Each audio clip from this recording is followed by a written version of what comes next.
Okay, honorable members, those are the terms of the reference for the Ad-Hoc committee. And before we proceed, we are going to undertake the introduction part. And I will start that Honorable Matata Benjamin Kerich. I'm the chair of the Ad-Hoc committee. Okay, I am Honorable Sarah Mutual, Vice Chair, Ad-Hoc Committee. Honorable members. Isaiah Maina, member of the committee. John Betok, member of this committee. Beth Richard, member of this committee. Bridget Songok, member. Keter Julius, member.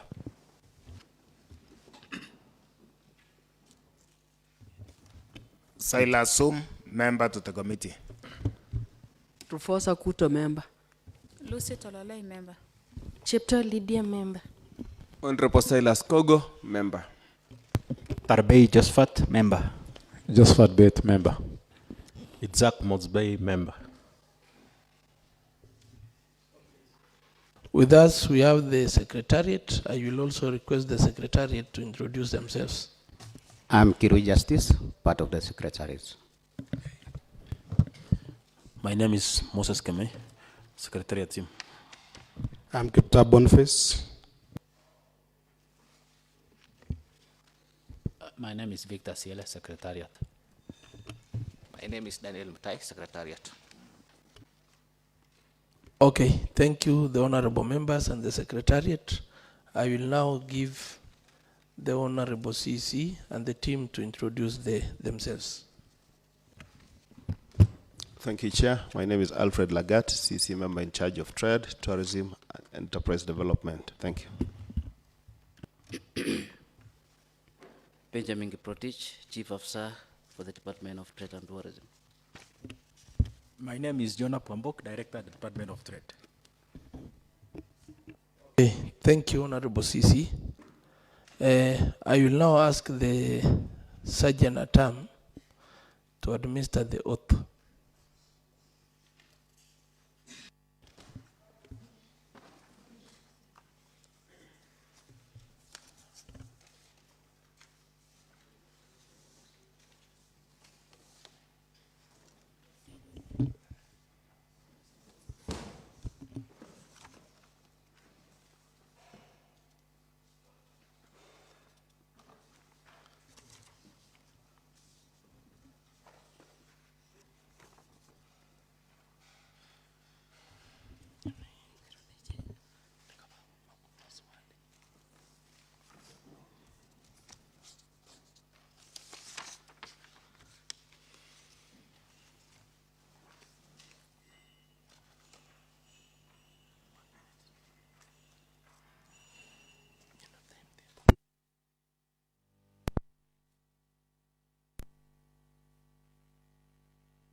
I, Alfred Kiprotich Lagat, do hereby swear to testify on all matters in question and to tell this committee the truth, the whole truth, and nothing but the truth. So help me God.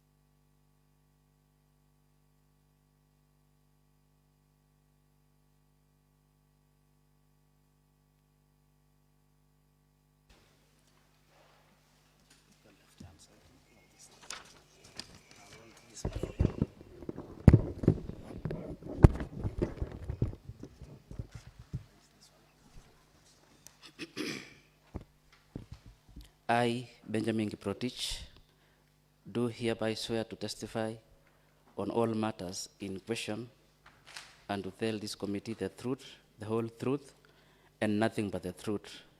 So help me God.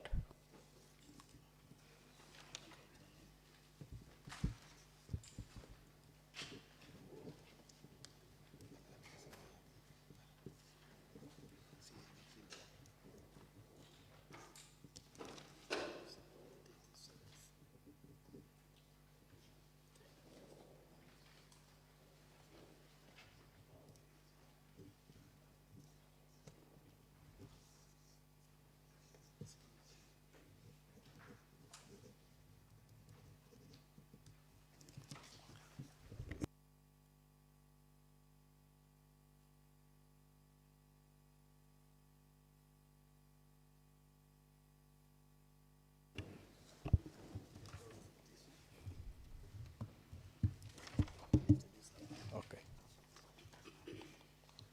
I, John Pambok, do hereby swear to testify on all matters in question and to tell this committee the truth, the whole truth, and nothing but the truth. So help me God.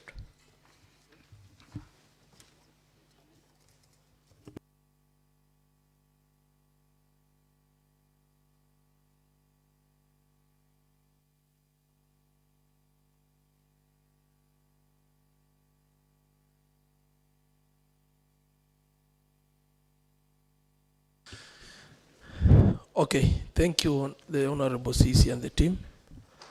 The Honorable CC, the County Assembly on 25th September 2024 passed a motion to establish an Ad-Hoc committee. The committee has the mandate to investigate and establish a number of issues as outlined in the motion. Whereas your attendance is required before the County Assembly Ad-Hoc committee to answer questions relating to the following. I will invite my Vice Chair. This is a section of compliance, and we want to check whether you've complied with the request by the Ad-Hoc committee. I will invite my Vice Chair to take you through. Yeah. So the first request.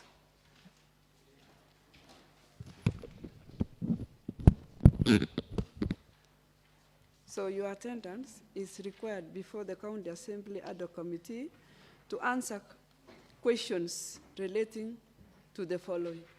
1, personnel salary or emolument from 1st July 2022 to 30th September 2024. 2, the actual personnel in the department from 1st July 2022 to 30th September 2024 against their job description and date of reporting to the department. 3, the request made by the department for the employment of additional staff and whether the request was approved. 4, tendered works from 1st July 2022. 4, tendered work from 1st July 2022 to the period ending 30th September 2024. 5, paid works from 1st July 2022 to 30th September 2024. 6. All paid and unpaid consultancy services from 1st July 2022 to 30th September 2024. 7. The account for recurrent expenditure allocated to the department. 8.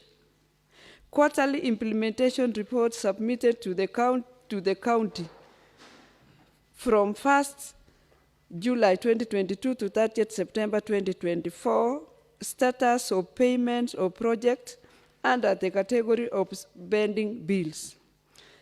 9. Departmental project implementation report submitted to County Assembly by the County Treasury on 14th August 2024. 10. The status of flagship project in the department. Okay, thank you, Vice Chair. I think I will welcome the CEO to ascertain whether you've complied with this. Through Chair, we've complied. We've submitted all the documents. Use the microphone. Can the Secretariat confirm this compliance?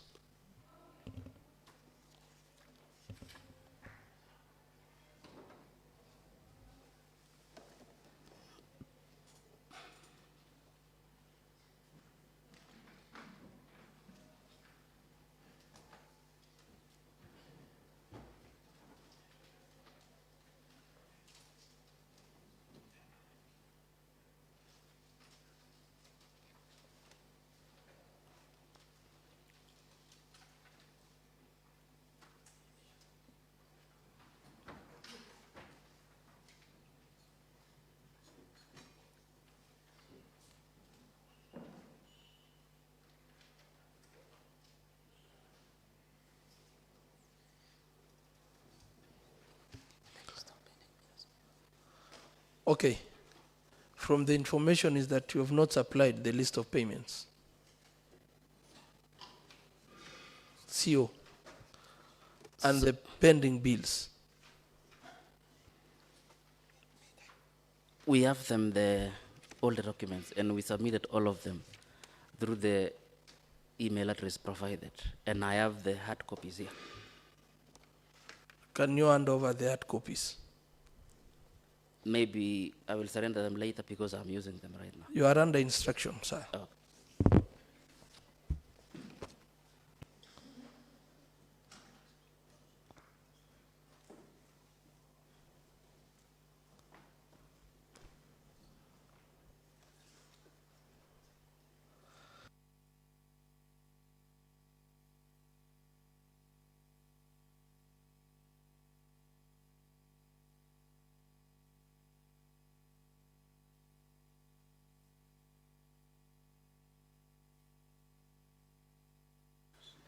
Okay. I think the Secretariat, you will ascertain what has been brought here. Then you will hand over the same file to the CEO, but you will leave the file here when you will be exiting the chambers. That is an order. Okay.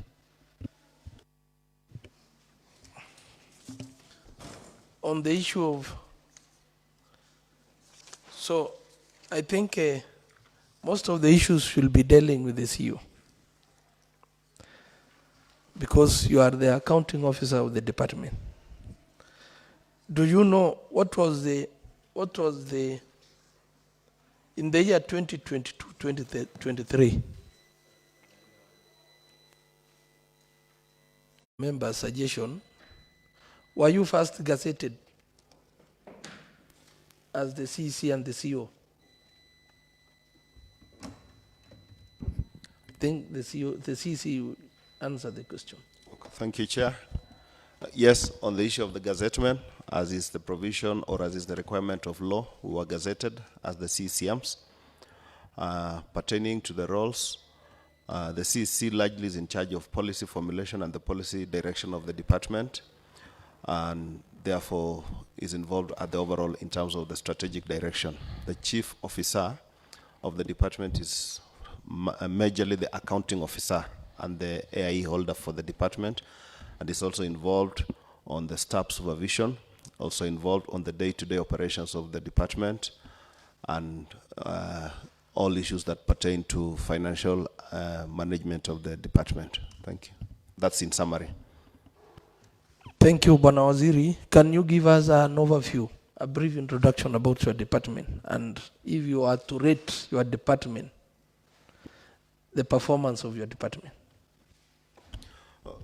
Thank you, Chair. Our department is basically birthed by the collapse of two departments. Initially, it was trade, industrialization, and investments. But currently, we have trade, tourism, industrialization, and enterprise development. So this collapses trade and tourism together. So the overall overview of the department really would speak to the mandate, and one would be on matters of trade. It's actually involved with the overall preparation or enhancement of the business environment of the county in terms of the trade and the business that happens. We were involved with managing the stakeholders as far as matters trade are concerned. At this point, we're involved with the licensing. So the role of licensing is a preserve of trade. We're also involved with fair trade practices. In this case, we would have the Department of Weights and Measures to ensure that there is fair trade practices. And perhaps you've seen in the recent past, we've been doing crackdowns on the weighing scales and also weigh bridges to ensure that people who are involved in business practice fair trade. We're also involved with issues of liquor licensing. So the liquor licensing, issues of liquor licenses, but also enforcement to ensure that there is compliance with the same. And under the same liquor license, it's also to ensure that there is other measures that we bring on board to help those who are affected by liquor, be it rehabilitation or other interventions. We're also involved with trade development. In this case, we're looking at promotion of cottage industries. We're also looking at the larger scale industries like, in this case, the NATEX, which to us is a big scale. We're also involved with working together to ensure that Nandi, being predominantly an agricultural county, practices agribusiness. So we work closely with the Department of Agriculture to ensure that whatever they have been able to produce then is translated to the market and at the best route possible to the market. And tourism, the key mandate, Chair, is to ensure that we encourage tourism to bring vibrancy and tourism activities to the county. Currently, the key activity that the department is focusing on to ensure that we really get it right is the upcoming Animal Orphanage and Rescue Center, which we've been working jointly with KWS and the Ministry of Tourism. This is a key aspect in tourism because that will mean it drives traffic to Nandi. We'll be able to then to get visitors coming and spending money here. We also have Bonjoge Game Reserve, which for a long time has been a national government function, but we've engaged lately, and this is going to be fenced by them, so that will also still help us in matters of tourism in Nandi. That, Chair, in a nutshell, is what trade is involved in. Thank you, Honorable Chair. Waziri. Chair. Yes. As part of the introduction, part of it on terms of roles and responsibilities of the department, could the two members of the executive confirm that the positions they are holding today were the positions that they were interviewed for in the advertisement? Chair, we confirm in the affirmative, and actually we were interviewed in this house as well. We appeared in this house for the same roles. We've not since been moved. Okay, maybe. Oh, sorry. Yes, maybe as we shall proceed, most of the questions will be asked. Waziri, you are the head of the Point of order, department. Honorable Chairman. Yes, what is the point of order? Is it whatever you were saying, is it in right? Do you have the Gazette notice, including the when the governor gave this you, the CC, the responsibilities, do you have it? Are written, whatever, unsigned? Chair, the Gazette notice, I don't have it with me here, but that is something that we can produce because it's available in our records. Including the written document setting out the roles of all the departments, including yours? Yes. Okay. Thank you, Chair. So I direct that you should avail the same documents by tomorrow 10. Honorable Mosby. Yes, the CEC has clearly stated the roles and what his department does. CEC, since you are a public servant, just because there have been complaints in the past, tell me or tell this committee, how does your week look like in terms of where you are? Do you have a schedule where maybe you have a plan that this is how I serve the people of Nandi, or it is just you wake up? Do you come to the office? Are you found in your offices? Do you have a schedule that on Wednesday I'm seeing this group or something like that? Just for avoidance of doubt, tell us how is your accessibility? How is your accessibility? Honorable CC.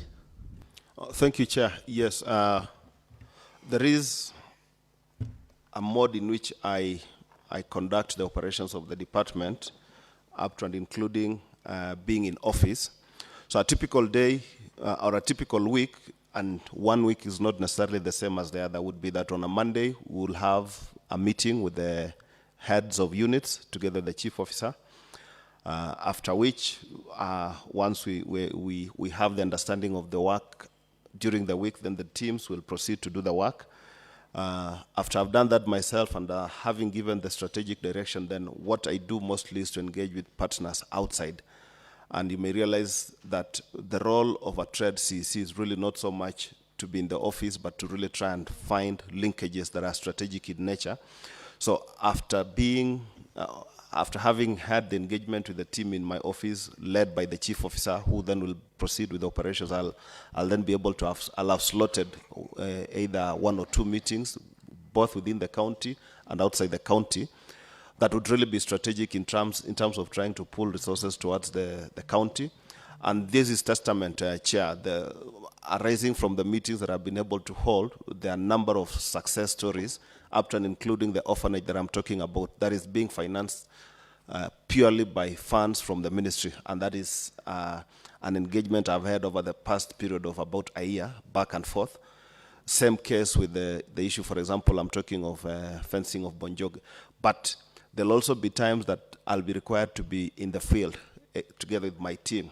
So at that point in time, I'll be able to be in the field, and I've been able to meet actually some members in the field. Case in point is the few markets that we've been operationalizing. Not long ago, we were in Koyondurio. The other time, I was in Kapsengera. The other time, we were in Mosoriot. So as and when I'm required to be in the field, I'll also be available. But even when I'm not in office physically, I've always embraced online meetings with my team, and of course, I'm always reachable on call. So as to the accessibility, I can say it's 100%, save for maybe weekends. And the member who asked me perhaps may not have accessed me on a weekend, but I know I still am accessible. Thank you. Yeah. Thank you, Honorable Chair. CC. Chair. Maybe, Chair. Yes, Honorable Mosby. Thank you, Chair. Chair, I think the CC has prompted me to ask the first question. And my question will be based on this Annex 7, the document from, I know the Wasiri and his team has it there. Chair, this Honorable House allocated some resources for projects. The first one was completion of Ndalat typical rural market which this Honorable House allocated 1 million. The second project is completion of Chemursoi typical rural market, which we also allocated 1 million. The other project is completion of Captel typical rural market, which was allocated 1 million. Kibiok market was allocated 500,000. Renovation works at Jepsonoi, that is in Kapkangani, was allocated 500,000. And finally, completion and equipping of Kapsabet Business Incubation Center. No, Chair, I think for the markets. Chair, the same work was done in financial year 2022-2023. So from the busy schedule, I cannot understand how the typical rural market, Chair, is meant to address the issues faced by Mamamboga and the border. But from the implementation report from the department, the work is 0%, meaning nothing completely has been done in these markets, Mr. Speaker, Mr. Chair, and resources were allocated. So with the schedule of the busy schedule by the CEC, how can you explain the 0% in implementation? Yet these are the works for financial year 2023. We are now going to 2025, 2026. Yet the percentage is 0 implementation. Nothing has been done completely. So from the explanation he has given us, are the people of Nandi getting value for money? Because if these projects, which are the markets in our villages, have not been done, 0%, and I think they have integrated, they have done the contract, but work has not done completely since 2022, Chair. Can you explain, relating it to the busy schedule in the office, Mr. Chair? And Chair, as he responds to that, I've listened to him on the kind of work, very huge work that he has as a CEC, that mostly spends time in lobbying other partners. Could he kindly tell us, for the last 2 financial years, to tell us the kind of partners he has engaged and the value he has brought to Nandi County? Thank you, honorable members. Honorable Waziri, concerning the first issue raised by Honorable Tarbei, can you explain the reasons of non-implementation of projects despite being budgeted for? Thank you, Chair, and Honorable Tarbei. Yes, I note that on the report that we provided, the implementation status of the said projects indicates 0. Yes, that is the position, Chair, and I would wish to confirm the reason why this is the case. These are 2023-2024 projects. Usually when we have this in the budget, what then follows is a request to the Department of Procurement to do the procurement process, which we've since done. The said works were tendered, but then in the process of implementation, the contractor was non-responsive. I can confirm that for the said projects, the works were tendered, a contractor was sent to site, but then upon getting to site, then he didn't execute the works. Now what prompts us to do, Chair, is to cancel the tender again, which has timelines where we give notice, upon which again we re-advertise. Upon re-advertisation, again, the whole process of retendering starts and finally getting, hopefully, a successful contractor. The case in point is Chemursoi, Chair. The Chemursoi market, we're talking about the ablution block, fencing and redesign. I wish to confirm that at the point of this report, we were in the process of cancellation of the tender. As at now, Chair, the contractor has since been able to work on the ablution block, and I think the status is about 60 or 70% complete. Same to the others, we've given notice of cancellations, and therefore it's been a challenge that has affected us across, where people win jobs, but then they're not intent on executing the said works. So that is a problem, and it's in our department, we've actually been able to make decisions to profile contractors who are non-responsive, because we are establishing a pattern where people win jobs with the hope of selling to somebody to execute the job. I think Waziri, to be categorical, Waziri, when you advertise a tender and you have given an award and a letter of commencement, if the contractor does not take up the sites, procurement, we have a procurement act that guides all the operations. For how long will it take you to cancel a tender? And for that issue, I will write Waziri you to provide us with the following documents: the cancellation of the above tenders as a proof. Provide the cancellation of the above tenders with the adverts and the award letters. For example, the one in Chemursoi. 2, the one in Chepsonoi. And this is because there are tenders there are documents under your custody. I will request that they be delivered by 3 today.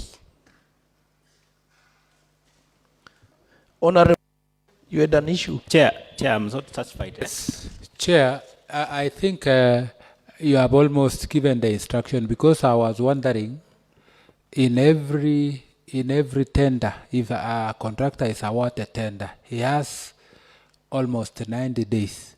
And the law allows that if the other contractor does not respond to the site, the department also can go either another advert or go for the second lowest bidder. If indeed the other one has failed. So, and we need a proof for all those what the Waziri has just explained. So I think the reason why I was stating it is because you have given a ruling that he has to provide those cancellation and award. Yeah, Chair. Thank you, Honorable Maybe Member. for clarity, we are talking about 2 financial years. That is 2022, 2023, and 2023, 2024.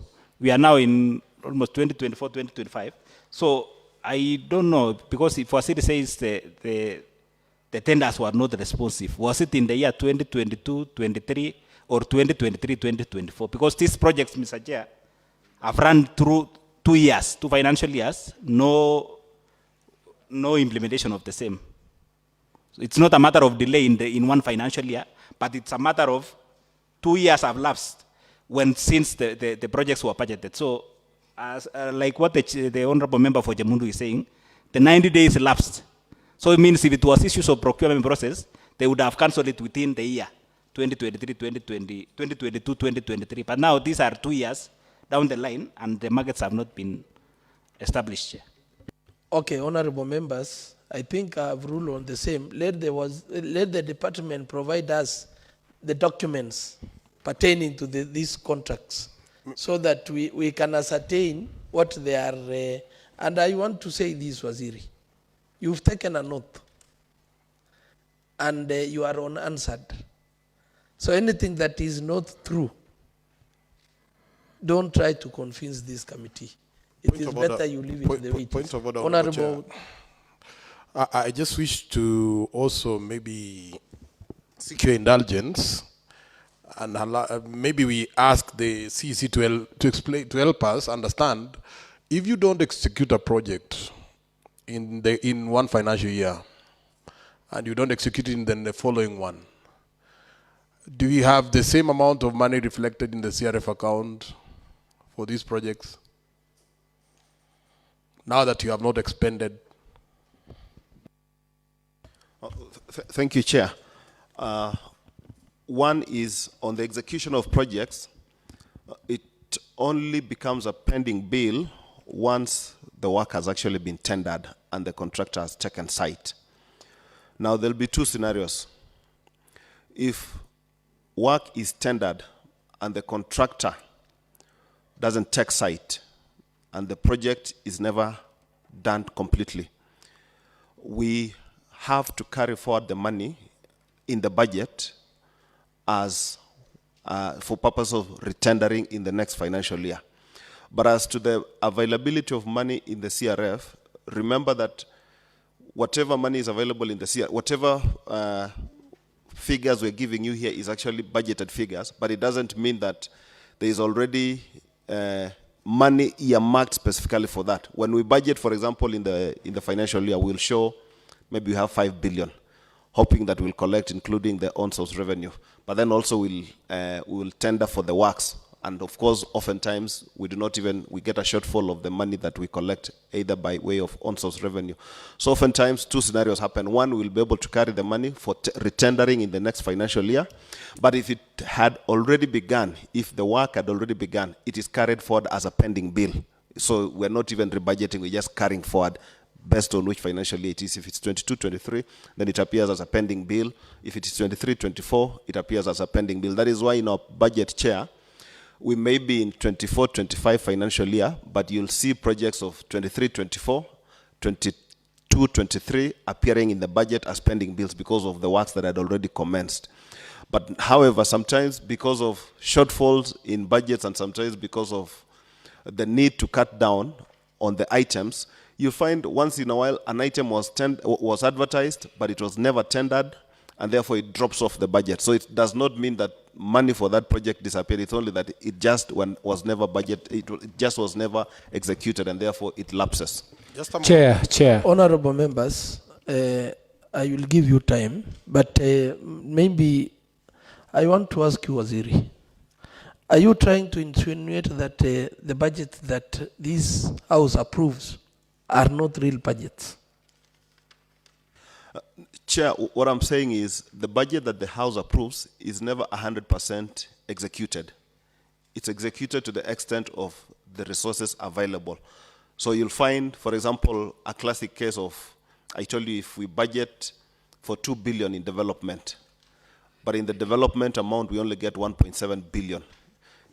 Effectively, the amount of 300 million somehow disappears. It's never going to be accommodated. And that's why in procurement process at the executive, what usually happens is we are allowed to procure in stages. We do not all procure at the same time. What Treasury monitors is how the funds are, and then they give you the go-ahead to procure a certain department, and then the others can wait for maybe another 2 months, depending on how the outlook of the finances, and then procurement happens. So eventually, not everything that is put in the budget is spent, be it recurrent or development.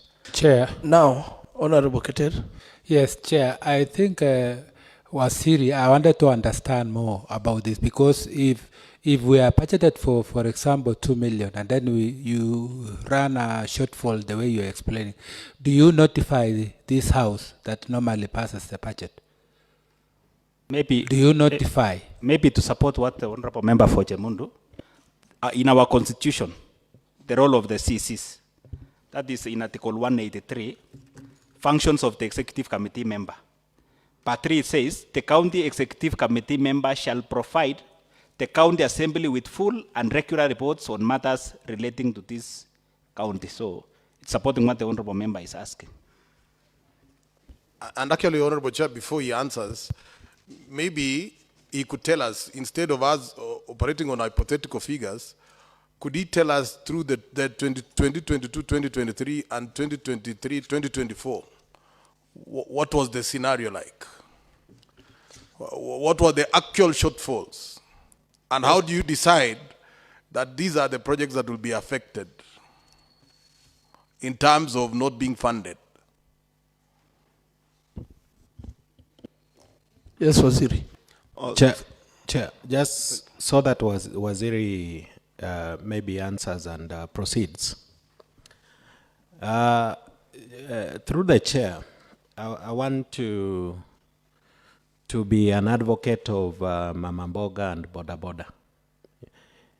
Waziri has told us that there are contracts that are bidded, they are awarded, but they are not responsive.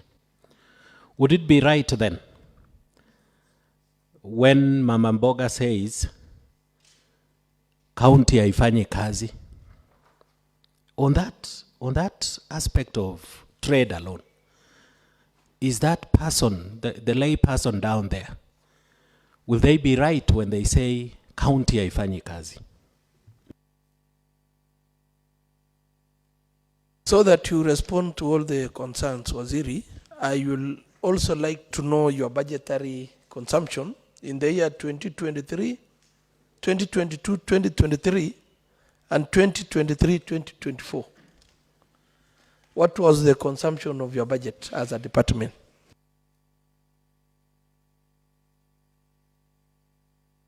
Well, thank you, Chair.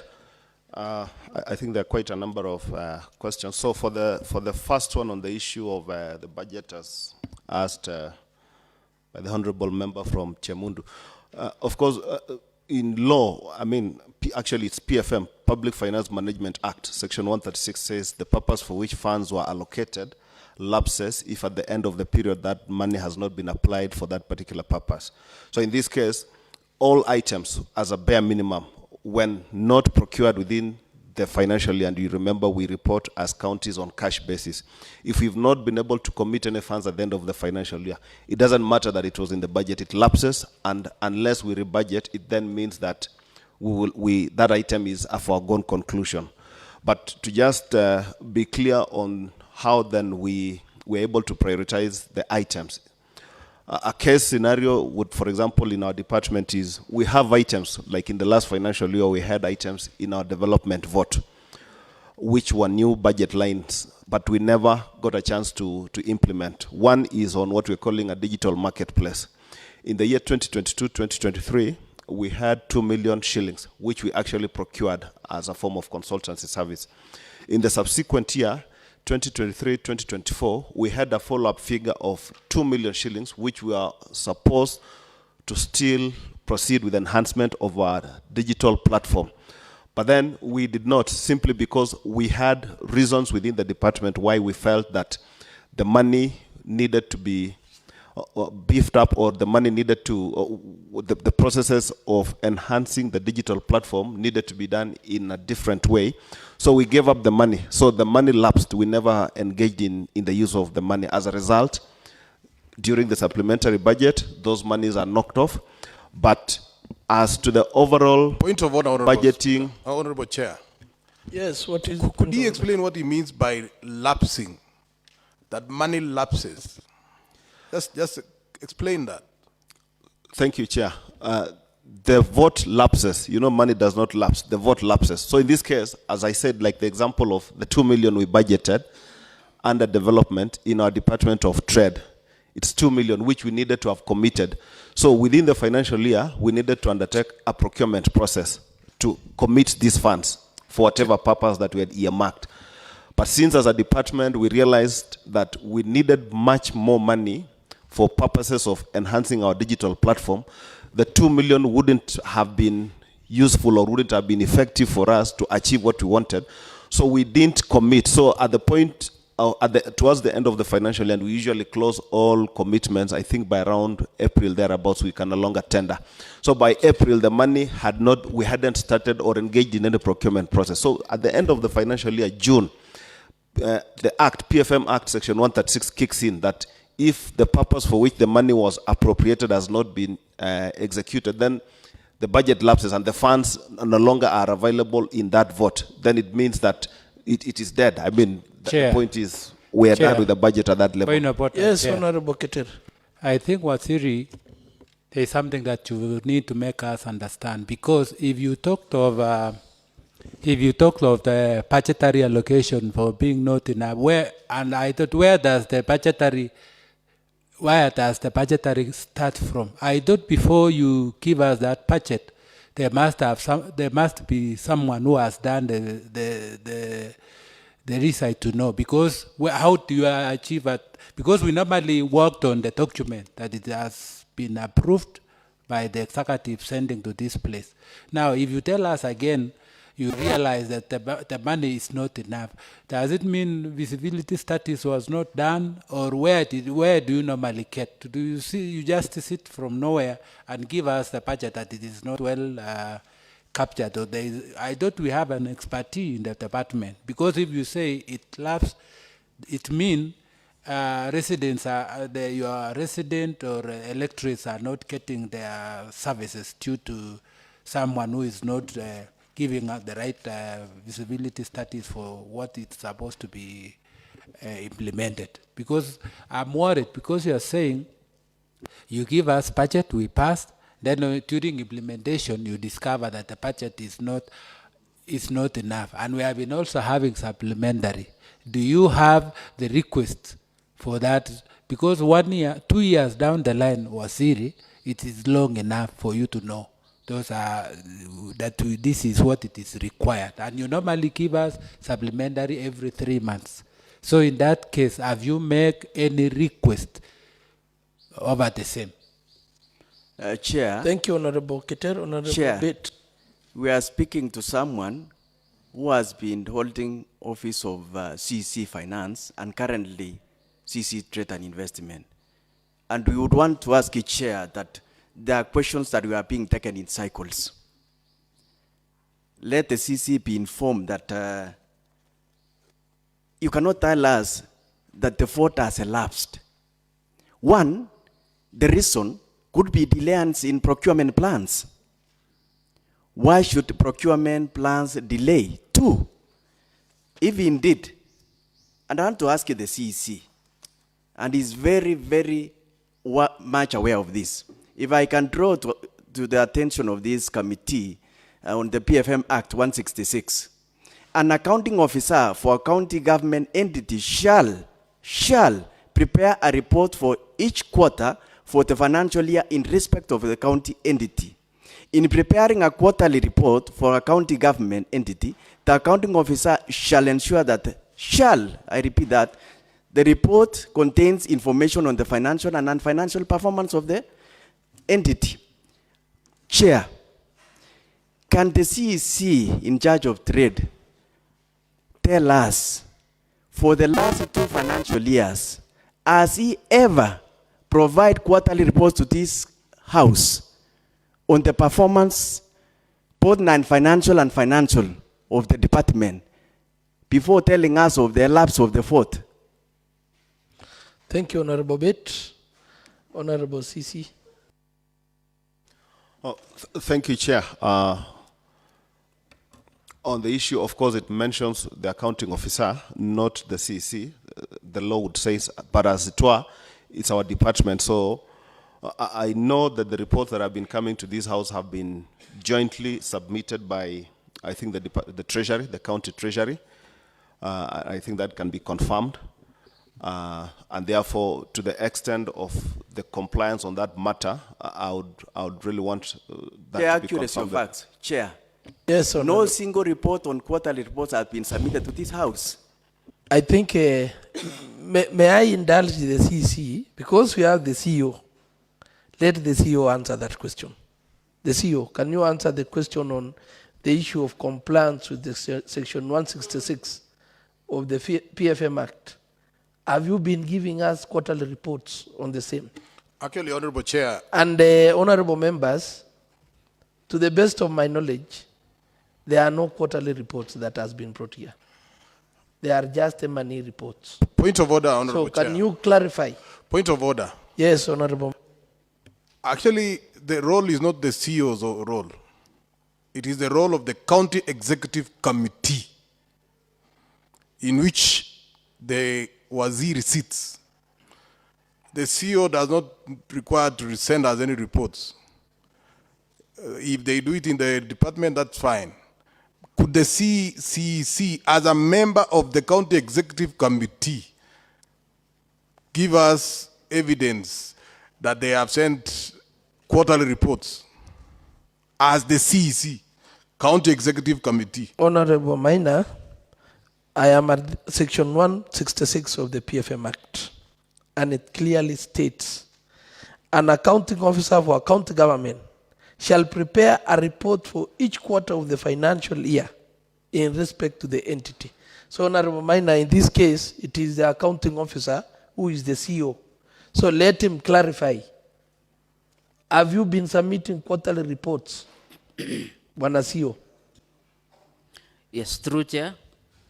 We have been submitting quarterly reports jointly, all the departments, and we submit them to the Treasury so that they can forward or submit to the Assembly.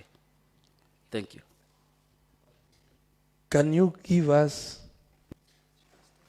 directly to this assembly. Can you provide evidence to that effect? Provide copies of the quarterly reports, not through the county treasury, direct to the assembly. It is a directive that I'm giving that provides.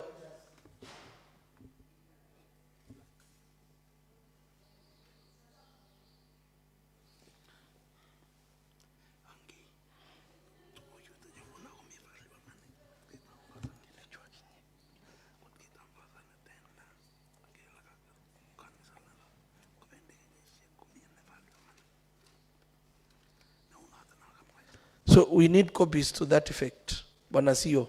Yes. For the quarterly reports, for the financial year 22-23 and 23-24, so that we also ascertain Chair. that you have been doing the same. Chair. Yes. You know, Chair, these people are under oath.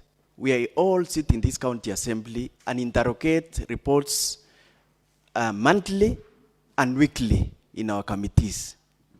Why should people lie that they have been submitting those reports, whereas we are very much aware no single report has ever stepped to this house? Surely, why should some people take us in cycles? Is there any report that has ever landed in any of the committee? The answer is no. Okay.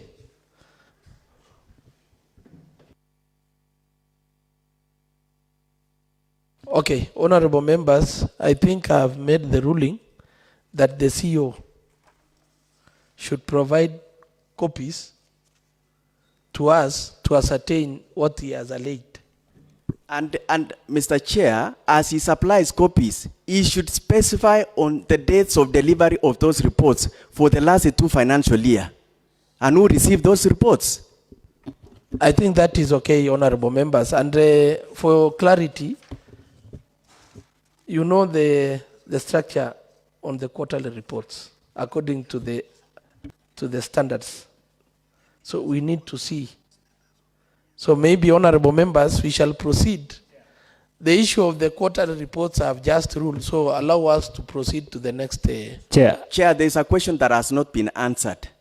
The CE said he spends most of his time looking for investors to invest in this county. Yes, and yes. I did ask him, can he tell us a number of investors he has lobbied and on the kind of investment they have done in Nandi County? Honorable Waziri, can you answer the question? Yeah, thank you, Chair. Just Chair, allow me just so that we are on the same page, just clarifying something on the same act that the honourable member read, the 166, is that what the act has been or says is that we consolidate. So it says that the accounting officers shall prepare the quarterly reports and submit. That is 166.3, not later than 15 days after the end of each quarter. The accounting officer shall submit the quarterly report to the county treasury. Not less than 1 month after the end of each quarter, the county treasurers shall consolidate the quarterly reports and submit them to the county assembly, and also a copy to the Commission on Revenue Allocation and to the National Treasury. So that is the flow of the reporting as it were, and I guess with your direction, maybe progressively we'll be able to beef up reporting for better movements. So on to the question, Chair. One, as I said, is I'll cite maybe 3 or 4 of those.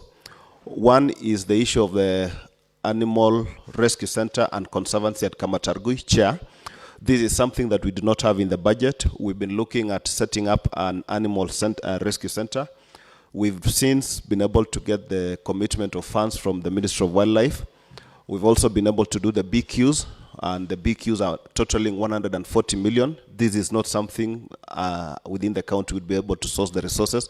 So at this point in time, we're just at the point of finalizing any commitments in terms of finances from the national government's budget, and hopefully that will kick in, or the project will start, the implementation phase will start hopefully in 2 months. That is a key win, Chair. Kindly note it is 140 million shillings. Secondly, Chair, I've also been pursuing the same case of the fencing of Bonjoge Conservancy, Game Reserve. That is a 5,000 square kilometer expansive area, and it requires reforestation, fencing, and then restocking with animals. So the budget that I've been given is about 500 million shillings, I haven't gotten headway. The last meeting I had in Nairobi was with the Tourism Fund and also African Wildlife Foundation. These are the organizations that had promised that they'll see how they can support us on this. That is still work in progress. Chair, there is also the issue of Chepkit waterfalls. Initially, what we wanted was to get a willing private sector player to be able to take up the project, manage it in the best way possible, and hopefully cost share or revenue share the money. So there is an investor who approached us, courtesy of my links, who indicated that you'd want to produce some 1.5 megawatts of power using Chepkit waterfall, but also as an extension to that, also do better structures that would be ideal for tourism attraction there. So we gave them a no objection letter, which I would still be able to supply to this house. We gave them a no objection, so they are still doing their feasibility study. Hopefully in due course they'll be able to respond to us. Lastly, Chair, we also as a government decided that we'd love to have a star-rated hotel in Nandi. You know, we do not have a hotel, so we're willing, and I tabled in cabinet a motion requesting that we get 5 acres to be dedicated to an investor. Courtesy of that, it was approved in cabinet. I went to Nairobi, met some partners who are involved in a chain of hotels, both in Elementaita and Naivasha, and they were willing. So they since came and did their feasibility study. They have not met the findings to us. Last week, I gave them a call and they told me to wait, that they'll be giving us feedback. So I think this really is a good thing. Lastly, Chair, to indicate is the issue of the markets that are ongoing. Remember, Nandi was not to get this much number of markets. And I wish the member for Nandi was here. Lesos market, the current market that has been earmarked to be built in Lesos, was actually not there. It is a 60 million shillings market that was to be built in Nandi Hills. But courtesy of my engagements together with the help of His Excellency, is that we are getting a municipal market in Nandi Hills worth 300 million, but we are not losing the 60 million market. The 60 million market goes to Lesos. And a number of other markets which is really making already a footprint within our county are happening courtesy of both my engagement and the help of His Excellency. So those are just a few of the many that are in the pipeline. Thank you, Chair. Thank you, Honorable Member. Point of order, Honorable Chairman. Yes. I want to seek that we first exhaust some questions, because there are quite a number of outstanding questions from what the CCM has said. And I would have also liked to ask some further questions on what he has just delivered right now. But I do not wish to do that before he answers all of them, so that we don't lose track. Could he answer all the questions first, and then maybe we go to another line of questions, so that we are all on one page? Waziri? Thank you, Chair. Yes. So I hope I'll be able to pick all of them. There is the question by the Honorable Mosbey that he had asked if really Mama Mboga would, if Mama Mboga said county haifanyi kazi, would the Mama Mboga be right? I think, Chair, to just mention is that we've really had interventions in terms of sorting the Mama Mboga. And for example, here within this town, one of the key things of having the fresh produce market is to really help the Mama Mboga to be housed and to be in a habitable environment. We've been moving around this town with the municipal manager. One of the key complaints that the Mama Mboga had was that there are people who come with vehicles. They park their vehicles on the roadside.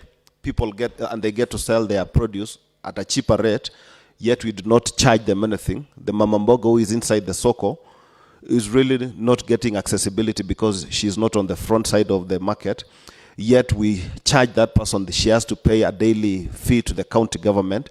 That is a valid concern. And one of the discussions that we had, and the chief officer will confirm, is that we asked that then the vehicles that sell their wares or their fresh produce only operate within certain periods, be it early in the morning or late in the evening, so that then we do not get Mamamboga being jeopardized, and that is a matter that I know is subject to enforcement because a decision has been made. But generally across the counties beyond Mamamboga, I think when we look at even the border guys and the market stalls that we've done across. Point of order, Chair. Yes, Honorable Mosby. Because Waziri is delving into what I asked. When I said Mamamboga, I didn't mean the literal Mamamboga. I meant, okay, Wanjiku. But maybe, Chair, as it is, Yes, I want to pick at this context. I know our residents are watching. The CEO comes from Captel, and I'm seated next to the honorable member from Captel. So a project like Captel Rural Market is budgeted in 2022-2023 financial year. The project is not implemented. Remember, the residents have come for public participation. We told them we have allocated 1 million. The next financial year, I want us to, the team from the executive to explain how you can explain a Mamamboka who came for the purpose of a rural project, the market for Captel. Comes in 2023, you allocate resources. The project, the MCA goes back and says the project has been contracted. The end of the lapse of the 2023 financial year, that Mamamboka is told the project lapsed. Nothing was done. So they budget again in the next financial year.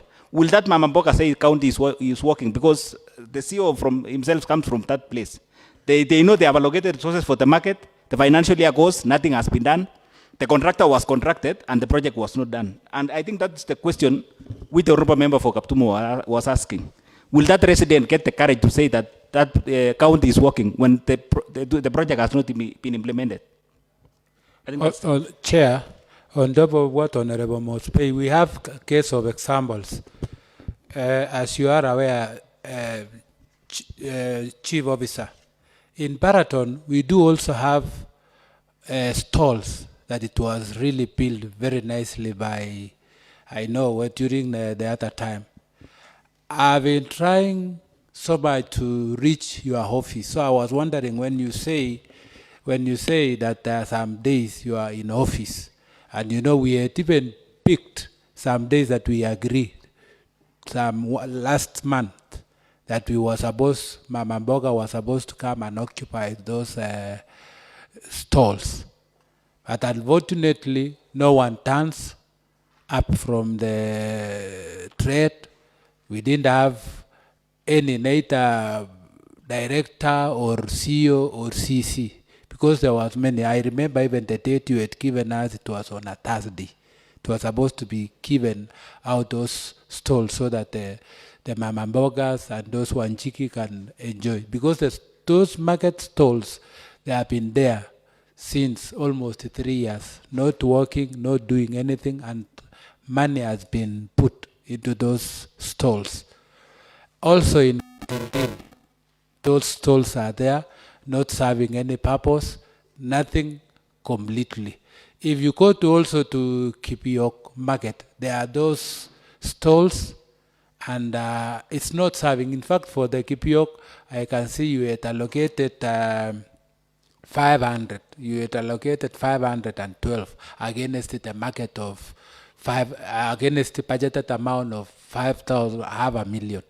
But you went ahead and awarded a contractor 512, which is okay. But up to that, those markets, those stalls are not serving the purposes. For the last 2 years or even 3 years before, some even they have been their existence before we become Waheshimiwa. So in that case, do you see there is a lot of incompetence in that? Should I call it incompetence or what is it? Can you please explain to us why those market stalls are not working, yet we have people in that office? Give us a very genuine reason, because we are talking of the implementation that has not been done. Even those ones that have been done away, because in your records they show 70% has been done. We also have those ones that are really complete. Could you please, because I know our people are watching there, could you please give us the reason why those stalls have not served the purpose up to then? Thank you, Honorable Member. Through Chair. Yes, Bwana CEO. May I respond on the markets? Let me start with Paraton. we were to hand over the site or the stalls last month, but due to demonstrations that were all over the place, then we resort to demonstration for the this issue of employees that were stopped or removed from the payroll, and then it was not convenient or safe for that purpose. Then we resort to make another date. We will yet to communicate to the MCA for that matter. And again in Paraton, there is some other works that we have to repackage. Before that, Chief, Chief. accuracy of facts. Order, honorable members, please. Chair, When you want accuracy to of raise facts. on an issue, please Accuracy let of us facts. have an order so that we don't. Chair, just accuracy of facts. Was there any demonstration in Paraton? I think the area MCA can confirm to us. I can confirm, Chair, because I was there personally, waiting, sitting. How long did it take them to communicate? Did they communicate? And if they communicate, can I have that means of communication? Chair, Honorable there was Honorable no... Keter, was there any demonstration in Baraton? No. Thank you. Again, on top of that, Chair, they are saying they can. Honorable CEO. Yes, Chair. It is now confirmed by the area MCA that there was no demonstration in Baraton, and you have just lied under oath. Okay. Through Chair again. What I'm explaining. Can you confirm first that you have lied under oath? What I was explaining, Chair. No. Can you confirm that you have lied under oath? I have not lied under oath. So who is telling us the truth between you and the area MC? What I'm explaining is the atmosphere during that particular week. Honorable CEO, you are unanswered and you said there was a demonstration. I didn't say specific date. So can we replay the answer to that effect to confirm what you have said? What I'm explaining, Chair. Honorable CEO, you've confirmed to us that there were demonstration. The area MCA was there waiting for you to officially hand over the stalls to the people. And he has confirmed, because he's the area MCA, that there were no demonstration in Baraton. And you have just said there were demonstration. And if you are objecting, I will request the ICT department, the answer department, to play what it has been recorded. Point of order, Honorable Chairman. Yes, what is the point of order? Even as probably you request him to do that, I wish, looking at the question, it is having a scope of 3 years or 2. That's what I heard the Honorable Member to be saying. So really we cannot settle down on a certain day, a certain Thursday, whether there were demonstrations or not. What I would like to ask, including the CEC, is there a plan about these markets? And could they share with us that plan? Any document at all that says, this is what we are intending to do on these markets and what have you. The overall picture. And even when you had intended to hand over, let alone this issue of you and the area MCA. I'm more interested in how the government operates. Do you have a plan, even including for handing over, and could you share that plan? And I wish again, Chairman, that we finish all the questions. The way I really would like to ask, there are some questions that would slide easily. Could they answer all the questions and then we come back to another round? Honorable members, there are some follow-up questions that you are raising, and that is what it is delaying them from answering the questions. But before we proceed, before I give Waziri to continue, I'm on the chief officer. You've lied under oath. So it is better for you to withdraw and apologize. Well guided through the chair, I withdraw and apologize. Thank you. Waziri, can you answer all the questions? Okay, thank you, Chair. One is still on the issue of the market. Yes, Chair, I agree, especially On the Baraton one, it is true, it's long overdue. And I remember sometime last year we engaged, and my department had obtained a list of people to be allocated the stalls. There were both stalls built by the Department of Administration, and some were built by the Department of Trade. So in the internal consultations, finally we just agreed with the Department of Administration, can we just proceed to allocate? So we came up with a list of beneficiaries, but the area MCA who is here was of a contrary opinion. So what I asked my team is, can we harmonize the list so that we get the input of the MCA, so that then we are on the same page, because there were certain things that the MCA wanted us to take care of in terms of allocation of the ground. So I asked my team be in consultation with him. So that was done, and I think, if I'm not wrong, chief officer, is that the allocation that was to happen the last two weeks ago, and I remember one of my staff members, her name is Yvonne Chebet. I remember on the morning she was communicating to me that indeed they're going to site, that they're going to do the handover. I haven't gotten report that it didn't happen, but I think that is a matter I'll follow up with. But the truth of the matter is, this has taken long. It is inexcusable, and I think there's a problem. On the Kibiok, what is the problem? On the Kibiok, what is the problem? Well, initially, I would say... Order, honorable members, please let us follow the procedures and rules. Before you address the CC, you must make the chairman Guided. Yes. Okay. Through the chair, what is the problem? And I would like you to be very specific. Do you have a plan that you can share with this assembly or this committee about these markets, even including starting from inception and everything, and how you intended to hand over? Before you say it is long overdue, when was the date that you intended to hand over? And now you are saying it is overdue. Is it overdue by 1 month, by 2 months, by 1 year? And what was the reason? Honorable Waziri. Thank you, Chair. Yes, one is, it's not only the markets that are long outstanding. I wish to confirm that the number of projects by the government that have not been operationalized, and simply, to answer the question of the honorable member, is one of the things is, for example, the Baraton market. There was a challenge of ownership for starters. There was, as I told you, there were stalls done by trade, others done by administration. The two departments didn't speak to each other. That was a problem purely on the part of executive. We were not able to reconcile and sit down and agree that we really need to sort this. So we've since been able Point to... of information, Honorable Chair. Keter, what is the order?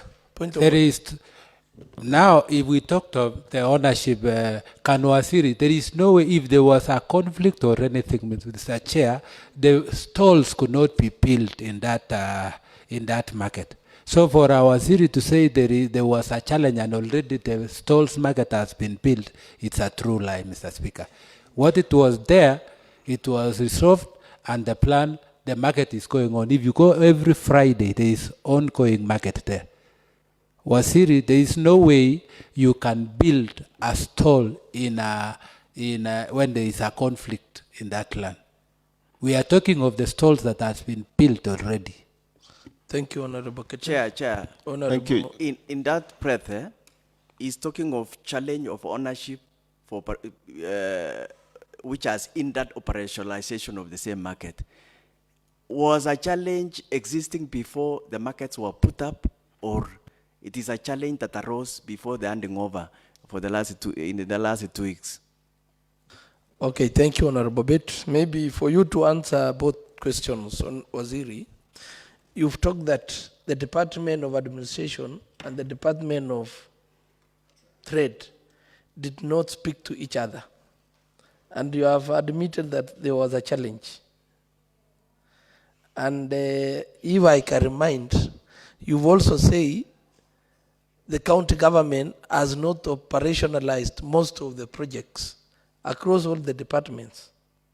So, do you acknowledge that we have a problem in Nandi?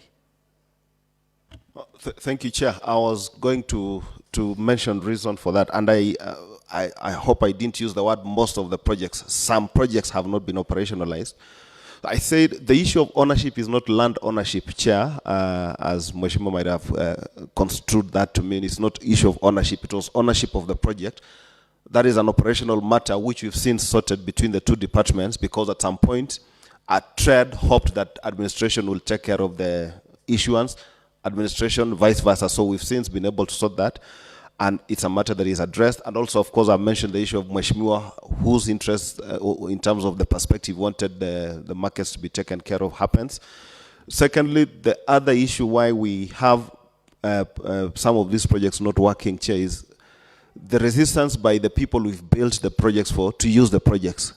We've had markets, and I think Kibiok, we have some markets which are ready to be used, and I could cite a few other examples where you have the soils ready, but then people are not ready to use them, either because they feel they're a bit off, or they find it more suitable to display their wares on the front side as opposed to using the facilities. But that is largely a matter of enforcement. So to answer your question and his question on the work plan, for my department, I have asked the team to take stock of all the projects that are complete, that we would actually say complete or requires just one or two things to fix, and especially you'll find it's mostly a matter of an ablution block here and there to operationalize. And this is largely on the markets.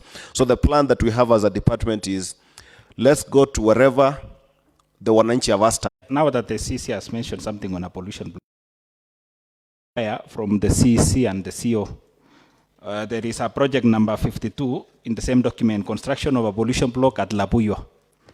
I want to confirm whether the three officers before us have ever visited Labuyo, a pollution block.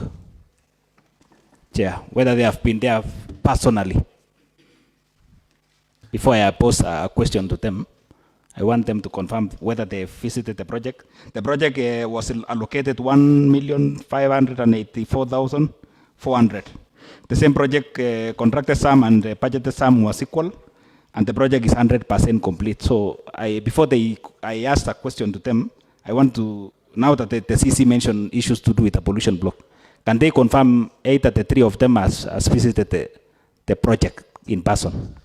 Thank you, honorable members. Maybe through the chair also on Honorable Bet as Kogo.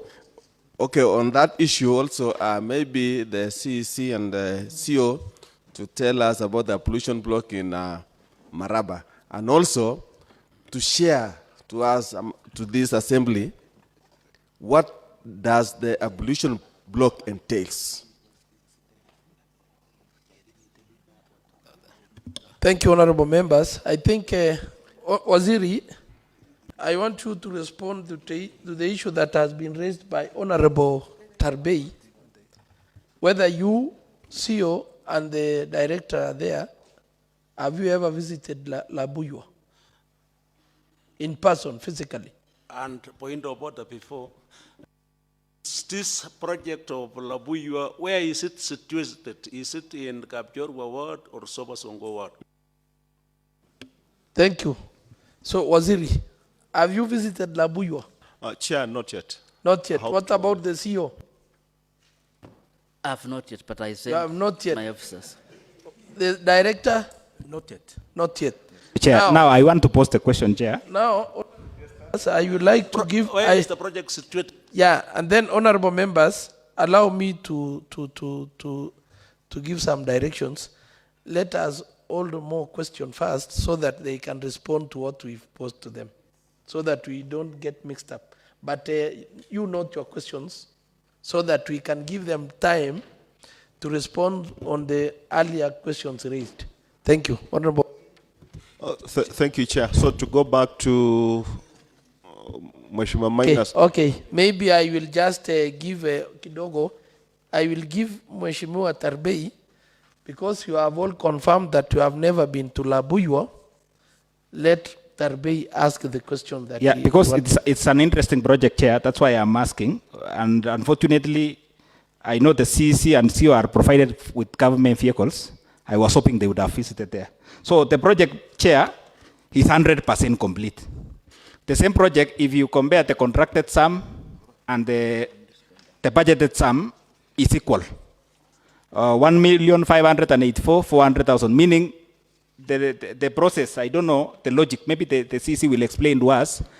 If the tendering process were competitive, they will explain to us how the contracted sum and the budgeted sum are equal. The same project, Chair, we visited as a committee. It's a dire situation. I believe even the technical team has the pictures. Okay, thank you, Honorable They can Tarbe. project. The ICT department, can you project the project in Labuyua? Chair. And as you prepare, I would like to direct that question asked by Honorable Tarbe be answered by the CEO. Yeah. Thank you, Chair. Also, as you ordered the one to be played, I also want to confirm by CC, the other also in Paraton, Chair, that there were some people waiting. So ICT Tabawa, I ask Chair so that that clip also Paraton can be played. Yeah, So so Chair. people have seated. Honorable members, let me first request the ICT team to project the one in Labuyua and followed by the one for Honorable Keter at Baraton. Point of order, Honorable Chairman. Just for avoidance of doubt, I would like to draw this committee to Section 36 of the County Government Act, where it stipulates the functions of the executive committee, county executive committee, and one of them, Honorable Chairman, says this, that they are supposed to supervise the administration and delivery of services in the county. So in this case, the question, according to me, directly lies with the CEC as opposed to, or both of them, because this is what the law says. Or at least maybe even as we wait for that projection, could the CEC confirm that he has such a role? Supervise the delivery of services in the county. And that's across all the departments. Thank you, Okay, Chair. So, thank you, honorable members. Let me allow the ICT department to project the project in Labuyua. That is the one, eh? that is the situation. As you can see, Chair, we were perturbed. This is a project that has costed 1.5 million. You can see the situation. Neither the CEO, the CEC has visited, and this is a project which we want the CEO to explain how the contracted sum was equal to the budgeted sum and whether the procurement processes were followed.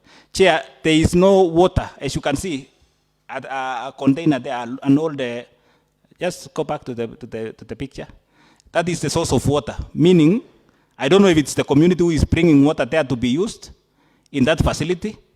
It is called a pollution block, but the bathroom has never been used because there is no water in the project. The piping work, Mr. Chair, I wish even that this team, the CECs, could visit. Those are some of the honorable members who visited the project, and it is a dire situation. One, this is a project which is in, the market was contracted during, I think, through Showmap. So there is another better facility which were constructed by Showmap. So we would like to know what informed first the construction of the pollution block, why resources was utilized, and the project is not handing, we don't have the value for money for this project, Chair. So I'm wondering, now that this is the department that's executing this project, themselves, and I don't know which of their staff visited the project, and the situation is as it is in the picture, Chair. So meaning, I don't know how the department is operating, Chair. Maybe they can answer the question first, the procurement process, how in this facility, the contracted sum is equal to the budgeted sum. It means some figures, or, I don't know, maybe I don't want to put what. Thank you, Honorable. Yeah. Honorable Tarbe, Honorable Trufosa. To add on that, why did they allocate funds to that ablution block, Labuyua, and yet we had the ablution block which was built by Showmap? What was the reason for allocating other funds to that market, Labuyua? Thank you, honorable members. Honorable, the Chief Officer. Honorable Chair. Yes, Honorable. On a follow-up, a rejoinder to what Honorable Tarbey and Honorable Turfosa have said. Now that this was a project funded by the county, and we know the responsibility of the officers is to supervise. And here they are confirming that they've never stepped on that place. Are they really performing their duty? Chair, that is my word, and I want to say something. Like, I was one of the members who had an opportunity to make a visit. There are other, I think, 2 abolition blocks which was built by the SHOMAP. And the same question that somebody has asked, was there any reason for county government to pump resources on a project that we already have an existing project that should have been maintained? 2, why should we have such big project that it doesn't add value to common mwananchi? Remember, this is a huge market on every Tuesday where we collect a lot of revenue. But maintaining the same facility that is providing us with a lot of revenue is a challenge. And Chair, you'd realize one of the reasons as to why money is being wasted on unnecessary projects is that people who are in charge, who are supposed to supervise, do not have time to make visits to this project even before implementation.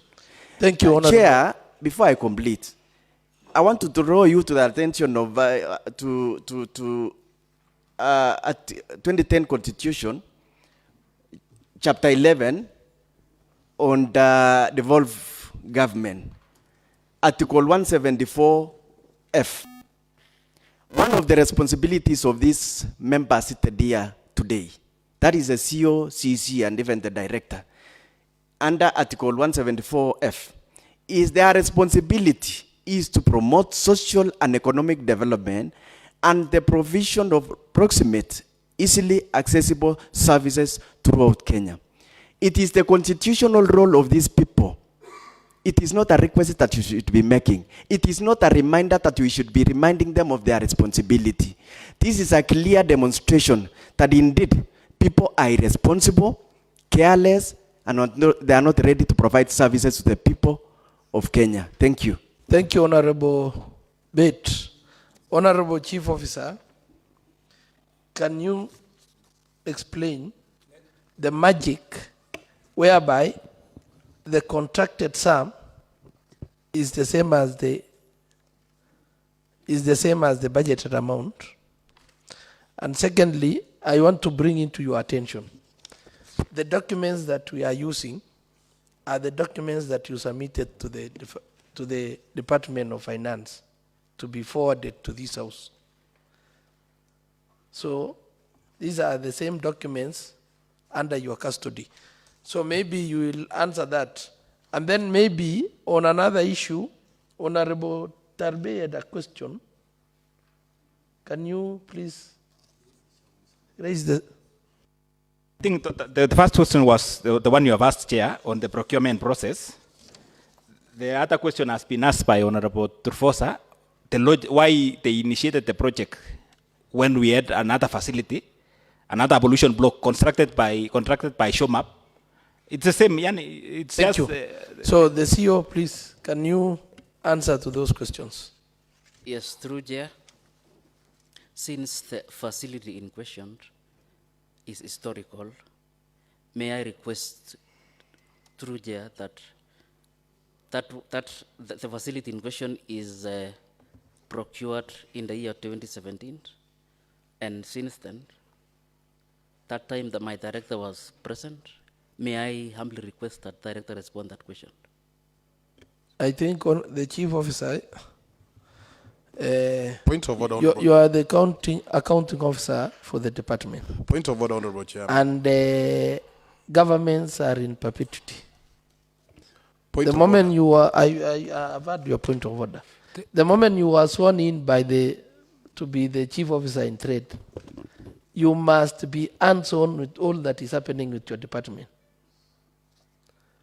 So, I think you are not being honest to this committee, the chief officer.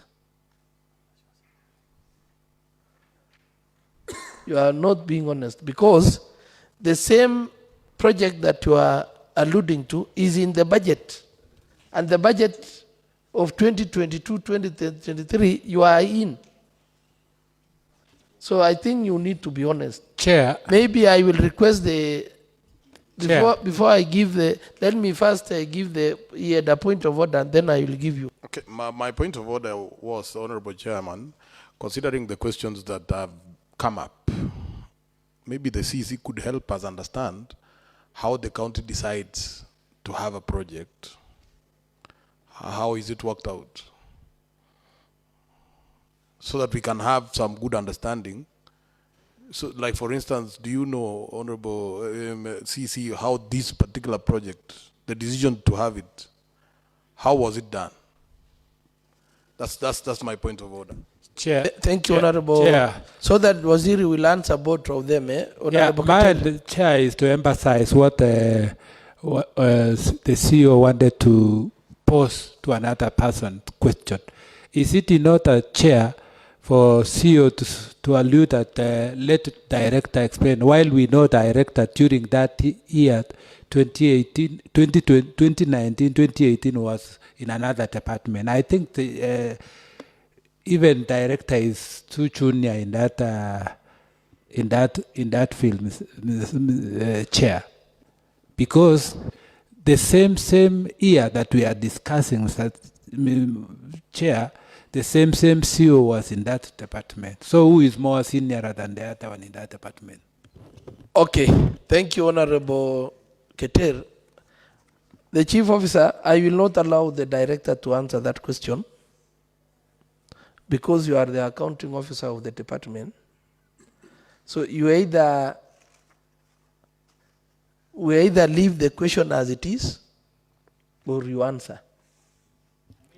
Chair, for avoidance of doubt, the project has been paid. When was it paid? Even if it is historical pending bill, what did they determine to pay? Because themselves they are saying they have not visited the project.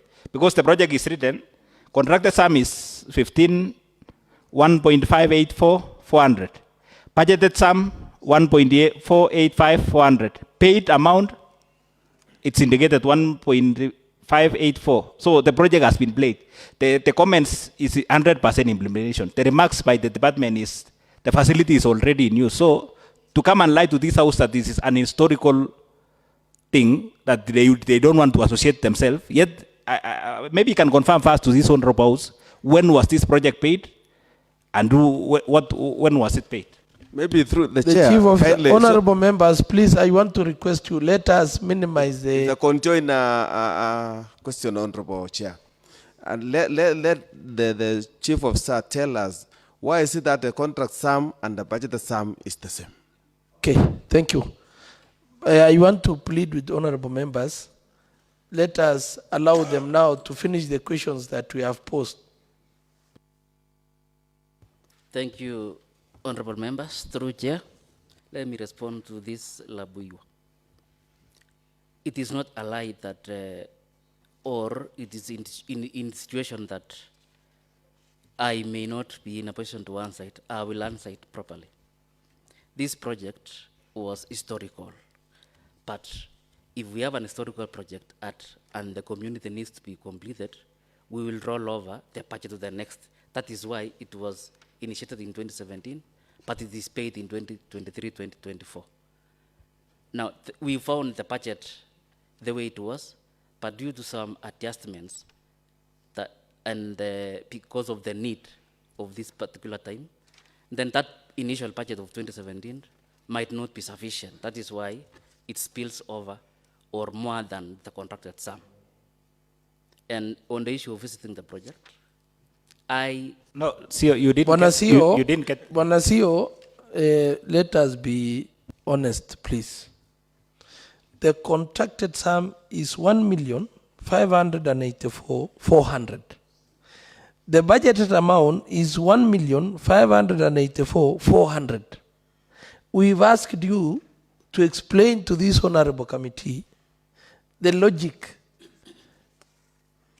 How did it arise that the contracted sum is the same as the budgeted amount? That is the issue that is being raised by the honorable members.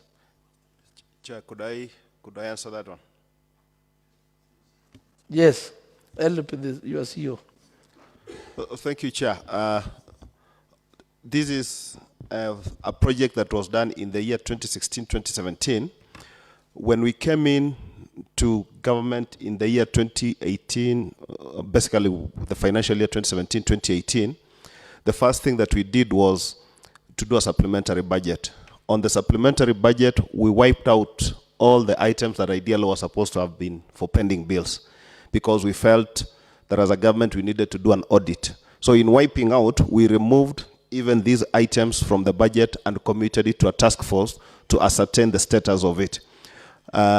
After these projects were successfully ascertained as actually existing on the ground, we now brought them back to the budget on the exact amounts that had been tendered. You'll notice that possibly in the budget before they tendered at that time, maybe it was 1.6. But since we now had the benefit of hindsight, we were budgeting for the items that had already been tendered, ascertained by a task force. Then we were budgeting for the exact amounts that had actually been tendered. And that is why you see. Point of order. Could he just answer the question? Why are the two figures the same? I mean, he's taking us in circles, Honorable Chairman. Chair, thank you. Precisely. I'm saying we came in 2016-2017. There were projects that had been budgeted for, and projects were already being executed. Whatever figures that were there, maybe 1.6, 1.7. Through the chairman. Yes, Honorable. Is it okay for a project to have similar figures? Thank you, Chair. Budgeted and contracted. Is it okay? Yes or no? Chair, I request that he listens keenly. No, not a story. It is very much okay if you are budgeting for projects that have already been executed from hindsight. I think this is something you're not grasping through the chair. Because if I've executed a project, I'm now rebudgeting for a project that I've subjected through a task force. So this is the year 2018-2019 that the task force was doing. So in their process of verification, Chair, we realized, oh, okay, the Labuyo market was actually tendered, and the contractor that was given the works was given at 1584. So you actually budget at the exact amount for which it was tendered. I hope it is clear. So what was the actual tenders? The actual amount tendered is the 1584 that is appearing here. The ones that were there originally. We would just need to go back to those figures and you have the task force report? That is something we can retrieve. So we are budgeting with hindsight, Chair, that you already know. And ordinarily, that's actually how the budget should be. We are told. Was there competitive bidding? Are you Order, suggesting? Honorable Member. Order, please. Let us give Waziri time to answer to the questions, please. Yes. So, Chair, thank you. So, Chair, I'm saying on these figures, it's not only the 1584. If you look at it, even the Kabongwa, Kapchepkok, and the Ngenbogurio, the figures, the tendered amounts are the same as the budgeted amounts, because you are rebudgeting for figures for projects that have been done. We removed them. I said the first thing we did was to remove everything from the supplementary budget. Then when the task force verified that these are actual projects on the ground, then when you're putting them in the budget, you put them on the exact figures that, because you have the benefit of hindsight. You already know this project was tendered for 1584, 1517. So you do the exact amount that is there. So it is not an anomaly, and that is why this figure has been indicated here. Chair, maybe just to clarify or to be able to qualify that point is to obtain the original budget of 2016-2017 to confirm that these items were in the budget and it was budgeted at what figures. Maybe that will clear the anomaly. That is something I can undertake to confirm. Okay. Chair, yes, through the Honorable chair. Mosby.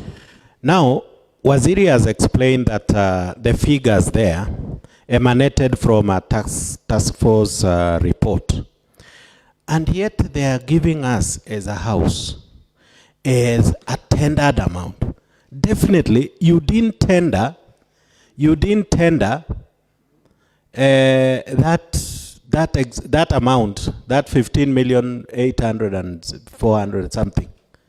It wasn't tendered.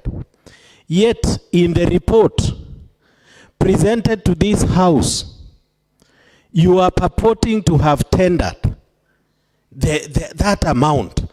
Why should you give us that heartache of looking at an amount, say purported to have been tendered, yet it wasn't tendered? You are supplying this house with a lie, Waziri. Chair, yes, Waziri. That is not correct. It's not tendered amount. It's called contract sum. Contract sum is basically the figure by which the figure had been awarded. And then we are showing the column on the budget. So what we've put in the budget But the contract sum is what is informed in the contract period. But perhaps what the honorable member is raising is under the file tendered works, which really, in essence, there is no inconsistency. But the column I'm talking about, the contract sum, Waziri, for better understanding of the members, what led to the formation of the task force? Thank you, Chair. So when Governor Sang came into office, there were huge balances that were called pending bills from the previous administration, totaling 1.4 billion shillings. So looking at the resources available vis-a-vis what needed to be settled, it didn't look practical. And also, Chair, for purpose Chair. of clarity. Chair, Yes, allow me Madam. to interrupt. From the CC, if I can take you to the same document, that is project number 35. Because they have told us the other project, because it was on a pollution block and it was in pending bill. Let me request Wasiri to explain to us on the operationalization of a textile apparel unit. That is in Lilmoko Ngejek. There is another project which contracted some, the contracted sum and the amount paid. No, I think that's, maybe I can finalize, because I was seeing the same figures appearing as the same for the toilet, but maybe I can. So, Chair, can I proceed? You can proceed, Chair. Okay. Chair, maybe, in a nutshell, yes, the Chair. Let me give to Honorable Laldim. Yes, Chair. I know now you have a lot of experience that you are the CC Finance the other day, and now you are the CC Trade. And mine is like a general question, but facing Labuya. The way you talk, it is like you are giving us civic education that we have learned a lot when answering questions.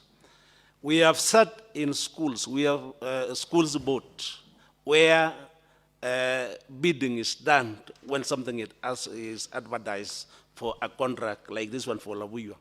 And once it is advertised, they must be the lowest bidder, the lowest and the highest one, and the highest one, and the highest one, and the highest one.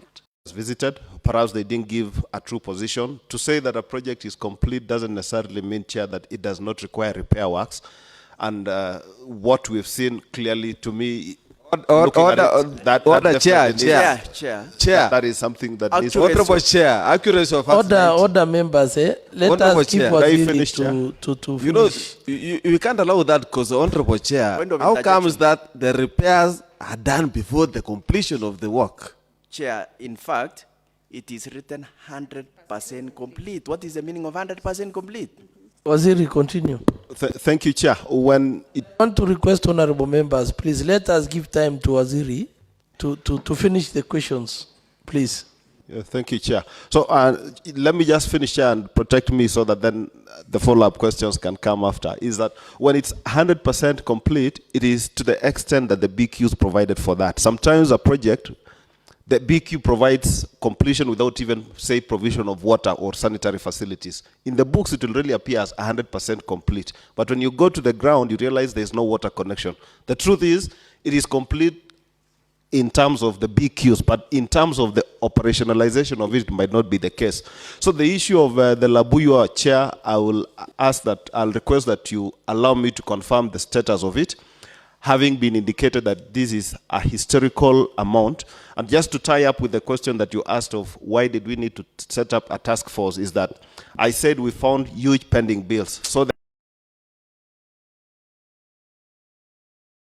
let's first subject them through a process. And in the found so many ghost projects that never existed, so many water projects that were purported but were never built.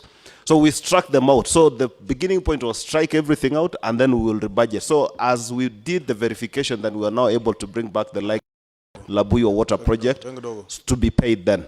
And the reason the Mheshimiwa for Chemundu says he's not seeing it in pending bills is because it's paid, really. It was what we've shown here are historical pending bills, whether paid or unpaid. But if you're looking at the status of pending bills as per the M&D report, anything that has been paid will not appear there. So to then maybe proceed to the question for, I don't know, I think I've forgotten for Mheshimiwa, but let me just pick up from what Mheshimiwa had indicated, Mheshimiwa Maina had indicated, whether there were real documents in terms of what we plan to do as a department. Yes, meetings and internal notes as to what we want to execute as a department. The issue of operationalization of the existing projects that have not been in operation, Chair, we've actually started, and whereas we do not have a document to present here, we can actually even share the roadmap of what we've discussed within the department, so that then Mheshimiwa can get to understand that we really are moving. And also to clear on his question is, he had asked why I indicated that we'll use emergency for issues like the ablution blocks. One is, for example, the case of, we had an ablution block that collapsed in Kapkerer.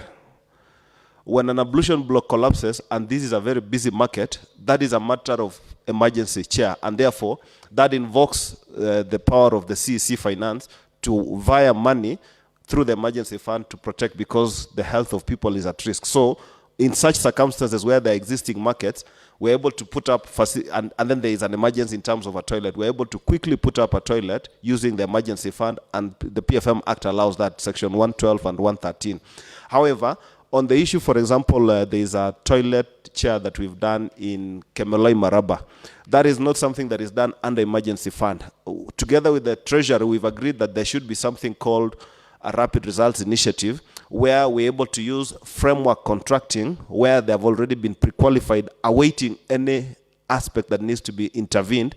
So in the case of the ablution block in Kemeloi Maraba, that wasn't an emergency, but it was a necessity. So this could actually be done through a rapid results initiative project, where the budget, the funds are available, but then the contractors who have been pre-qualified through a framework contract can just be deployed within a very short time to go to the field and execute the works. Maybe Chair, while on the same question, I wanted the CC to take us through maybe a project that is not budgeted for, and the department goes ahead and execute. Maybe like the project on the Ajira E-Soko program. It was never in our budget, but the department executed the same. So on what basis was that done? Because it's neither an emergency or... That was budgeted. Come up again, which program is that? The program, I think with this document, it's project number 33. Kindly read, Chair. The E-Soko program. Chair, that was budgeted for, tendered, and executed. So that was budgeted. And maybe in the same, the budget was 2 million, but you contracted it at 2.3. So how are you explaining the 300,000 above it? And was it approved by the Honorable House? Thank you, Chair. In tendering or in budgeting, we are allowed up to a certain percentage, a certain range, beyond which we can't go above. In this case, we are allowed up to 15%. So that means immediately in the subsequent budgeting, ensure you provide for any extra, and you usually provide for these extra amounts from the savings that have arisen, because not all programs are budgeted at the exact amount. Yeah, so that confirms. So when you do 15% of 2 million, you are still within the range. So that is 300,000. So for the records of the CC confirming that the same was budgeted in the financial year. And Chair, where is the physical location of this? Or what? I don't understand. Yes, this is a digital platform that we came up with, Nandi. This is an E-Soko platform, similar to, say, Jumia, similar to Gigi, the platforms. And maybe when we come to that, I'll still... Do we have the app? The app is there. We actually have 2 apps, Chair. We did one for digital tourism place for Nandi. It's called visitnandi.com. And then the other one is called Nandi Marketplace. The apps are there. It's a web-based platform. The plan was, after we've done the web-based platform, we also consolidate this into an app, a mobile app, which is still work in progress. Okay. So, Chair, is the... Chair.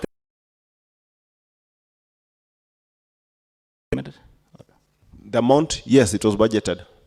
Which financial year? Within the same financial year, the 2 million. Yeah. The budget team, to confirm. Chair, Also, Chair, yes, Honorable. Also, Chair, don't forget, I'm still waiting.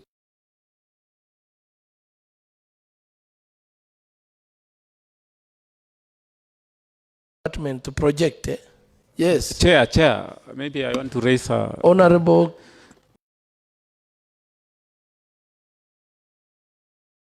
Can you serve this committee with a number of projects for emergency? And as we know, any emergency fund must be approved by this honorable house. Can you, in your department, highlight it or serve us with a number of projects that you have requested for emergency fund, emergency?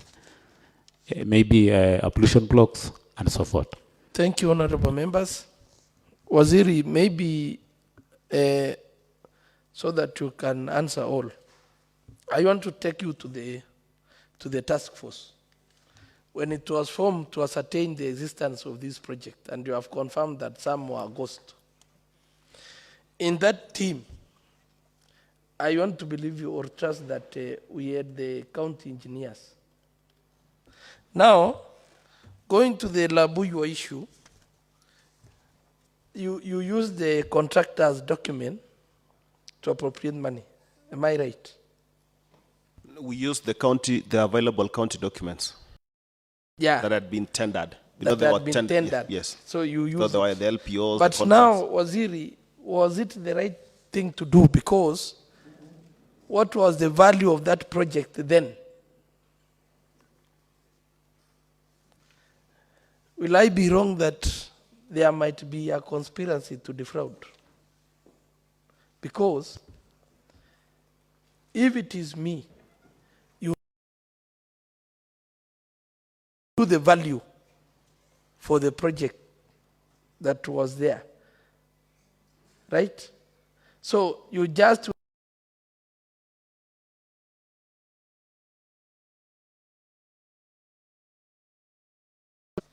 No, Chair, you're right in what you said. We actually, in the technical team that went to field, the beginning point was the documents available within the county.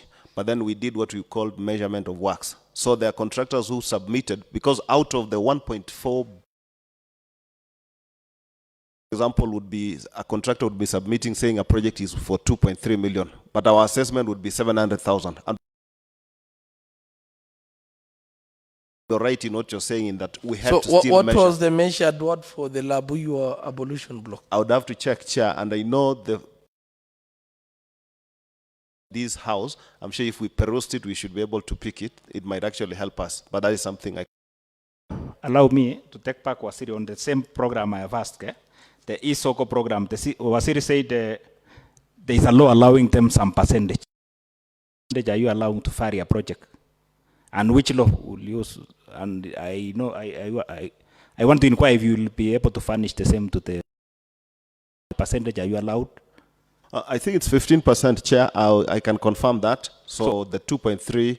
So if it's Chair, if you the project was 2 million and they varied 20,000. So in terms of percentage, how much will that be? I think, Waziri, what the honorable member wants you to answer is the appropriate law.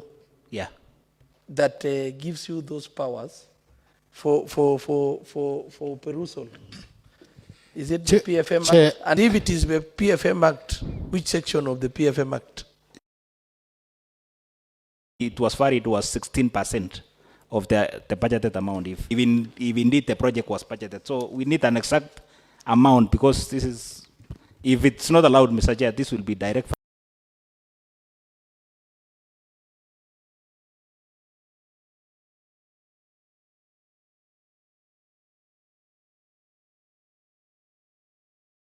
Is actually 10% of the sub-vote, not of the individual item. So a sub-vote might be clusters of 20 million. So if you do 10% of 20 million, you're varying one item within the sub-vote. So that initially So it is, the variation is 10% of the sub vote. But allow me to. To honorable members. Sub vote meaning. Well, okay, thank you, Chair. Is that a follow-up question, which I'm sure you're giving me? Okay, yes. Thank you. So a sub vote, in this case, the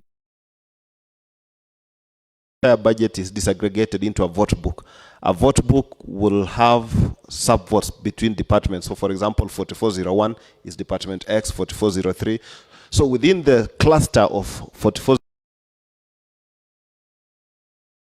these are clusters based on items of similar characteristics. So in this case, this would be development items for the Department of Trade. So if the Department of Trade, the items under development falling within the same line would be, say, 15 million. That now is a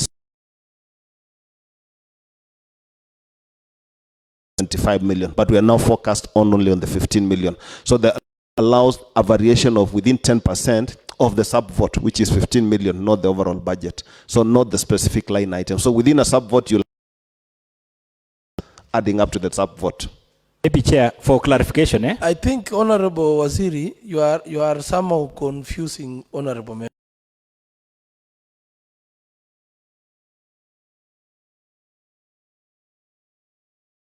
We are getting 2.3. Allow me, Chair. You are Chair, now Chair. going back to introduce a sub-vote of Chair, 10%. Chair, for you to not to divert, Waziri started its lead house, Mr. Chair, because we are working on an itemized budget. Let's, for example, we want to construct an assembly, and we have allocated 30 million, for example. How can you use the sub-vote to vary a project, yet we are working on itemized project? We budgeted for something, we allocate the amount. I think Waziri is trying to mislead that you can use the entire budget of a department to vary a particular project. For example, let's take, for example, an ECD we are constructing. We have allocated 1 million for an ECD classroom. How can you say you want to vary an ECD, which is supposed to be contracted with 1 million, construct it with 3 million, simply because the law allows you to vary a sub-vote? Because we are talking of one project which was varied by 320. Tell us that because a project, for example, was a market, you cannot vary maybe one item using the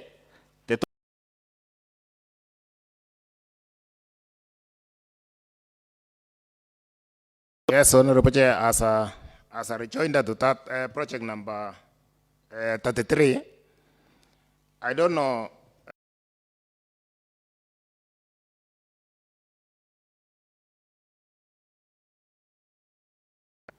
And again, the amount paid is only 2 million. Let me ask, was there a negotiation? Contractor be paid less? Waziri.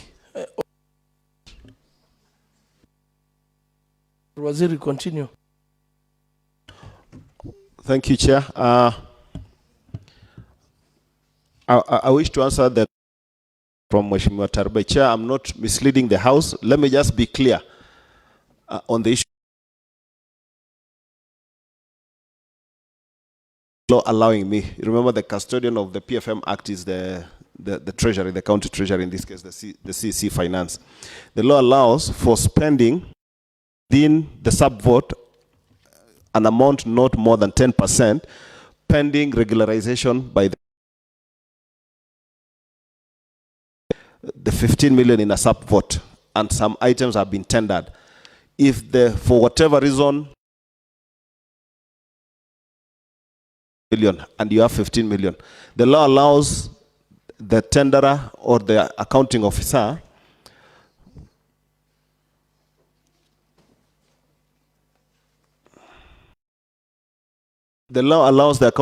to proceed with the tendering, but within 2 months with the county assembly. That is within the sub-vote. The sub-vote here, meaning it has several items, simply because it anticipates that you may tender the item for an amount more than that. So as long as you look at the bottom line and it adds up, and I think that is something we for purpose of records, I wish to still be able to get the law. I'm just trying to retrieve the law so that I read to this house. Thank you. I would like to request that we proceed. We still have a number that are still pending. May I ask, Honorable Chair, so that we move away from, is the CC confirming? You know, also looking at it holistically, he indicated earlier on that sometimes we have challenges of resources.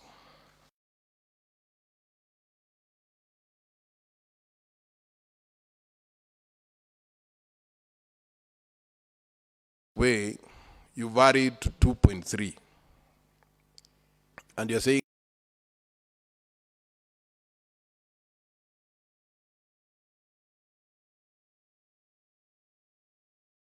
when the project has already started, was at the time of awarding the contract. It's at the award.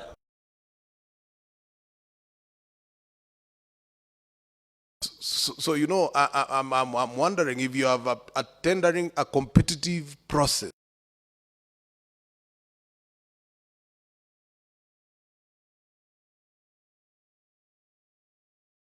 for something, and it's you who is requesting. You go ahead and decide that now you need 2. And proceed on, and you have undertaken a competitive process. So the question would be, did you do it? Did you do competitive process?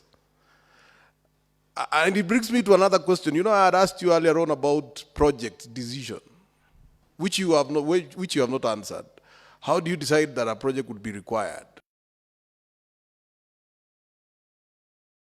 And if you now arrive at 2 million and bring to this house, and then later on when you are at tendering process, you give 2.3. Yet you know very well that the county does not have so much money. So you go and upscale. According to you, how do you feel about that? Thank you, Honorable Member. Waziri. Thank you, Chair. Just to answer his or in the process of coming up with projects, it's usually the mother document will always have factored it in the CIDP, of course. But as to when this is going to be implemented is a decision that, at example, this year, let's do a SOCO platform. I mean, the e-SOCO platform, for example. So that is a decision level. Of course, all these being products of a public participation. I mean, remember in this case, the digital marketplace. These arose when we engaged the local chamber of commerce and the business community. We thought that they may benefit from a government prepared platform. So having determined the need on the ground, you then go ahead to put it in the specific year that you want to implement. So in this case, in the ADP, if you choose to start with it, you look at the resource envelope that you have as a department. So you've been given much resources. You decide that, well, not all the projects will. Ordinarily, for brick and mortar projects, it is required that by the time already developed BQs that will tell you this project will cost this much. However, that is where we have a lapse as a government. We've not been able to prepare BQs beforehand. So oftentimes, you find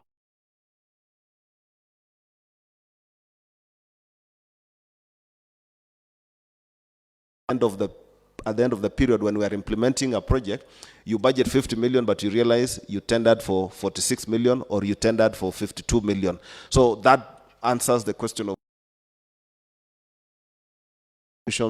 Chair, that we ask that we have is that before, especially with the word fund, ensure that we have BQs already and ensure that we have the exact cost of the project, because that helps us to optimally allocate resources. So, Waziri, before you proceed further, you have admitted that we have a lapse in the government, and that one has been captured clearly. So, whom do you blame?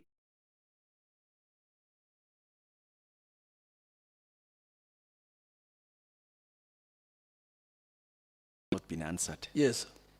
Was it single source or competitive process? And if it was a the other bidders who are able to deliver it even in less than 1.8 million. Thank you. Waziri. Chair, without really magnifying as a lapse in government, these are things, the issue of not having big queues before projects or before budgeting has to do with so many things that are really beyond.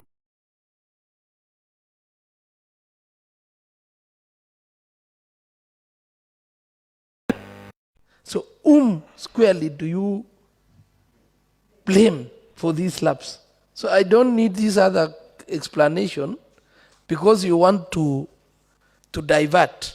So it has been captured. That one is on record. So and the good thing, Waziri, you have been the CC Finance in the first term of His Excellency the Governor. Now you have 2 years in the second term of the same, and you have said that there is a lapse in government. Do you blame? I don't need explanation. I just want you to say we blame. Chair, I think this is collective responsibility for everyone, no particular person. For everyone, who now? Everyone. Who are the one? The whole of Nandi County. Both the executive and the assembly. Chair. Explain why, including the citizens, because sometimes they want a project. When you go to the ground, you realize even there are still issues of land ownership. So you say, well, we'll put regularization of the issues of land ownership. So sometimes even public participation has not sorted. I think, Waziri, you should move. exempt the assembly and the people and the citizens, because you are the ones that have been given the mandate to see. So when you bring in the assembly, as we are just doing oversight. Chair. Honorable Chair, could you just settle down on this question? The 2.3, at what point did you decide that you needed to was there competitive bidding first? Thank you, Chair. On the 2.3, this was a request for proposal. So this was a tender process and a request for proposal tender, one of the types of tenders. And in the request for proposal, you actually do it in 2 levels. You first get the upon which, once they have satisfied the technical assessment, you now go to the financial bid. So this process was not single sourcing. It was done through a request for proposal, and I think the documents we submitted shows that. There were a number of bidders. On the bidders, when we assessed, because we developed our TORs, terms of references, which we captured them as 5S in what we wanted to achieve. When you get to assess the bidders, you realize that not everyone will even pass the technicals. After they pass the technical, then you proceed to financial proposal, at which point now, the person whom we awarded was the 2.3 million. Through the chair, I wish to ask on this question, Honorable Chair, are you then saying your document, the RFP document and RFQs, did you envisage what was the budget? Had you put it at 3 million or was it at 2 million? It was at 2 million. And you are allowed to approve contract beyond the budget? Up to 10% of the sub-vote overrun. Are you able to provide to the assembly this issue? And remember, CEC, you're talking about up to 10%.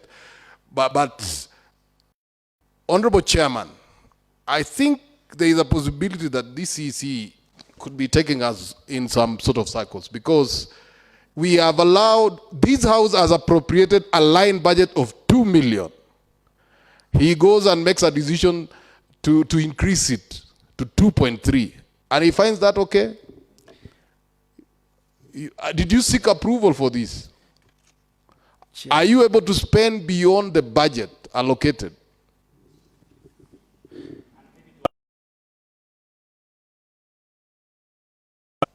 People who provided, who RFQs and their quotations. I think, Honorable CC, because this issue of 2.3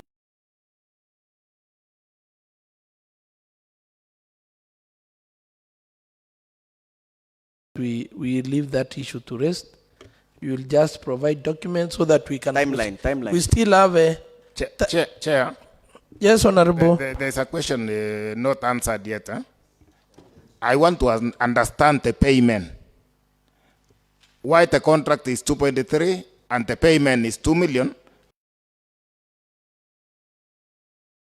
The service provider is still expecting the balance to be paid.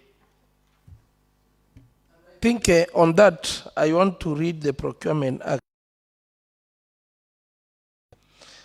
Responsibilities of the accounting officer. Ensure are within the approved budget of that entity. Are within the approved budget of that entity. So this is an issue that the accounting officer will have to explain.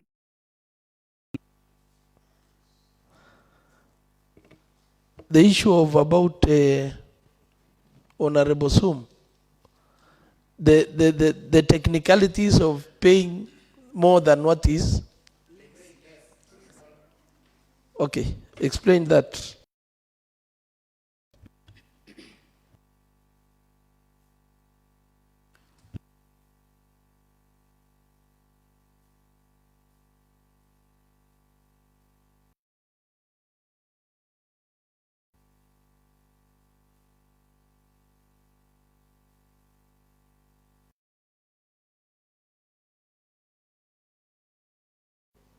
Through Chair. Before you proceed, I want to, there was an issue about the Baraton handing over. Can you please project? So as we wait for that projection, Honorable Chairman, I would wish that, so that, because there was a question I intended to raise on the aggregation center, the industrial park, which is similar. I want so that we don't come back to it because it's similar.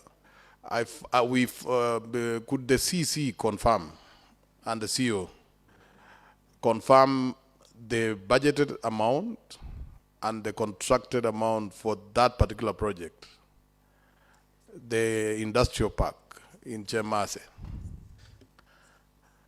We will discuss a little bit more. There will be other questions about it, but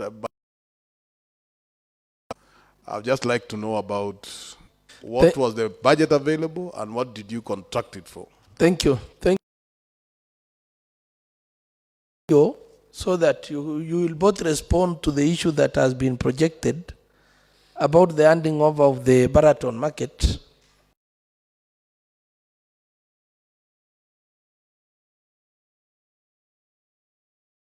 And we also have the chief there, it is being shown. So I think the CEO,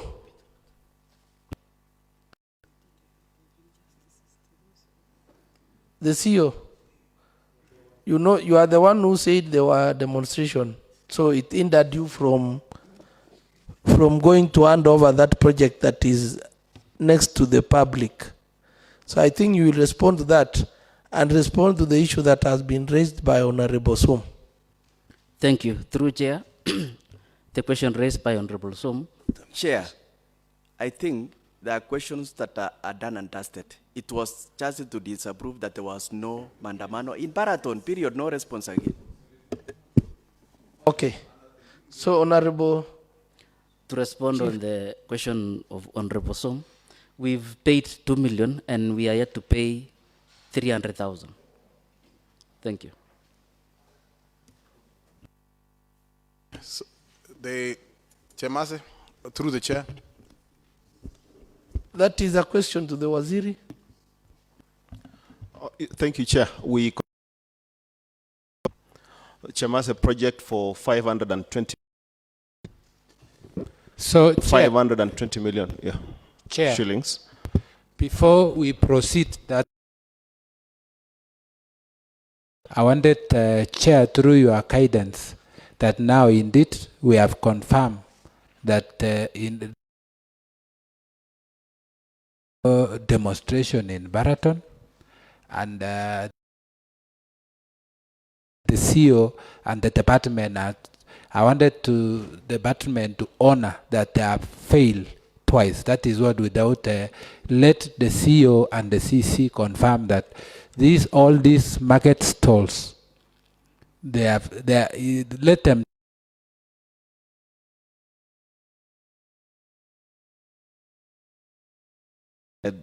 dispense that. Yes, we had dispensed that. Yes. So the projection. Let's move forward. The projection from Baraton confirms that the CEO has lied to us. Yeah.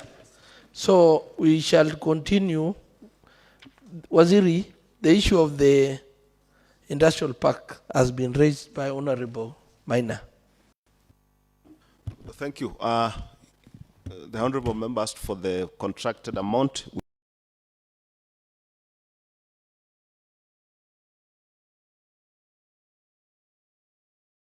250 million funds from the national government, and the balance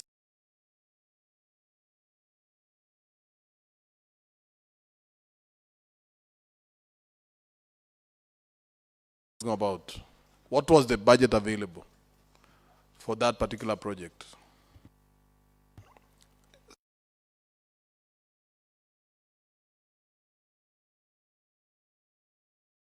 Man, could you give us the figures? Just figures. The budget available, Chair, is 220 million, budgeted in a multi-year approach. We don't budget everything in 1 year. Okay, could you confirm, Honorables, where he has this 520? Where is it in the budget? Let him show us. I'll need to confirm the Chair. The budget document. What I'm saying, Chair, is that this is a commitment that we did as a multi-year. Honorable Chairman. So we have Honorable Chairman. Honorable Chairman. Let us Point give of time. order. Honorable Maina, let us give time to Waziri to respond. Yeah, and then I will give it to you back. Yes. Need to guide us. We allocated as a Nandi County 250 million. National government was to give 250 million. And the basic question we are asking, where was this other additional figure and what prompted this additional figure? I think, Waziri, you've understood what the honorable members are asking. Because we are located in the financial year of 20... Honorable Chairman. Yeah. Point of order. I think the budget comes to us from the executive. Could he answer? Let him tell us. And if he's not aware of it, then we can make a conclusion as to how he does his work. Probably he's traveling, trying to get us some links. Thank you. Thank you, Honorable Member. Waziri. Thank you, Chair. I think the issue of the budget is straightforward. You read from the budget document. I don't have one here. Just show us. Document here. If I can be given the updated budget, I'll show you the figures, Chair. Yeah. Honorable members, I want you also to be not to be fair to you, Waziri. You know we are doing oversight. So you need to be aware of what is happening in your department so that most of these questions could have been answered. So Waziri, we appropriate 50 million in the budget of 22-23.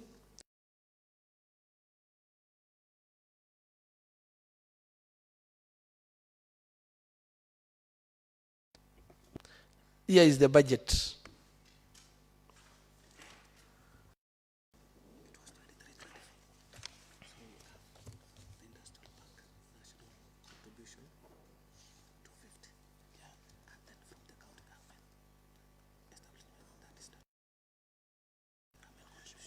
Yeah. So, Waziri, it is now clear, with me is the budget. Establishment of County Industrial Park, national government contribution, 250 million. Establishment of County Industrial Park, county government contribution, 250 million. So I have to explain the extra 20 million and why it has not been brought to the attention of this House? Point of order, Honorable Chairman. It's actually not a question of even bringing it to the attention of this House. Remember, we had to undertake a supplementary budget as a measure that which we proceeded to do and gave 200 county. National government, then they proceed to make it at 520. Is that or CC, how, through the chair, how did you arrive at things like that? And maybe on top of that, Waziri, you will have to also give us the current status of the industrial park at Jemase. Oh, don't project fast. Let Waziri explain. Thank you, Chair. It is true. The concept of the industrial parks was conceptualized by the presidency, and all the counties were given uniform amounts of 500 million, 50% to be borne by the national government and 50% by the counties. The BQs were also done uniformly across all the counties, and therefore we were just sent our public works guys received the BQs, which they were just meant to adopt. So when we received our BQs, we realized that the standardization of the BQs was that these are BQs to be used on one, a flat area, secondly, a place that has red soil.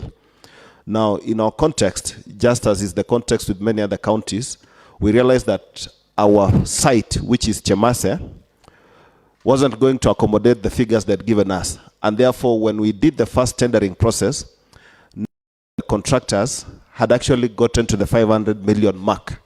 So when we didn't get any of the contractors getting us within the budget, we sought advisory from the department, from the State Department responsible. We asked them that we've done the first tendering and we feel it's non-responsive on account of the figures that were high. I think guys were quoting 569 million, 600 million. So we proceeded to cancel. So when we did this communication and wrote the communication to the State Department, they asked us to conduct soil sample tests. When we did the soil sample test, we then were able to communicate to them that, for example, the provisions that they had made for the foundation work for purpose of putting up the substructure was 1.2 meters deep. To be able to find a stable base, the contractor had to go to 2.5, 2.6 meters deep. So our case was really different, and we proceeded to. We conducted at the lab at Eldoret. We therefore wrote to the State Department, the Ministry of Trade, and they gave budget for any amount over and above what has been tender. So since we had cancelled the first tender, we then proceeded now to do the retendering, at which point the successful bidder was at 520 million, who then assumed site and is currently at the site proceeding with the works. Thank you, Chair. Chair. The way Waziri has explained, it sounds so good. But since we are the oversight, we play a very important role in oversighting those kind of projects. Did Waziri give us, Waziri did not send approval for the extra amount? Did it consult the... Okay, secondly, Waziri, I had asked a question on the current status of the industrial park. And on addition, how much money has been spent to date? And how much money has been spent to date on the issue of the industrial park? Chair, and as he provides that, he also needs to provide the list of all the bidders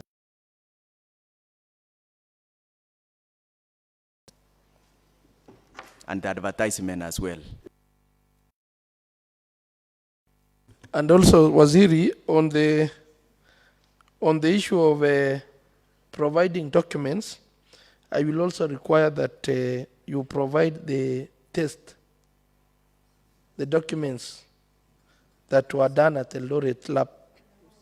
You also provide that to this assembly. And Chair, if I may ask you, the CEC, is he aware that any variation should get an approval from this county assembly? And if yes, did you ask for approval of any variation? Okay, thank you. On the provision of the documents, Waziri, I will give you until Wednesday at 10. Honorable Chair, point of order. I do not wish to disapprove you, but doesn't he have the documents? Why doesn't he just send for them now? Right now, because they are just in the... Honorable members have just ruled that I've given Waziri until Wednesday 10. So let us just agree with that. Waziri. Thank you, Chair. So to answer your question, Chair, plus the two other questions that have come is that tendering the works at 520 million at the onset, that does not amount to a variation. It just amounts to an aspect that needs to be regularized in the budget. However, we now have a variation that has arisen as a result of substructure works, which will squarely and procedurally be approved in this House, because it requires us that within 2 months, we ensure that that is regularized. So that aspect of variation will come before this House. Point of order, Honorable Chairman. Point of What order. is the point of order, Honorable? Is the CC in order to say tendering beyond the money, the budget available is not a variation, ab initio? Maybe Waziri, you will respond to that. Okay. Chair, and if it is regular, and Chair, and if it is regularization again, it needs the approval of this House. Was there any approval of regularization? I think the way Waziri responded is the approval of the variation. So I think you need to explain both aspects, Waziri, for better understanding. Thank you, Chair. So yes, as I indicated, that this is a multi-year contract. This actually runs all the way to 2026. So that means the budgeting will be in phases. So upon us getting a no objection from the Ministry of Trade, we proceeded with the tender. So when we awarded the person with 520 million, we were aware in our mind that in the subsequent financial year, we'll that we provide over and above the resources that are required. In this case, the county allocation would have to be 250 million plus 20 million, 270 million. But while we are at it, Chair, upon the completion of the substructure works, the contractor again raised a variation on the substructure works because he had to do other auxiliary excavations, which for us, the normal process is to subject it to the technical team. So we have the project manager. We also have the procurement team. We have the legal department. So when this variation arose, our initial understanding was that this variation will only arise after assembling a team. That's the procurement, the technical team, and all that. They assessed and they did what we call joint provisional sums for substructure works. There is actually need for more variation. So there is an additional variation which was actually concretized last two procurement, and the proper process is upon us establishing the variation, ensure that in the next supplementary budget, we've been looking forward to a supplementary budget which will be coming possibly, I don't know, maybe in a week or two. One of the key things that we'll be fixing is the variation that arose from the measurements of works that were done after the contractor had done the substructure works. So the difference, Chair, is that variation arises when the contractor has already assumed site, has executed works, and then he realizes that either because of unforeseen issues, there's a deviation from what he had initially quoted. So this is a variation of his own figure. Chair. Yes, what is the point of order, Honorable? There is different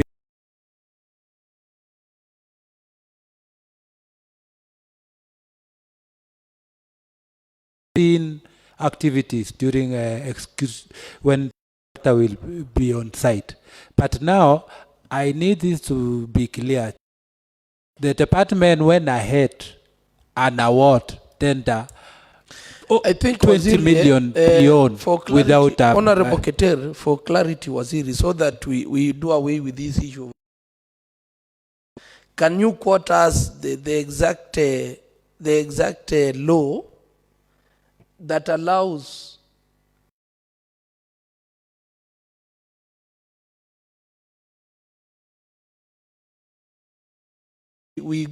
it allows us to continue? So can you quote that, whether it is in the PFM Act or in the procurement, it is now hindering us from moving forward? Is these contracts that you are awarding above the budget?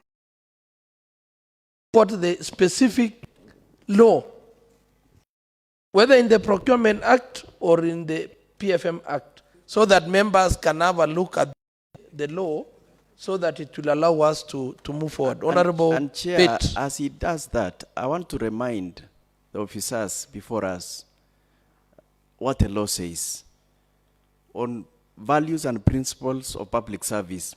Article 233B, that these officers must, if you look at Article 232,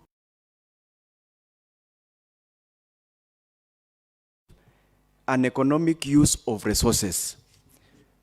E, there must be accountability for administrative acts. And F, transparency and provision to the public of timely, accurate information. I want to remind him that he must comply with the Constitution, and this is in line with the Public Procurement and Disposal Act. Thank you, Mr. Speaker.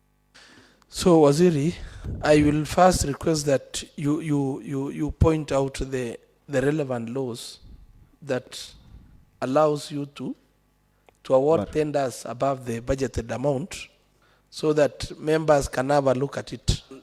Honorable Chair, and maybe we also need to Waziri to explain this word variation. Is it again that it is climbing up in the actual amount, or yeah, just explain this variation while awarding the tender. Okay. Proceed, Waziri. Thank you, Chair. So yes, maybe in simple terms, as Mheshimiwa Laldima said, is that variation is an increase in the tender value beyond what had been originally quoted. So the contractor in this case had quoted 520 million. But then he realizes he has, from what he quoted, he himself realizes he did not put everything. He has had to do more work than was necessary. So in that case, variation arises. So the variation that is dealt with under, or for that matter, is the Act 2015, Section 140 and Section 141. So it offers the limits. You cannot vary. For in this case, the variation for contract works not more than 20%. The quantity variation for works should not exceed, that is for goods, 15%. The value for contract variation should not result in increment of the total contract price by more than 25% of the original contract price, and on and on. So that is the public. There are the 2022 regulations as well that could further clarify at what point the variation can happen. As to now the issue of the 520 beyond the 500 million, this is at the tendering process, and that is why I explained when we realized that the first tendering process did not give us 500 million, it gave us everything above. We cancelled the tender because our understanding was we don't have the budget. So writing to the ministry with all the support, they gave us a no objection that so long as within a reasonable period, you regularize the same. You regularize the same in your budget. Point of order. Yes, So, what is point the of order. Is the CEC imputing that they are controlled by the department in the national government and not this house? Chair, maybe on a better note, now that the ministry was the one who should share that then the extra amount rather than the resources for Nandi County. Is it possible that now that the blame be shifted to them so that they can cover because it is a joint project between the national government and the county. Why should the budget come to Nandi County, yet it is the ministry now from Mwasiri's point who are giving the clean bill of health? Why should you bring it to supplementary budget and not the national government to top up the same? And maybe, Chair, there is something which is not coming up clear from the CC. Did the CC, before, it seems he has been negotiating so much with the national government. Is there any point did it inform this county assembly, this house, Mr. Speaker? Maybe for clarity, Honorable CC, was there a study before this preparation of these whole documents?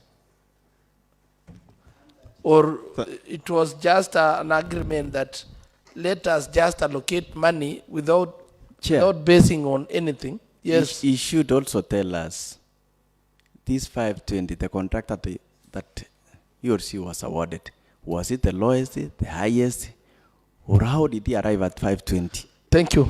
And honorable members, let us now allow Waziri to wind up the questions that we have asked. Thank you, Chair.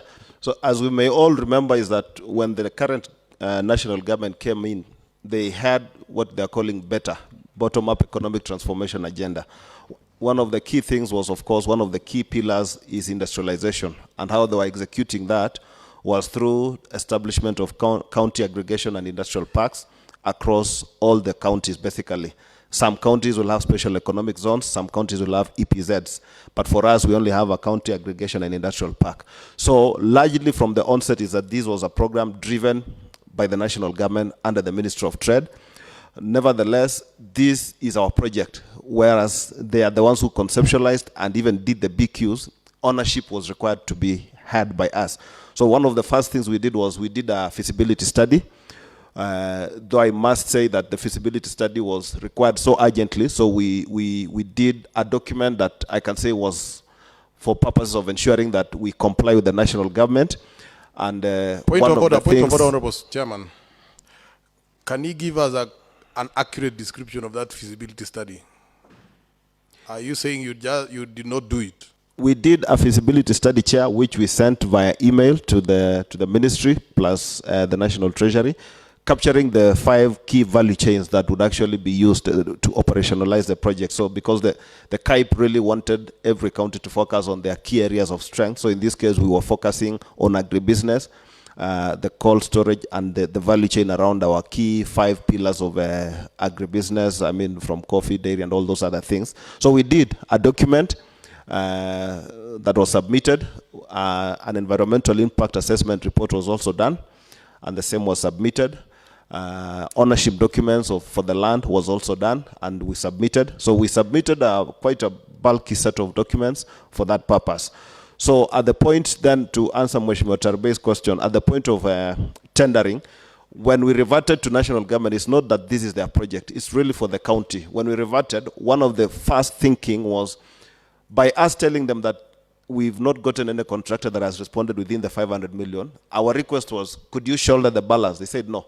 What has been approved by the Office of the President and by the Treasury is 500 million for each county. Any budget overruns, make it good in your budget.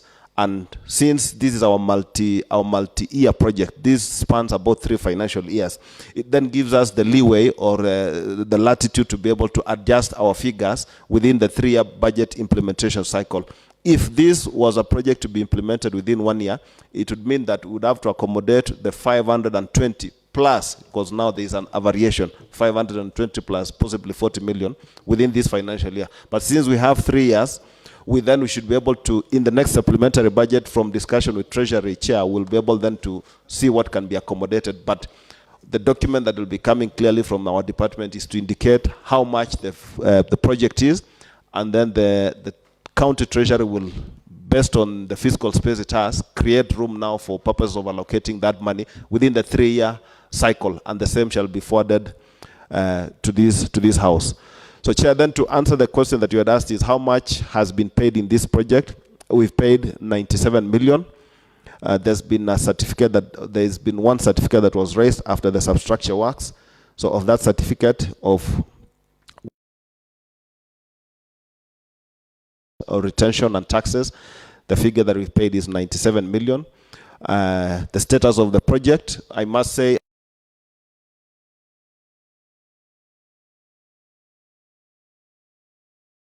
the issue of regularization of the same variation that had arisen. The contractor wanted that aspect regularized before he could resume site. So after the intervention of the technical committee, we asked the contractor to resume site, and the letters that were attendant to that were done by the chief officer together with the project manager and the attorney. So and I'm sure Mheshimiwa Maina, the contractor has been on the ground for 2 weeks now after he left site. What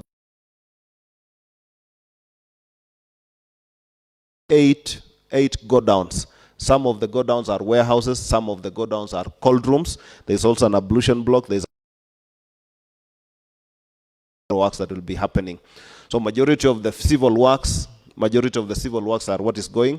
About 90 or 80 million are mechanical and electrical works, which in this case involves installation of the cold rooms and the other mechanical aspects that are required. So from the contractor, from the meeting between my team and the contractor, is that he indicated ahead of his schedule, because the contract period is still very valid. He indicates that he'll the works within the contract period. Thank you. Chair, honorable members, I would like to be settled.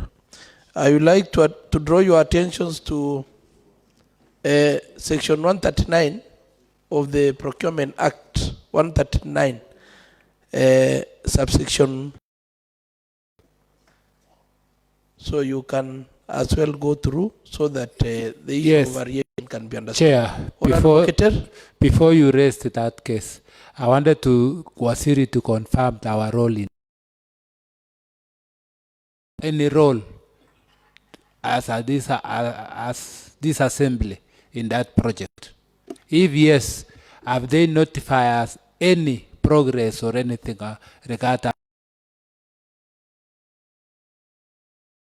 in that? Because from the look of things, way above the budget, the work has started, it has been raised. Have they not? Let it come up clearly, Chair.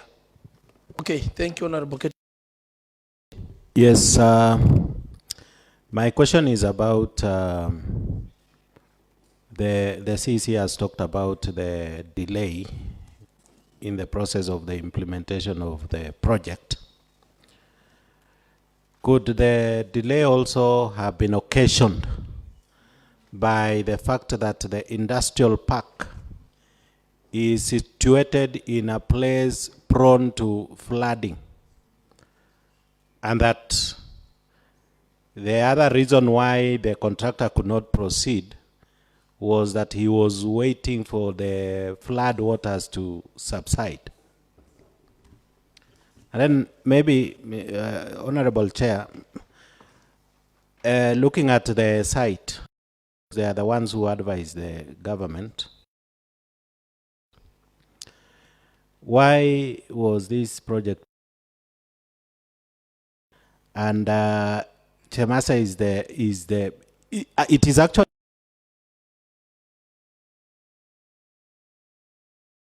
establishment of county government. That is the charter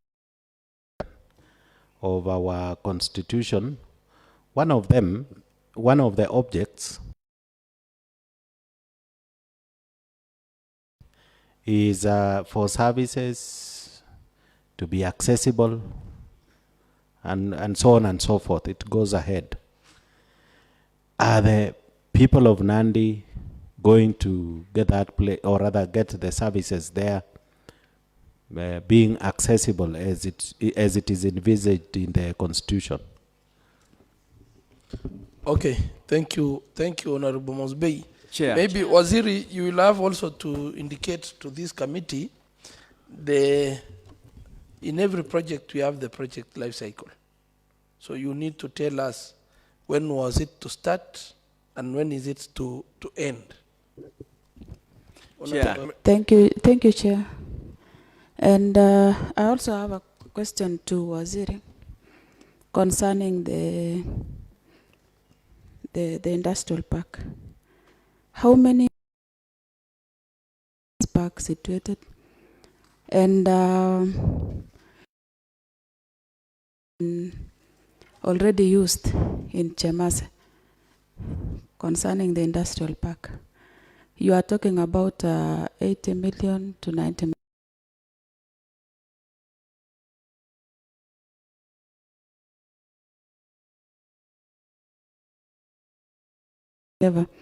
If at all we had used the money to buy some other land around here, where my people from Jepteroi can really access. If you look at that place, I went there and I really searched for that land, for that place for a very long time. So if at all maybe you had used the money, what is your take about the money that has already been used? Thank you. Chair. And Honorable Tololei, the money already that It's 97 million. already the money that has been paid according to Waziri is 97 million. Yes. Yeah. Thank you. And that is Chair. now the site of the project that is being projected there. Chair. Yes, let us finish the projection first and then I will give you Honorable Bridget. Okay. So, Waziri.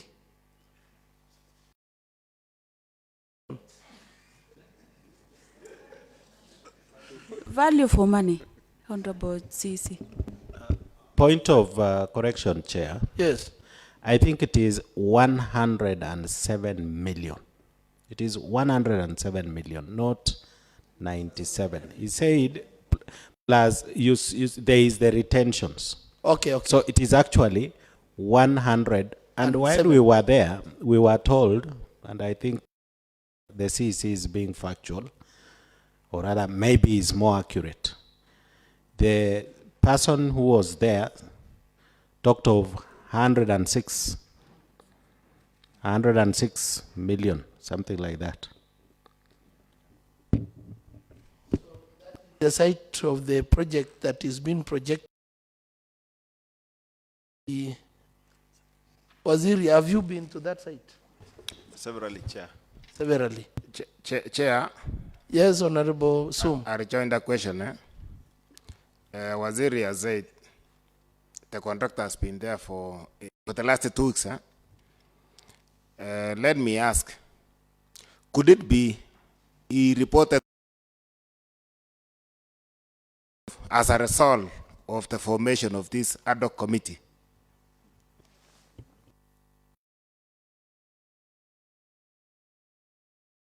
Any other question, honorable members, concerning the same? Chair, I wanted to know, and there was here to provide information.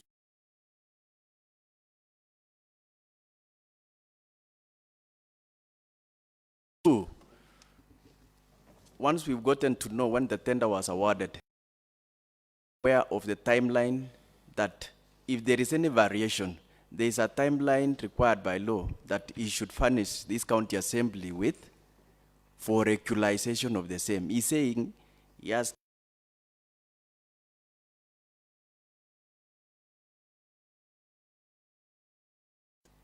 for how long is he waiting? Thank you, Honorable Bridget. Thank you, Chair. I just want to know from the CC how much money have been received from the national government and should be in figures, kindly. The amount so far received, Honorable Vice Chair. Okay, may I ask Waziri, now that the project is on, to come and invest in that industrial park?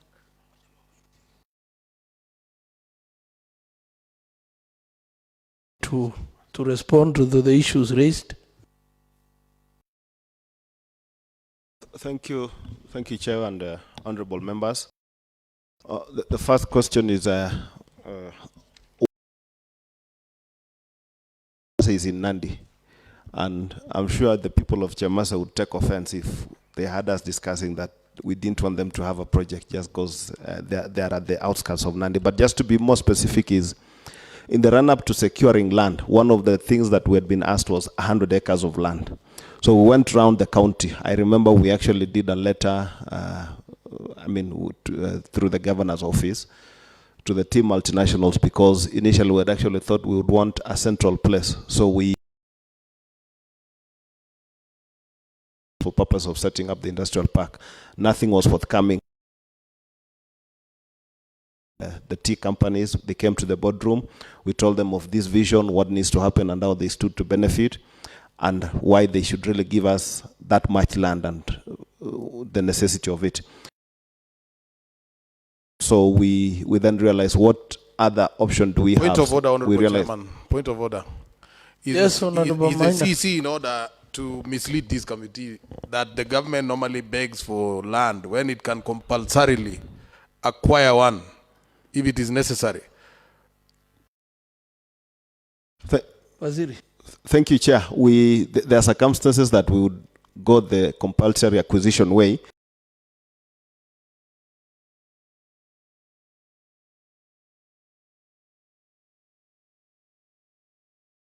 House, but because of the urgency of this, we thought that an amicable solution would be found by calling these people to the table. So when it didn't avail, looked at Chemase, we had a land about 214 acres, which has been a livestock holding.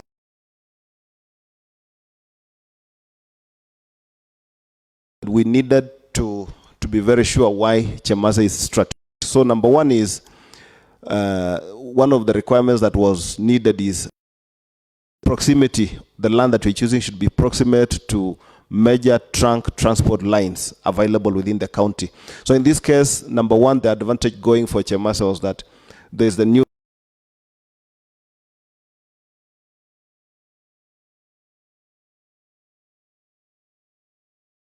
so that is in the work. So that meant that there is access of road. One of the requirements was, is there a tarmac within 1 kilometer of the land you're choosing? So that one means that railway station, which with the engagement with the Kenya Railway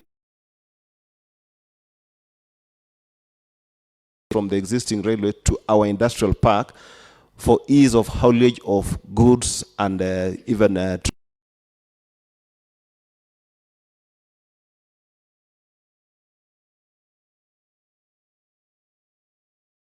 said it is also near Kisumu. It's an encourage inter-county trade. So it's a boundary between Nandi and Kisumu. And we thought that when we're talking of major industrial plants like this, you need to take it to where there is extra room for expansion. So we were supposed to hive off the first 100 acres. So we did that with, of course, the possibility of providing the other 214 acres should there be need. So that is how we then settled on Chemase. The title was already with the county government and the department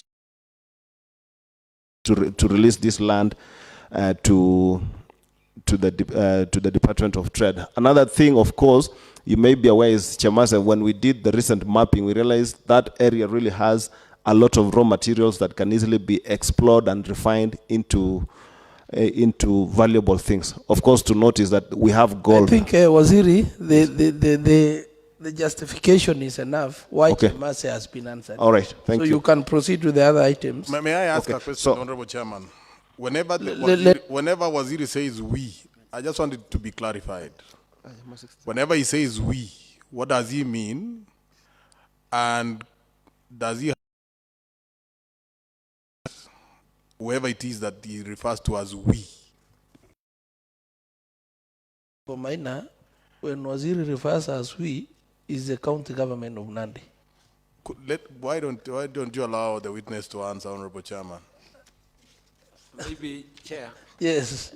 Yeah, about we, there is no problem because we are part of it. And then another thing, to all those calamities that you found in Chemase, Waziri, we have no problem because our people are watching, and Chemase is in Tintret constituency, where we also come from, and where we want development to be there. So, what is your target or finality?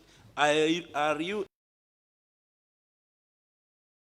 27 where we have a contract? Okay. Thank you, Honorable Waziri, please. Let me rush quickly, Chair, Yeah, through the questions we are, that were we asked. are, we are against time. Thank you. So to quickly run is that the land is 214 acres, but specifically the land earmarked for this industrial park is 100 acres. How much money has been received from the national government? We've received 2 tranches. The first one is 64 million. The second one is 52.5 million, making it a total of 116.5 million from national government. The county purpose account, so there's total funding of about 146.5 million shillings. Of course, less what has been paid, that then you'd be able to find in the special purpose account. Point of order, Honorable Chairman. Point of order. How much money we appropriated in a supplement towards this particular project? The exact amount. Proceed, Waziri. Thank you. I think the figures are as what the advocate read. We still have the 500 million, what the House appropriated. You remember when we did the supplementary the last time, was actually to beef up the amount.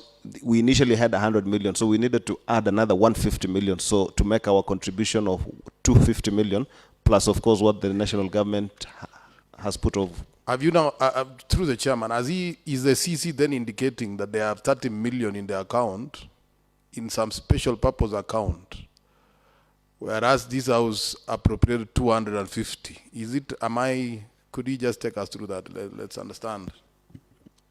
Proceed, Waziri. Thank you, Chair. Appropriation does not necessarily mean the money has been transferred. That appropriation is purely a budgeting thing, but to move the actual amount to the special purpose, it's only 30 million of our county share that has actually been taken there. So in essence, of the 250, we still need to move about 220 million of what we have in the budget.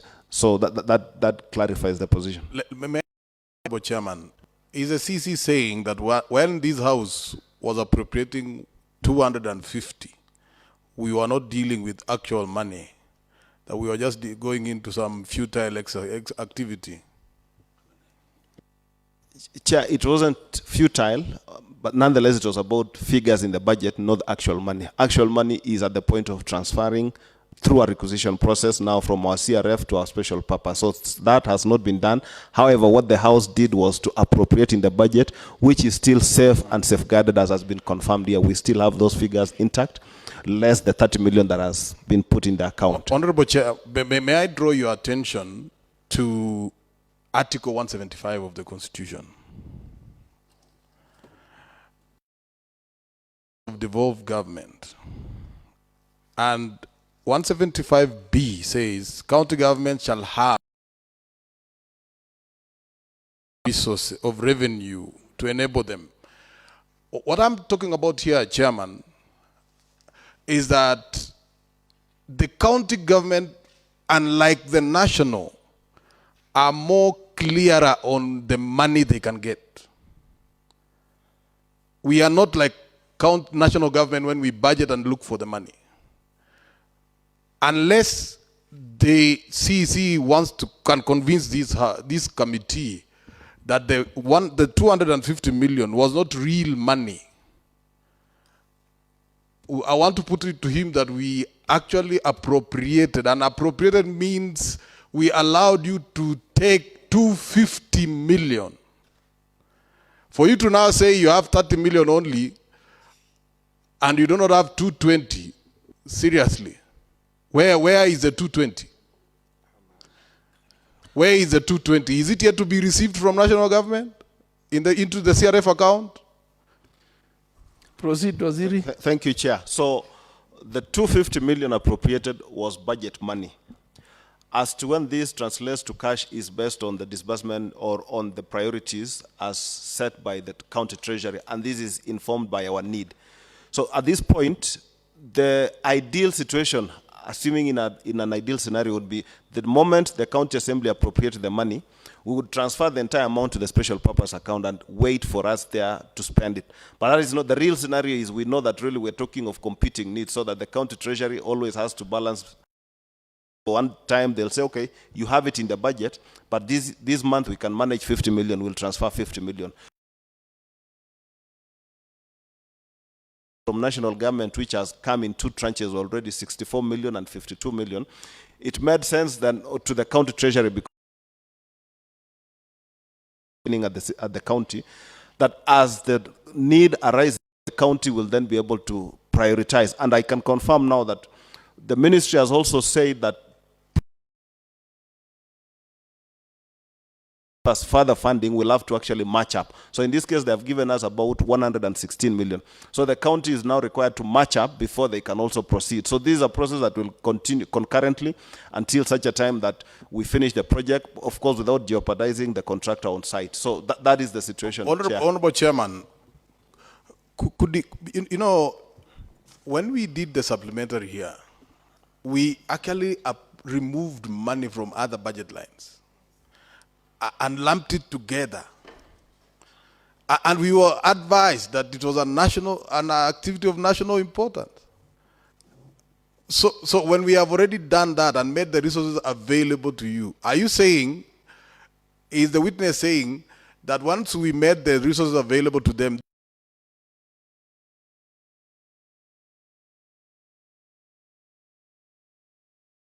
budget, and I was in this house, we appropriated that money. We removed from other budget lines. Okay. Where did the money go? Chair. Honorable members, I want us to give Waziri some few minutes so that we close on the issue of the industrial park, because we still have another issue of personal emoluments. So Waziri, I want you to wind up on the issue of industrial park. Yeah. And then we go to the third item of personal emoluments. Maybe I will give 30 minutes to that. And then we because we still have honorable members, we still have 5 people to interrogate for today. And you realize around 4 hours on one department. So if we don't manage time properly, we might have to go up to tonight. So I want to request honorable members, for those issues that are not clearly, let us ourselves so that we shall ventilate as a committee. Chair. Yes.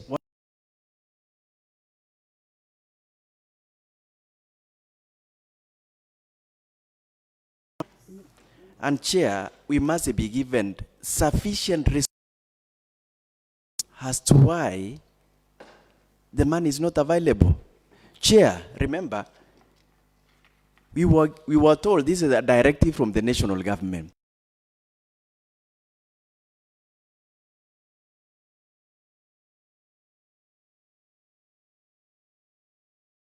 Even drugs in our hospitals to be given skeleton projects being run and money has been spent. Chair, I would really want to ask you and ask your indulgence. We must give sufficient reasons. And if there are no sufficient reasons, then there is no.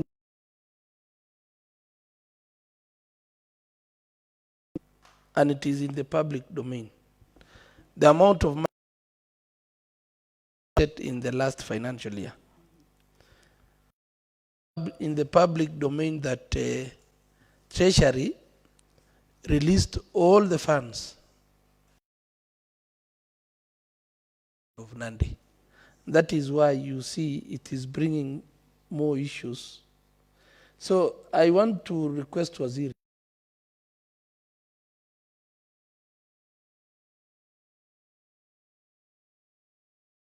Chair, yes. From reliable source, we were informed that in our region, there were a number of counties whom we were competing. That's why we were told, let's allocate the resources to be among the first.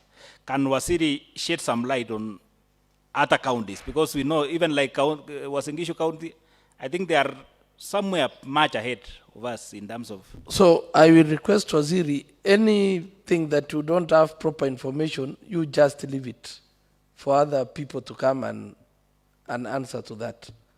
And Maybe- Chair, CC confirmed the House whether or not there is any pending disbursement for the financial year 23-24. Waziri, proceed. Thank you, Chair. I'll only share what I know is, but Chair, just for benefit of even the committee, the money doesn't translate to cash.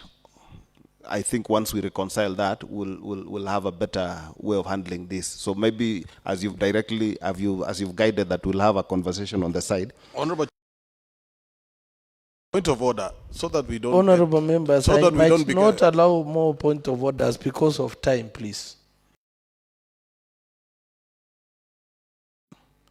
Because there are only probably two sources of income to the counties: revenue and on-source. What is the percentage of on-source revenue to the shareable revenue, CEC? Probably 6% thereabouts. So 66% is, you are sure of it? 94% you are confident that you will get, because that is given. It comes from national government, isn't it so? And which is this thing you are calling budget money? Thank you. Proceed, Waziri. Or is there something that is outstanding in the... You can tell us. If there is something outstanding, then we can follow up from there. But if all the...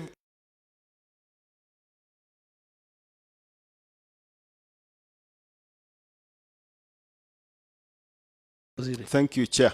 So, if we look specifically on this KIPE, you'll realize we still have the same figures in terms of the county allocation, right? Simply because whereas we've secured it in the budget, we've not translated it to actual money.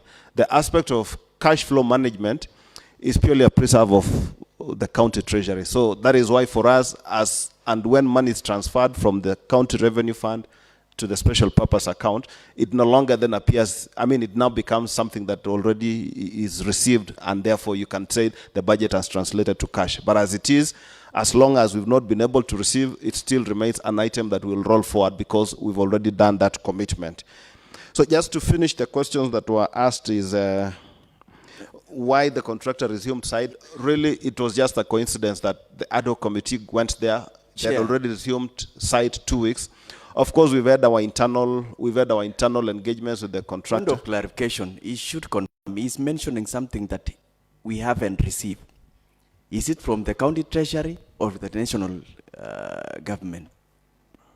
I think for us to move, you have to desist from this term that you are saying, budgeted money does not translate to cash. I think that is what is giving you problems. Mm-hmm. So any information that we will need from the treasury, you desist from that so that you can proceed. Thank you, Chair. So I'm saying on the issue of us resuming site, really this was a coincidence. In any case, this contractor has now been on site, I think 3 weeks, thereabouts. The committee went there 2 days ago, I think, or 3 days ago. So this was not something that was in any case related to this. Of course, we had our own internal engagements with the contractor. He had cited a few reasons, including during the season for rains and all that. But the truth is, this was something independent, and he was meant to resume anyway. On the issue of... Chair, he's giving misleading information to this House. We are all aware, and particularly members of the Ad-Hoc committee, a number of contractors have resumed site after we made visits to source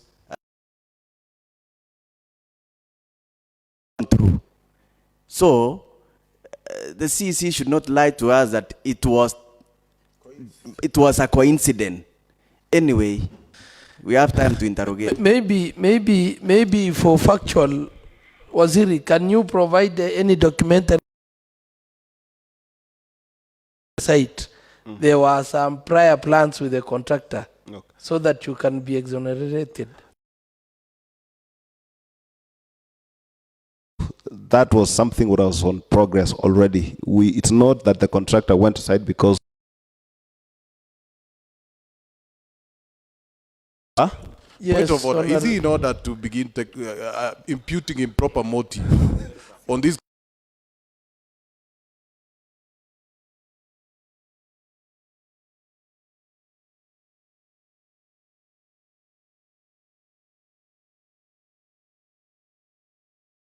Is the questions that should have the contractor should have assumed side. Okay, honorable members, please. Also, before you allow Wasiri to proceed, he should mind that not here for credit. Can he We are doing apologize? our oversight role. Let him withdraw and let him apologize. Okay, honorable apologize and members, withdraw. let me give you directions. Waziri, you've said that the committee wants to take credit on things that they are not supposed to take credit. I think that issue is becoming a motive to the honorable members and the committee as a whole. It is demeaning. So you should actually apologize for that. Chair, the intention was not Could he to explain harm. maybe? I apologize. Honorable members, please. Chair, the intention was not to demean the committee. Nonetheless, I apologize for how that has been construed. Thank you. So moving on, Chair, then. This contract was awarded on August 15th, 2023, and it was for a period of 520 million, 3,128. 24 months. Yeah, 2025. But of course, with the normal defect liability period of about 6 months, so that takes us to about March 2026, a safe net. Yeah, and so the contract is still running. The contractor assumed site immediately, but then you remember we had rain, so when it rained, at some point he had to stop, but I can confirm that he is fully on site. Our part of the bargain has been met in terms of honoring the certificate. And since, Chair, we have some amount in the bank that has come from national government, is to confirm that the project will continue, because should he raise another certificate, we'll be able to honor that certificate.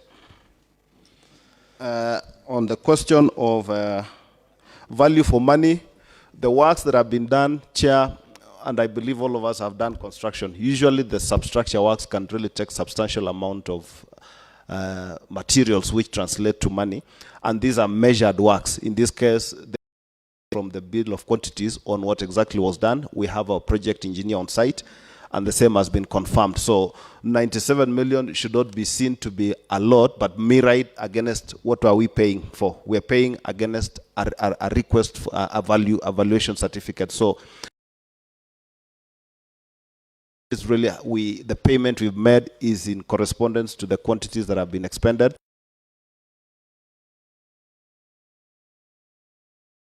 Not when it's still in construction. But to confirm the issue of 97 million, we've just paid for the works done. On the issue of... Chair, please. Chair. Yes. The works done has been projected on the screen. Can the CEC tell us where he sits at the policy-making level? If it is consumerate, the figure, if the figure is matching the kind of work that has been done, not indeed is confirming that the 97 million is matching what has been done on the ground. Could you confirm? Thank you. For a layman, even for a layman, we are not all engineers. For a layman, can you confirm that the 97 million has been consumed by such kind of structure? In fact, I cannot call it structure. Honorable Waziri, on this site, because I personally, I didn't attend, is it the same site that excavations has been done? Yes, Chair. Even where the lorries, I suppose, they've already done backfilling. So yes, Chair, to confirm is, on this, I would say let's not use measurement of our eyes. Could we, and actually the BQs are available, could we, maybe this committee should 7 million. There are clear quantities. Point of order, so which can And be I think provided. Waziri, honorable members, you just provide us Yes. with the certificates. Eh? Yes. Yeah, so that honorable members can see. Actually, we provided, Chair. It's part of what we shared, yes. Chairman. So, and that one is the first certificate. Yes, Chairman. clearly broken down in terms of the quantities. Chairman, Okay. Yes, I Honorable was Minor. among the team. Actually, I was leading the team that went there. Maybe the question that we need to ask DCC is not whether that is the amount, but the decision, the choice to go with a site gobbling so much money when you cannot see anything.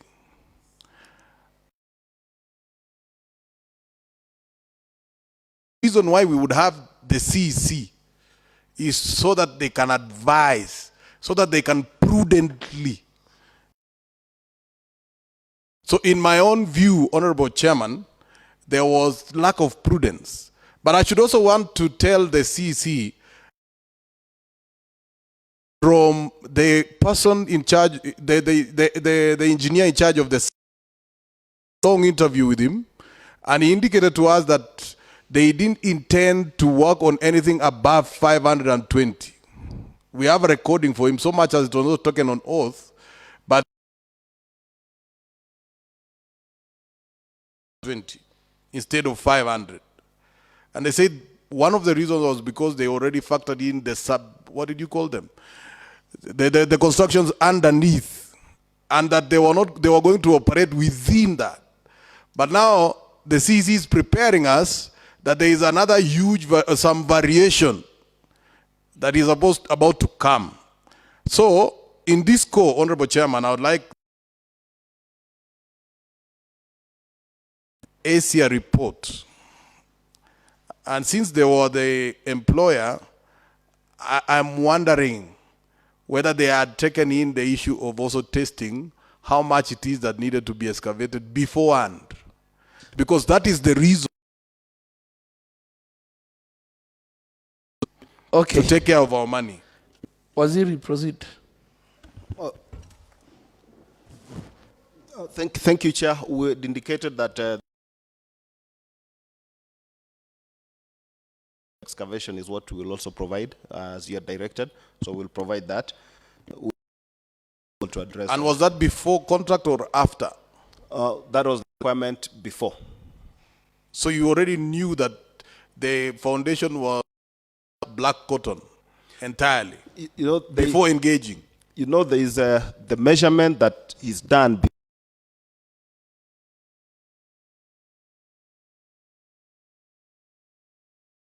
Sample tells you you'll go to this depth. And so Waziri, when you look at the report, Waziri, most of us we've done construction. Was geological survey done? We did a soil sample test. Not geological survey. Yeah. Proceed. Thank you, Chair. So on the question of the Honorable Vice Chair as to whether we've engaged some investors, yes, informally and formally. The first formal meeting for the engagement is actually tomorrow, which is in Nairobi, and these are Chinese. These are through the links of the Chinese company that is next there. There is a company called KEDA. They've been able to link us with some investors, some interest. So this is at a very preliminary stage. Nonetheless, this is a process we are jointly trying to look at it with Ken Invest among all the other bodies. So construction is ongoing. We're embarking on the session of looking for the investors and hopefully to get some who will even take up the go downs in their unfinished form or take up more. But it is the effort of both the governor, myself, and all of us really to get the investors. The project, I think, lastly, on the question of Honorable Keter, the role of the Assembly on all this, really, Chair, is to say the Assembly is at the center of this. The first approval of the supplementary was cut. The second and subsequent, and I noticed that there'll be more reports that will come to this House relating to Chemasa. They'll all come to this Assembly. Know that they don't happen in real time as things are happening on the ground, but I sure will confirm or wish to confirm that everything pertaining to the industrial park. Thank you. Okay, honorable members, I wish to end, honorable members, I want to say that let us end that item on the industrial park. Let us now move to the last item of personal.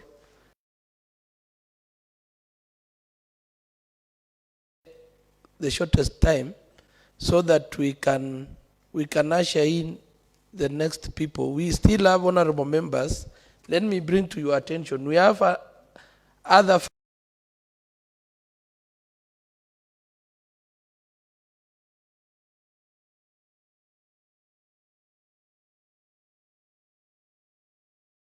So I want to request that for the issue of industrial park, let us leave it.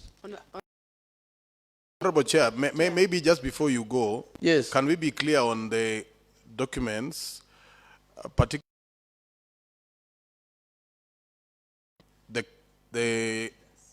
the bidders, but not only that, the EISA report. Which one was conducted, see, witness? It was EIA or EISA? EIA. Okay. EISA. And it's a huge kind of thing. I mean, so you have an EIA certificate by NEMA? Yes, we do. And it is not an EISA? Okay, so you will give us that. I think the issue of the EISA and the feasibility study. Are you confident with it? Sorry? The feasibility study, are you confident it was a proper work done? We will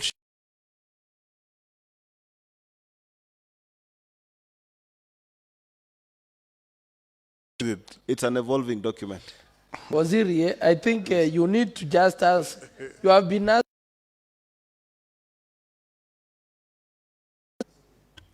Confidence is in a range, maybe 80% confidence.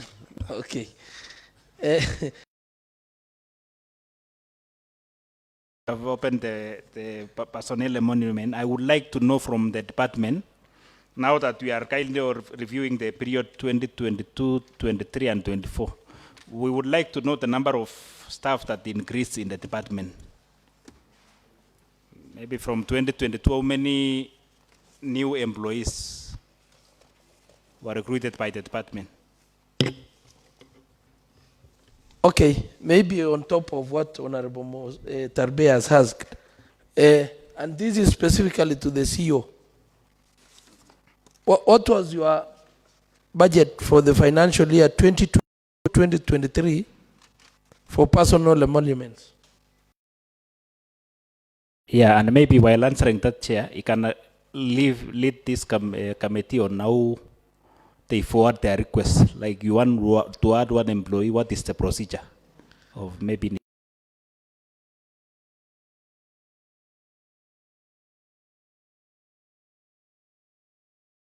I think we've interrogated the CC much.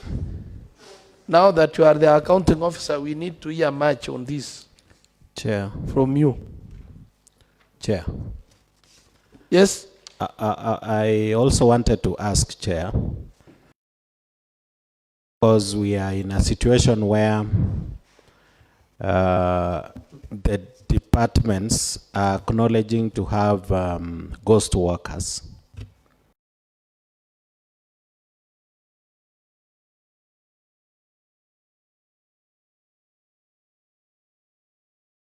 That maybe there was a trade officer or something like that. How many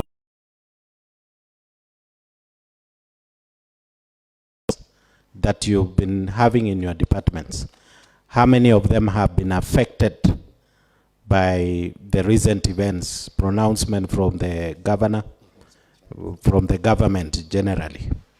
And what plans do you have? We've seen a department that has now issued a piecemeal adverts, while the genuine workers out there were, those who were sent home were many. So when are you going to do, or have you made a request to the Public Service Board? Thank you. Chair. Honorable members, I would like to request that let us allow the questions asked by Mosbe and Tarbe and I be answered, and then so that we... A conjunction with okay. Mosbe. Okay. I just want to know how many extra staff do you have, and kindly give us the budget that they were using. Okay. Bwana CEO. Thank you. Through Chair, the budget estimates for the salaries, that is the year 2023-2024 for the Department of Trade. No, I've asked for the year 22-23, Bwana Chief Officer. Yes, through Chair, the budget estimates for the year 2022-2023 for the Department of Trade,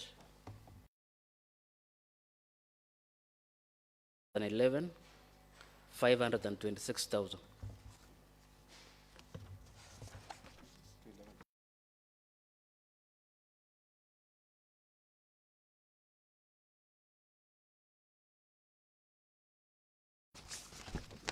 And Chair, yes, in answer for 2024-2023. Yeah, and then for 2023. Maybe also you will have to give us the budget estimate for 23-24. Okay. Chair, let's correct that. We should no longer be talking of estimates, because you've spent the money. Tell us, how much did you spend for 2023-2024? I think that is correct. And maybe, Bwana Chief Officer, you will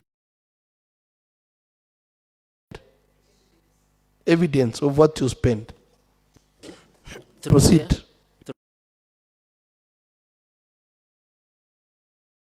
Is 45,856,900.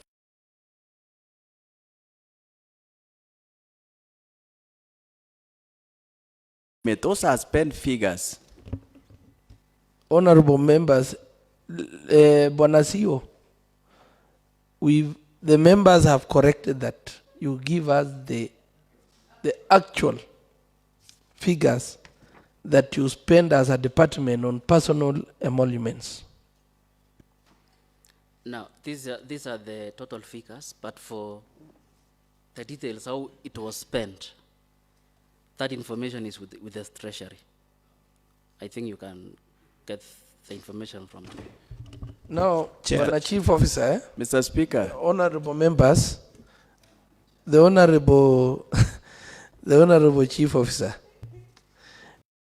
so now it was spent is with the county treasury. And why is it factored in your budget for the department? Why is it factored here? If you don't have, how did you arrive at this? Chair. Point of order, Honorable Chairman. And I seek your indulgence that it should not be construed as if the CCM does not have any role in this.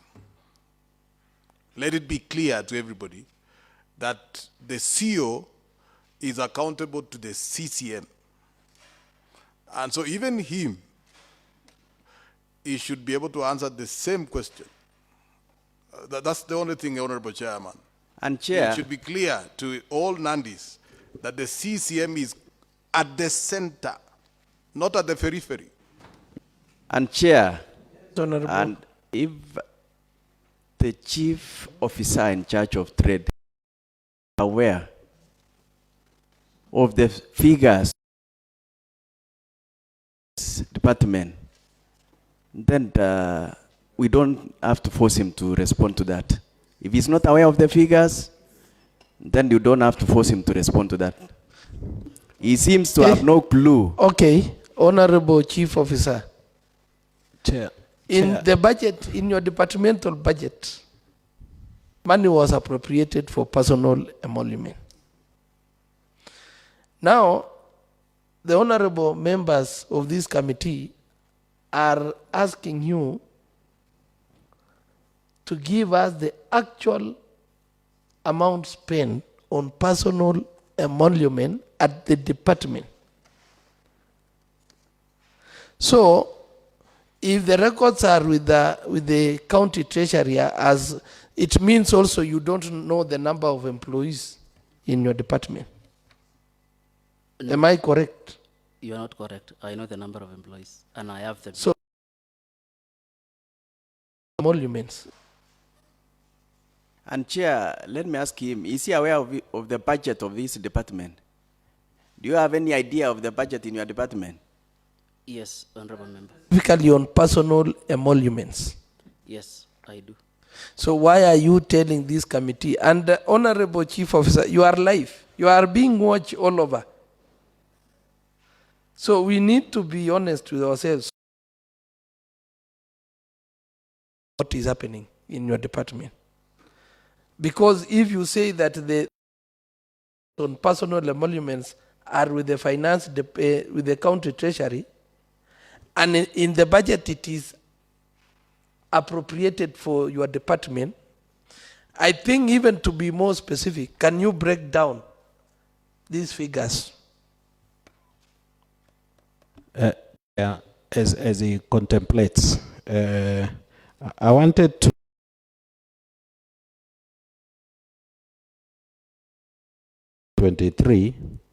it was 23,211,523, if I'm not.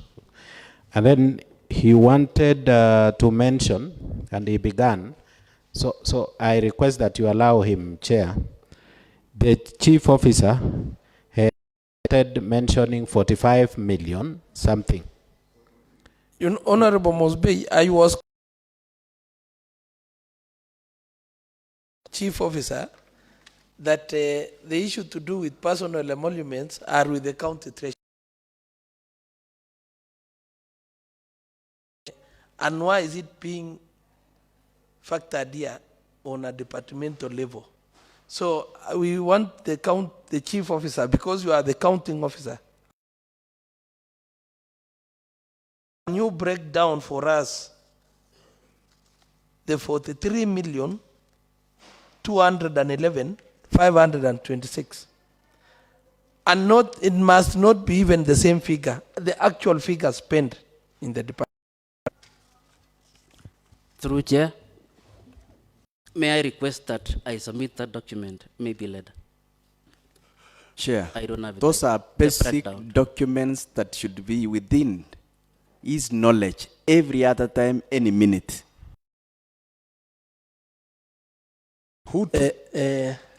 Let me pose a question.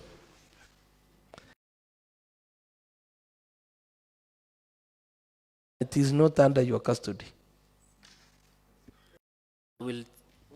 Through Chair, I will just look the documents with the county treasury and submit. Point of order, Honorable Chairman. Yes, Honorable Minor. I wish to ask, how did this, who put this in the budget? And I'm asking the CEC, who put it in the budget? Thank you, Chair. On the issue of the county payroll,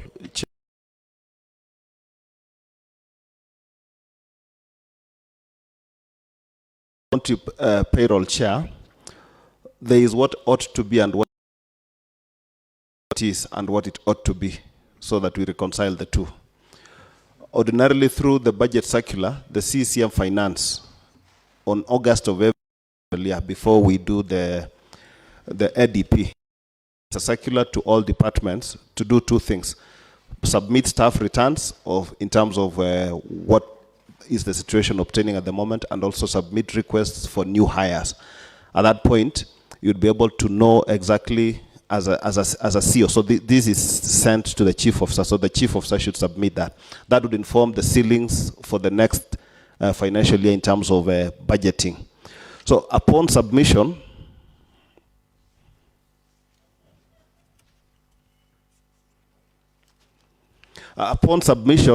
what then that should inform through the ADP and eventually to the CFSP is the ceiling for each department for payroll.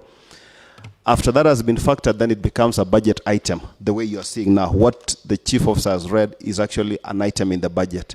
Subsequent to that, any payment of salary should ideally be done from each department. For example, the staff from trade department should be paid from the vote of trade.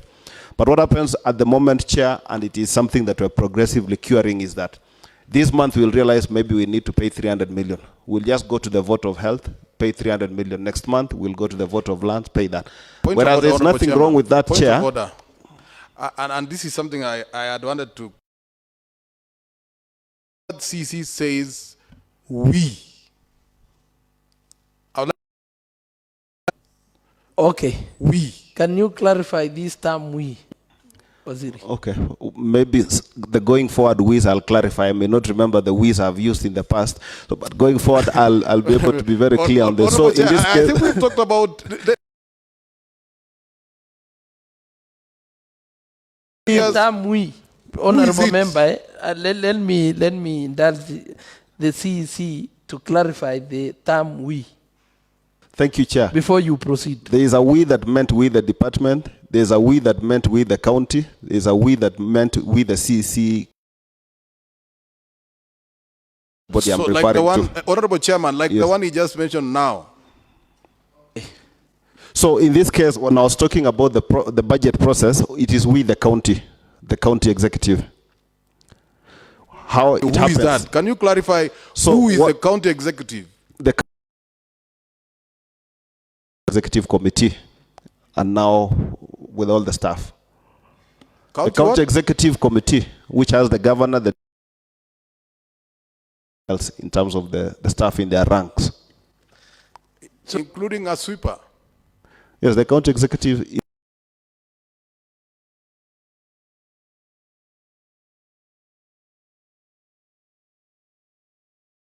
County executive. Yes, where it says that everybody up to and including anybody who is working in the county government. Now the witness is Chair. me in a honorable members, Chair. order, please, honorable members. Chair, this is an honorable house and a house of records. Is he insinuating that even the sweeper sits at the policy making level? He's making jokes in this house, Mr. Chairman. That is a joke of the highest order. Also, Chairman, take note that Waziri here is just saying also that show us. It is like we are arguing and not we are in a fact-finding mission. Okay, honorable Chair, we are not otherwise, honorable members, order, please. Chair, we are not in Anyway, for avoidance of doubt, honorable Chair, I wish to read, and I want to direct him, since he has not read after 7 years of being in service. County Executive Committee, Article 179(1) is made up of the county governor, the deputy governor, and members appointed by the governor with the approval of the county assembly. That's what it says. Witness. 179. That's the committee. That's the county executive committee. I meant county executive against the county assembly. The county government of Nandi is made up of the executive and the assembly. So the county executive is from governor all the way. Chair. The CEC is Chair, this is just about the diversionary measures. Honorable members, order. Honorable CEC is playing with our minds. Because, and I've said before that he's playing with our intellectual capacity, Chair. He's playing with our intellectual capacity. Order. Honorable members, let me give directions. You are creating more problems for yourself. It is you who allege that the county executive is from the governor to the sweeper. It is you. So I want you to stick to what you know. What you don't know, please leave it. So that you don't create more odd point of orders from the honorable members. And maybe, as it has been read by Honorable Minor, that the county executive committee is from the governor to the CECs, both the deputy governor inclusive. So, Waziri, please, for the avoidance of many interjections, stick to what you have been asked. Please. Honorable Chair, maybe I can also clarify that we have what we call county public service. Unless he is having a problem there, we have the county executive and county public service. So maybe we need to clarify. I also, Honorable Chairman, draw the attention of the witness to Section 46 of the Mother Act. And I would like to read that the county executive committee aware of that? Yes, I'm aware, Chair. And so, even the issue of staffing, and therefore, it should be, I wanted to assume that you meant county executive committee. You're thinking correctly when you said we, that you mean the county executive committee. I've lost this gentleman, Chair.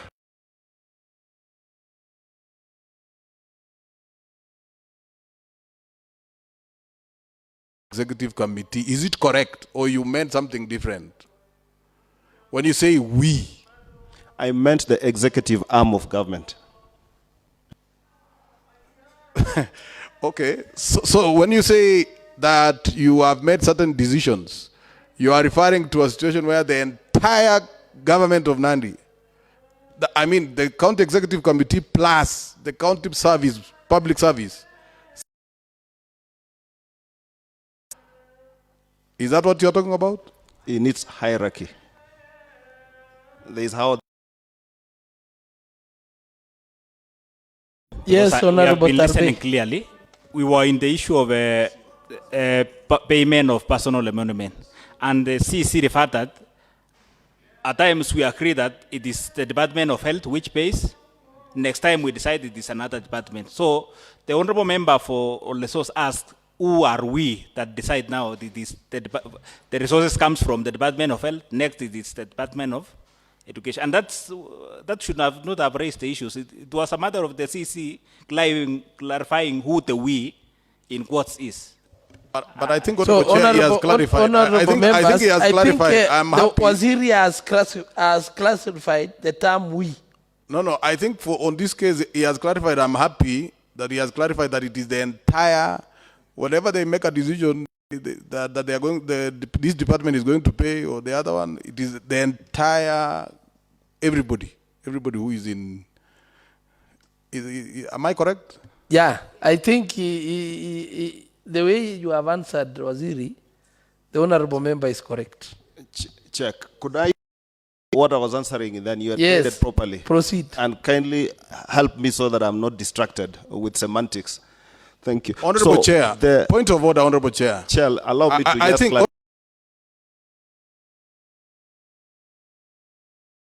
not try to degrade.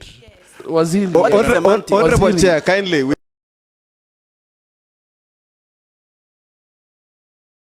But please, stick to what you have been asked.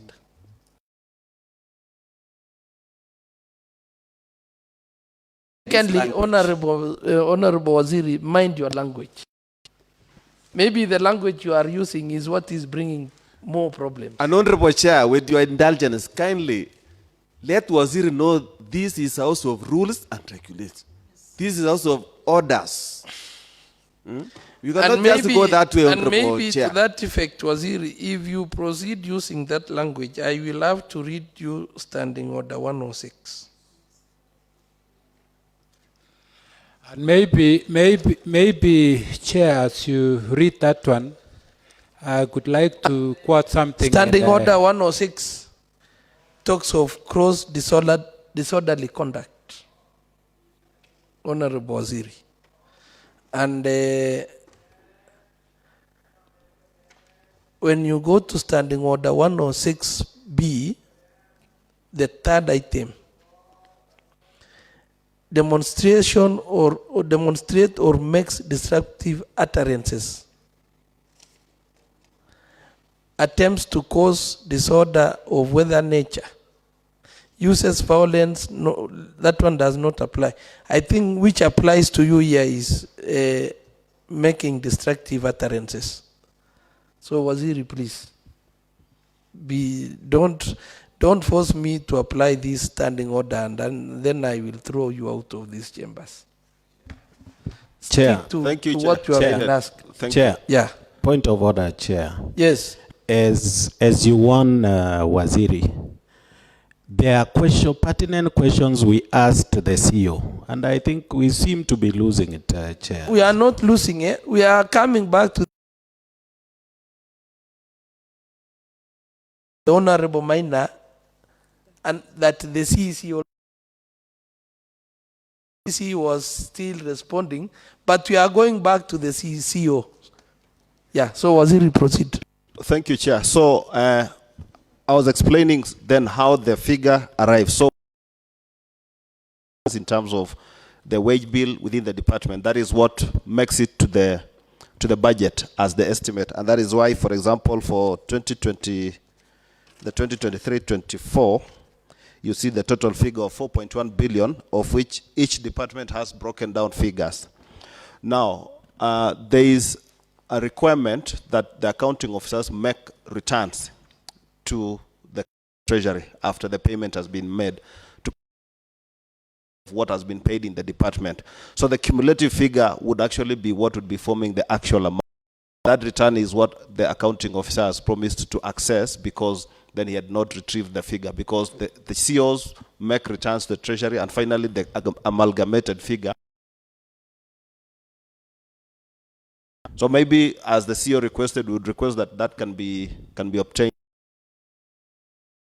Honorable Chair, maybe when he is there at that point, can he tell us his role?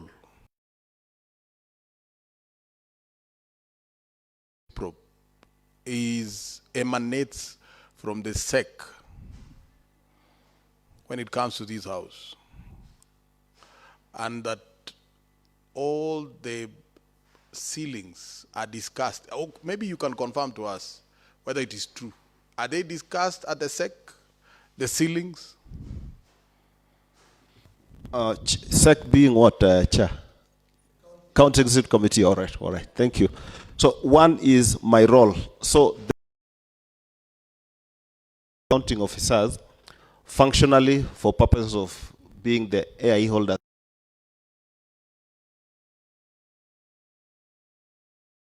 utilization and all that, they report directly to the CCM Finance. Overall, the other functions within the department, they would the CEO would report to me directly. So that doesn't really stop me from asking for certain reports, including even that to scrutinize if I feel there is need to, because I will still take the overall responsibility of the organization, save for the accounting bit, being the accounting officer bit. The CEO takes the overall responsibility on matters accounting officer. Thank you. So thank you, Honorable CC. I think we shall go back to the CEO. There is still something he was answering, Honorable Chair. Yes, Chair. CBROP, County Budget Review and Economic Outlook paper. Yes, this is a document that is discussed at the County Executive Committee level with the input from us to see the history and, of course, set the standards for the coming year. So I confirm that is this. Would I be right in thinking that you would take whatever it is, the 45 million or what have you, that you would be the one sitting at the cabinet and supporting it? Yes. Is it true? Is it that way? Yes, the figures that have been generated by the CEO, we adopt at the cabinet because those are factual figures. So that the ones that he read, you would satisfy yourself that they are okay, and you would support them at the SEC. Sure, yes. And so you did it. At the CBROP level? Yeah, you supported this before they found themselves in the budget. Sure. If the document was tabled, we supported. Okay, so you are satisfied that they were the correct figures? Yes. If then you are told that they are ghost workers, what would you say? Well, not within my department. No, even if it was just all over. Remember, you are a county executive committee for Nandi government.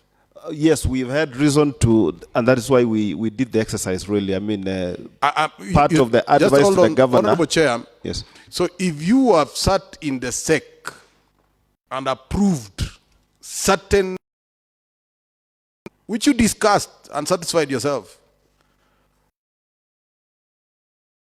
say you paid a ghost, Chair, how did you satisfy yourself? The discussion at the SEC level really is high level. It may not touch so much on operational aspects of maybe staff audit, which there is a whole HR function. So unless there is a special resolution, in this case, like the one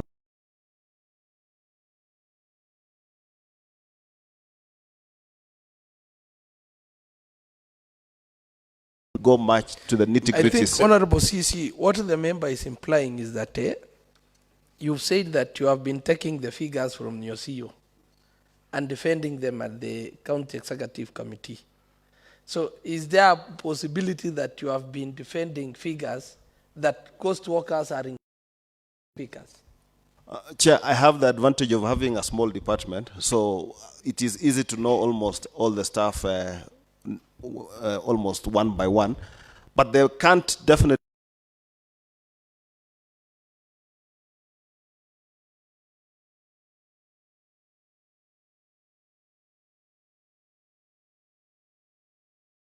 two characters. Thank you. So Honorable Chair, before you, there is a factor, there is something that he has introduced. He said eye level.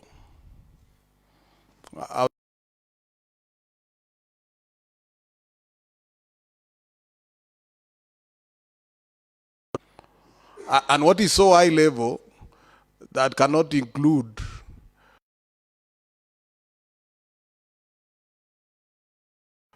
to county work, to ghosts,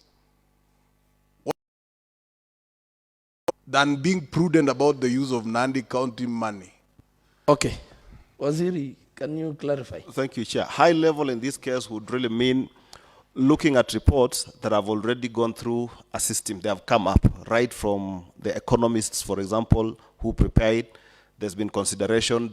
By the time the directors look at it, to the point of chief officer, our assurance is in the trust and the competence of the people who've prepared that possibly or really they have done what they were required to do. So by the time we get to a point where we get to talk of ghost workers, it also tells us maybe there must have been a lapse in the system, or the very people we've trusted to do some certain tasks may have failed us. But that is a determination to come later, because we've just started the process of these the wage bill audit. Definitely there'll be people who will take responsibility for certain Allow me, action. Chair, to just prosecute this question a little bit. Are you saying, witness, that if somebody today came and said we were paying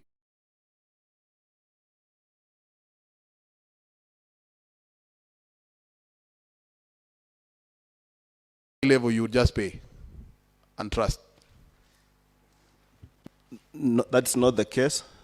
What I'm just saying is, fairly our wage bill has been constant. There hasn't been a huge shoot over a very short period of time to warrant us to be scared. Until recently, when we saw the graph growing, it actually became a high-level discussion of, well, why is our wage bill growing continuously? But really, if that came to our attention, definitely we would take corrective action. I know it might take a long time. Waziri, Honorable Member, I think let us have that matter raised there. So maybe no, Chair, one issue. Chair, before you close the matter, Waziri said each department was not affected much, but we know the audit, it affected many departments. I'm sure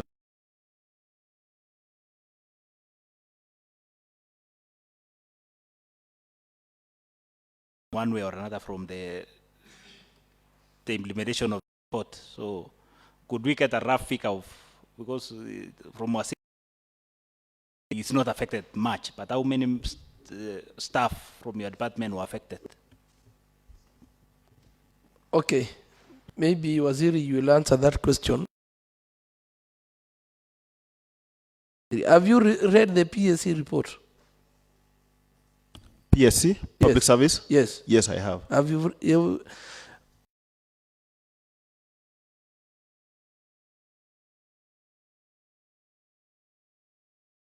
Or PSC? PSC. August 2022 here in Nandi. In Nandi elections. After election, what happened? Well, the nitty-gritties as captured in the report? Yes. Maybe I need to recall, remind me. Maybe renewal of contracts? What happened? What happened with the public service, the county public service? What happened in terms of employees? If you remind August 2022. Well, remind me, Chair. I'll pick it up from your memory. Maybe we shall not discuss that. All That right, one is for another people. Okay. So maybe just answer the question and then we shall continue. Yeah, thank you. So, Chair, on the question that Mheshimiwa Mosbe has asked, I said affected in the sense of having people on trade wage bill but not working is really not the case. But as to the exercise that happened recently, it affected us. We had 79 staff as a Department of Trade, but courtesy of this exercise, 65 of them have gone home. So we're only left with 14. So in terms of the effect of the exercise that happened recently, 65 of them went home.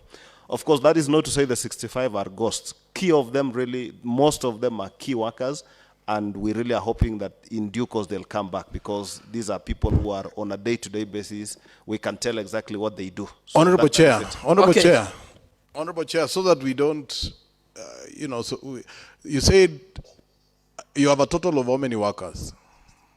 Trade has been 79, but now because of the exercise, 14 are left. Okay, that's a huge number. Wouldn't you agree with me? Yeah. It's huge. It's huge. It's a huge percentage. Yes, it is. Why were they affected?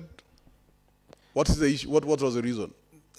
Basically, the cutoff period in which the exercise decided to act was from 2018, when new hires were made without advertisement. Most of them came within the window within which this directive was effected. So that is how they were affected.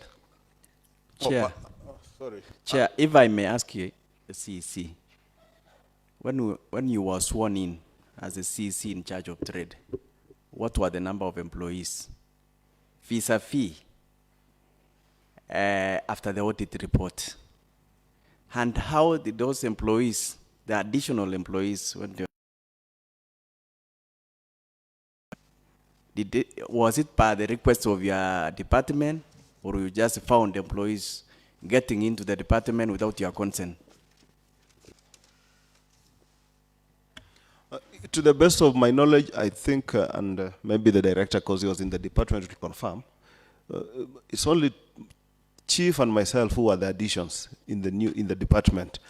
But I would have to confirm. So the numbers give and take about 70, 71. Honorable CC, you've talked over directive that came. You've talked over directive. When was this directive given?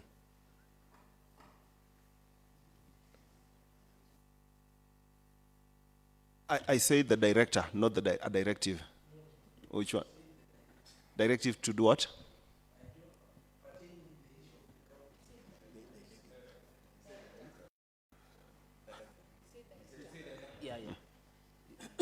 I say the director, he might confirm the numbers because he was in the department. Now that he's taken an oath, he could be allowed to confirm. Can I then ask the director, Mr. Bombokia? Director, okay. Let me ask you, for how long have you served in that department? Yes, thank you, Chair. I've been at the Department of Trade from 20. Okay, from 2019 to be, so to date. Yes. Or rather, let me say from 2022. What was the numbers before 2022? Yes, there were two happenings. Remember, the Department of Trade was merged with that of the tourism. So Kindly use the mic. I'm saying the Department of Trade was actually merged with the Department of Tourism. And for your information, members, if you look at, if you want to ascertain the time frame which an employee entered public service, you look at the personal number. Waziri is correct by saying that at the Department of Trade, we have never had a huge influx of employees, to the extent that if you look at the personal number, the PF numbers of Honorable Chair, employees. but I think the question was very simple. He was just supposed to give us the numbers. Yes, we are around the story. We are around 45. Then we added staff from the Department of Tourism, which increased the number. Which tourism was added, was amalgamated with the Department. You of are Trade. 45, Chair. You are 45 or around 45. To be pretty sure, remember a number of employees, some of them on contract. Just give the answer, Honorable Chair. That. And you must have the number. Actually contract. Before 2022, a number of employees were on contract, which were expiring at various states. So the exact numbers was actually moving.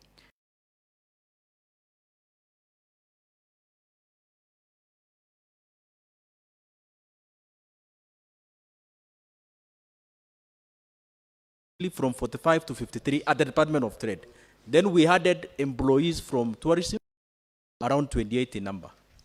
So does it mean that you run a department Chair. that you are not well conversant about it? Point of order, Yes, Chair. Honorable. I think, Chair, you are giving too much latitude to have information. Chair, why should we continue?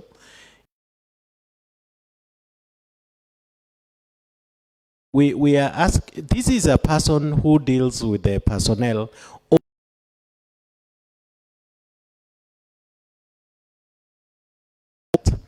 This department is not known to operate in office.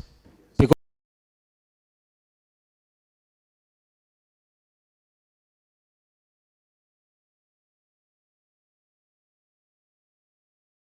45 to 53. And we are talking of cost workers. Don't you see a loophole for cost workers, Mr. Chair? Because even staff are people you can count. You say this one is a director, this one is a CEO. Okay, maybe. Chair. Let me pose a question so that we can close. Chair. Honorable Bwambok. Yes. Do you know the number of staff in this department or you don't know? Yes, for record purpose, members say this is a house of record. I'm actually a director at the Department of Trade attached to the Nandi textiles. So in my day-to-day activities at the Department of Trade, I don't mainly deal with staff issues. There's another officer who deals with that. Process of record. So you don't know? I'm not dealing with, unless staff seconded to NATEX. No. Yes. You don't know the number of staff in this Chair. department. We raised that one. Yes. Honorable Chair, maybe you can ask. He has answered. Maybe you can Honorable ask. members, Maybe you can he ask has the answered that the director has answered that he doesn't know the number. What about the CEO and the CEC? Yeah, the CEO. Same question. Do you know the number of staff in your department, the CEO? Yes, honorable members, through the chair, we have got 79 staff.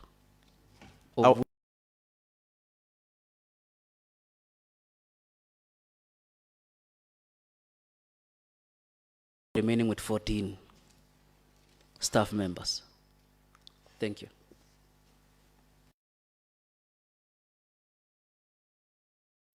From 2022, now we are talking about 2022 to 2024. How many staff were added?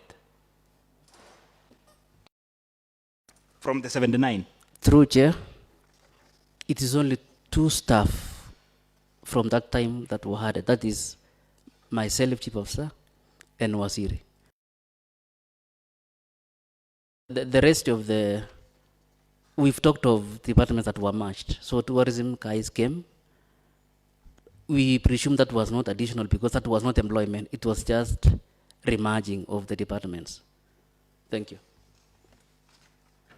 So maybe I will ask you a question, Bwana CEO. What about your personal support staff? Personal support staff? Like now, do you have a PA? Not really. What about a driver? Department drivers, I don't have personal driver. So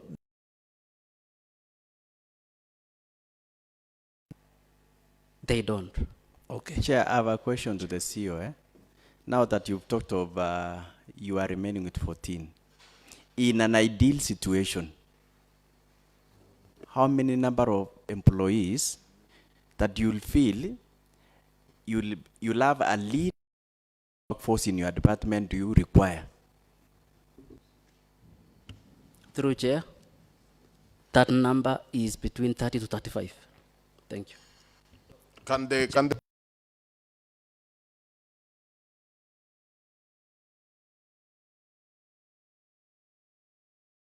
What is his position?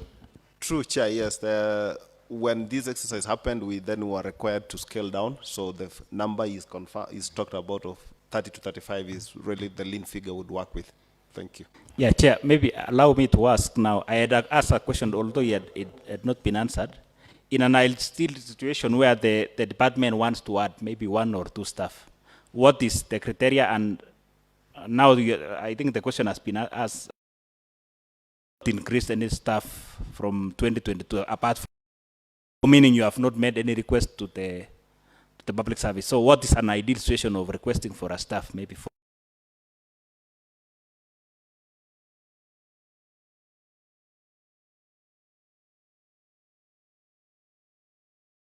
If we don't have an expert on an area, and whenever we have a need, we will request the public service board. Before the request, we would have identified what would be the roles or duties and responsibilities of that need and what is the job description of the need, and then we'll forward to the public service board for recruitment. Thank you. Directly or through the responsible mechanism? We know the service board is an independent body. So as a department, how do you, or you have a channel to follow? Yes, the honorable member, through the chair. We have the budget to accommodate that additional staff. No, Honorable CEO, we are question. There is a channel. Are you supposed to write directly to the Nandi County Service Board, or they so that you reach to the Nandi County Service Board? Do you write from the department? Do you write directly to the service board that we have a vacancy in your department? Do you write directly to the service board? And that is what the honorable members are asking. Do you have a channel to that effect?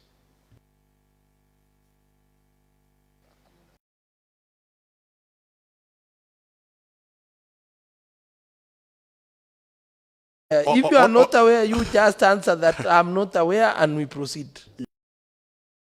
Not aware. Yes. The reason as to why I'm listening to Wasiri is because I had already answered that it is informed by the budget.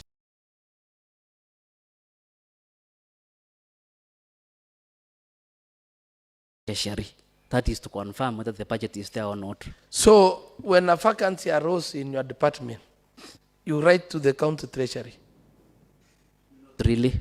Not writing to the county treasury. We are writing to the public service board. The county public service. And the question is, when, for example, you have a vacancy of a driver in your department, who writes directly to the county service board? It is the county secretary. County secretary. Yeah. So how do you reach to the county secretary? It is committee. Through the County Human Resource Advisor. Chief Officer, I think if you had grasped this issue, the honorable members are just asking you on the process. When a vacancy arose in your department, what is the procedure of filling that vacancy? I think if you can answer that, the issue will rest. Chair, you can just leave it.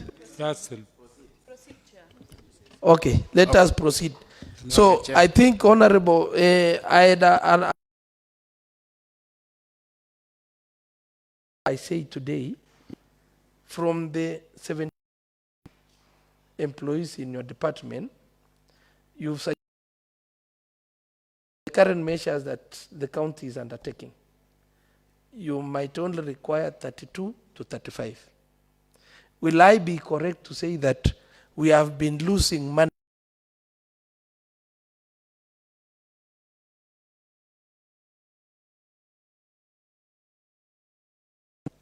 of around 40 employees? And if you agree with me, let me just use an example that each employee has been earning 30,000. And now we are reducing 79 to 35. So we have a difference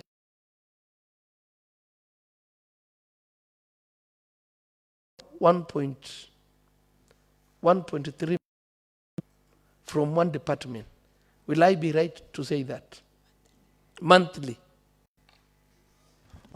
Chair, I can say yes and no, but I can qualify the explanation.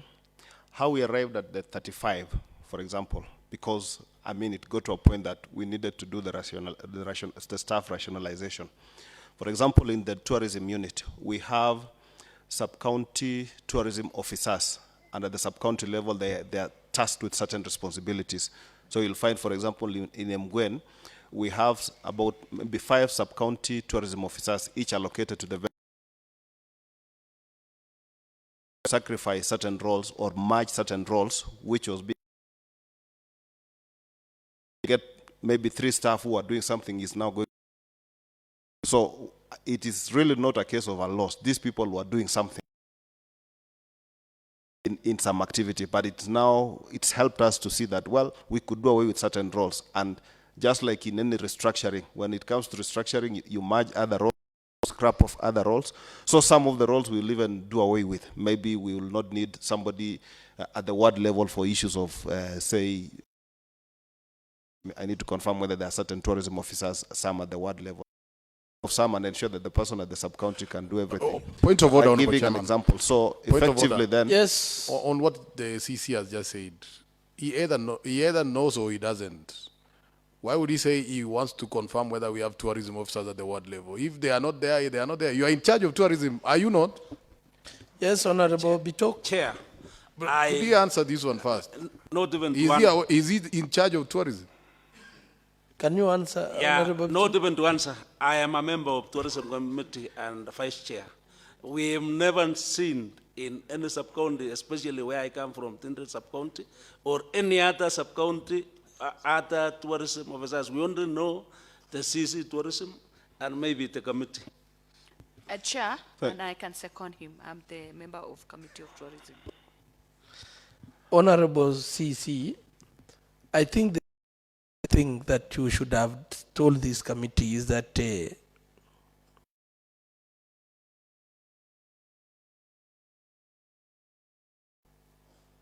has been developed recently. Chair. That is why You should not not provide, you should not provide answers You to should the CEC. not provide the Honorable Chair. That's a clear demonstration that is incompetent. I want to ask. We go back Honorable to the members, monuments. let us be orderly. Chair, please, we are. You know you are putting questions.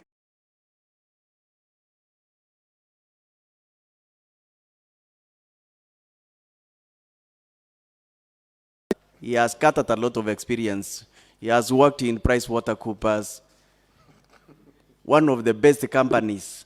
And in fact, many companies, I worked in Chemelil, and there was a time that we needed consultation on the workforce that we require. And PricewaterhouseCoopers was the best. I want to ask where he now sits at the cabinet of Nandi. as a cabinet put in place to ensure we comply with the CRA policy and cap the wage bill between 30 and 35%. My second question, and he also sits in the cabinet and he must be informed on this.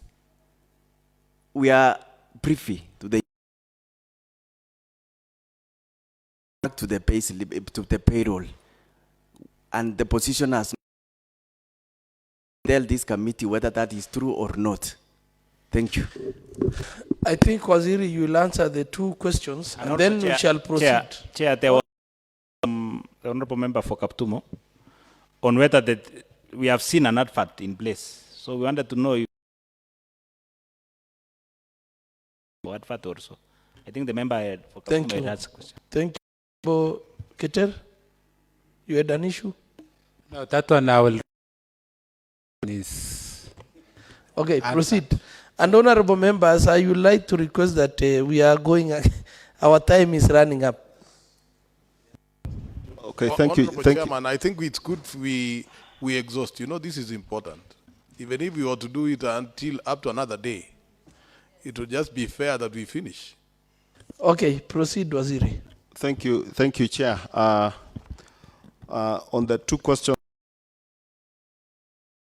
in PricewaterhouseCoopers, Chair, for just now that we need to be. I was in Deloitte and Touche. And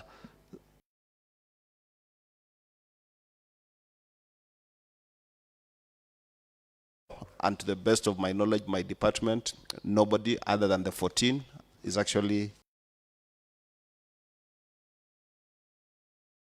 till this process is done. Number two is the issue of the advert. Workers has gone out. As to whether we've submitted, not yet, and what we agreed at the county, at the CEC. Prioritize the key departments that are really likely to be affected by prolonged staff absence. So we have health and we have the disaster unit. That is why the advert was for the people working at the disaster management unit and also the health. Nonetheless, still even the advert for health is not but the plan for government is to ensure that now that every department has confirmed the key position. If we are to still fill, Chair, the organogram as it is, the wage bill will still be up. So in as much as we're using the organogram that has been adopted at cabinet, we'll still need to define. So we're just concentrating on the very critical roles so that then we're able to just take back the as to the measures that we're taking to cut the wage bill to 35%, Chair, one of the exercises is this one that the has embarked on. As you can see from what we presented on the email is that our wage bill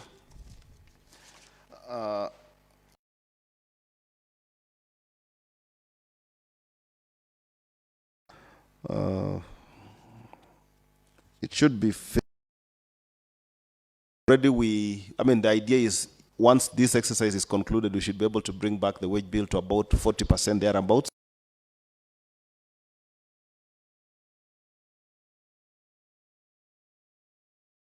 Suffice to say, Chair, is that we realize in Yes. I was looking at the PSC report yesterday.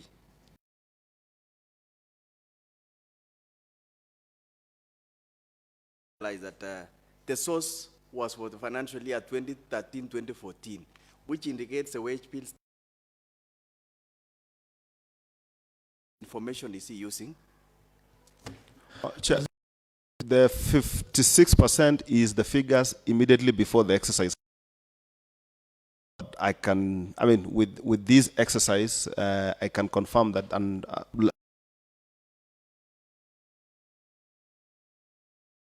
from the 1,800 staff is about 1.08 billion. So effectively, even with that would still 32%. It's still not yet to the 35. So even if we sent all the 1884 home, we still aren't hit.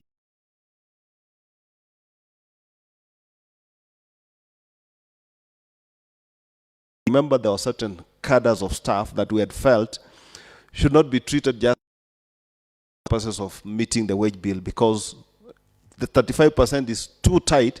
Yet, when you've provided more services by way of building infrastructure, giving health facilities, putting up, that means you would resource. So for every shilling you spend on development, you almost need 3 shillings on recurrence. So our argument, and as CECs, and this is still dating back when I was the CC Finance, was, can we identify and segregate staff that do not necessarily fit to be called staff for recurrent, but staff who are actually involved in the development, so that that filing does not happen. That is a discussion that will require the amendment of the PFM Act, because we are looking at the staff for health. Every time you have a health facility, the only way to operationalize it is to hire. Yet you are faced with the 35% ceiling. So once that discussion is concluded,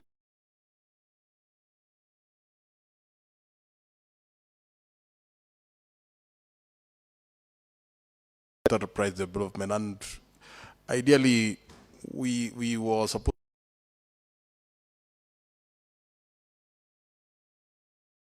sticking within the 35 is by increasing the economy.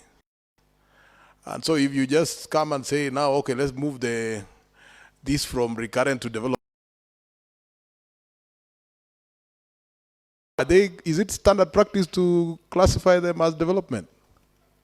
it depends on the nature of the emolument. No, I mean, is it standard practice to do that, or where are you drawing that from? Because I'm thinking that you advise Nandi. You know, you're sitting at the that kind of guides the county. So if this is the kind of guidance you give, that personal emolument should be considered as development, are you not supposed to look at the question of the economy? Chair, to just correct the notion, I did not say that I'm advising. There are certain people whose work in nature will really contribute to development. So the argument and the discussion that has been happening is it right to just treat it as recurrent, yet actually we can directly tie them to a program that is development through the chair, in nature? so who doesn't contribute to development? No, they are direct. Anybody who is working, what are they doing? No, there are certain cadres of staff that you can tie directly to development. For example, when you pay program-based, there are certain programs that you hire staff specifically for that program. It would be prudent that those payments to those staff under that program be treated as a development item. But again, Chair, it is a progressive thing. To really see the results of this audit, we'll then be able to really look at what next. Honorable member, Chair, I still have honorable a question. members, I still have a question. on this. Time is against us. Maybe just quick. Public Service Board on this witness in all these exceptions at the SEC. All of the Service Board. Chair, Public Service Board will come here. They're better placed to define their role. What we did at the CEC level is to really limit ourselves to the scope of what we wanted to do. That is what is already provided for. What's your own understanding of the role of the Service Board?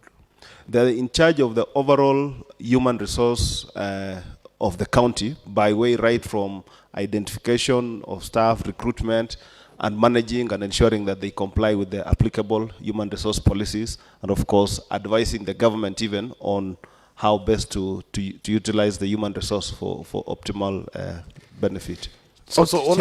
Honorable members, I would like we close the session so that we can proceed. Information that have been given, we still have 5 people, and already they are at the premises. Chair, So Chair, please before you close the session, now that we are discussing,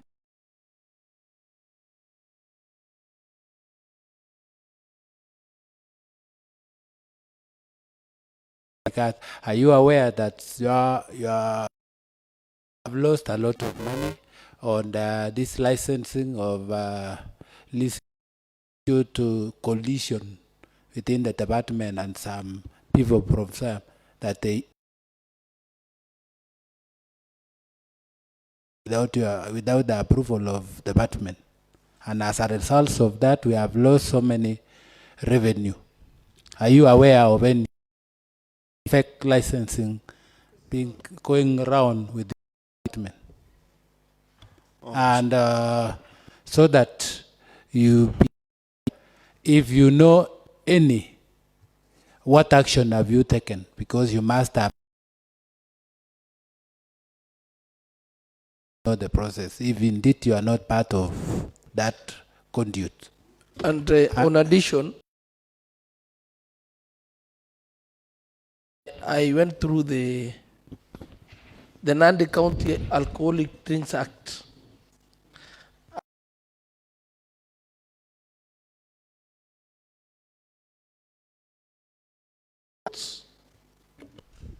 Through the county treasury to this. Has that been happening, Waziri? And maybe, Chair, to add on that as a rejoinder, what is your position in terms of public land which has been encroached, which should be in your department as an open air market? Kindly your stand, because we have a number of cases which basically you know.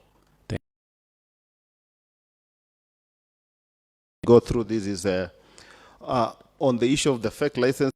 Only two were ever brought to my attention, the honorable member, and of course, liquor licensing and administration is a joint effort, so that one was handed over to the police. But I'm not. This is an area that we've really focused strictly, but the one that was in Baraton and Ciro Noy as chief makes me understand was dealt with by the police, and I'd really still be at hand to get. We had a challenge in Mosop where there were certain bars operating without proper licensing, and administrative action was taken against the staff that is involved there. And the issue of the quarterly reports, yes, Chair, it is true. The fund is, I think, about a year or now, heading to 2 years old. There is an administrator, the AIE holder who is the fund manager, and of course the chief officer who submit the reports to the county treasury. And I think the chief officer can confirm that position. He will confirm for us. As to the issue of land, Mheshimiwa, I think you and I remember we've been on this for the longest, and we were almost succeeding. Truth of the matter is there has been a position that all public land, it doesn't matter how the private person acquires.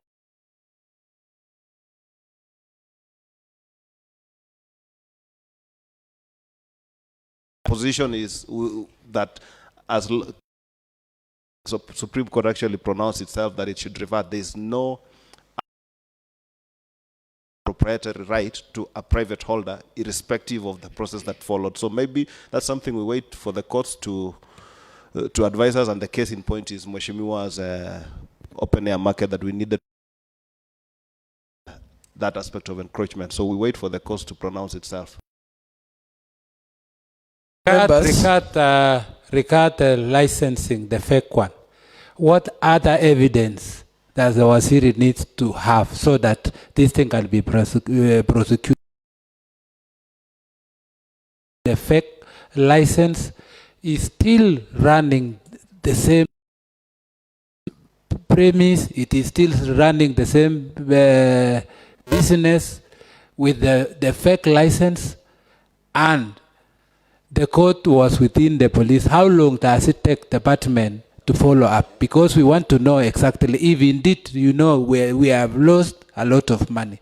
You got somebody who holds that license running the same business even up to now. They are still run the same business with the fake license, and we want to know if really CEO and Waziri are really following up that, what measures has really taken if he is not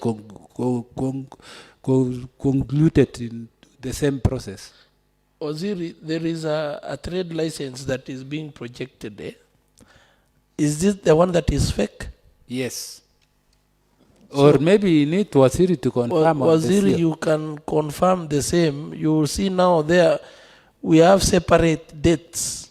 2nd September 2024, and then we have another stamp of 12th September 2024.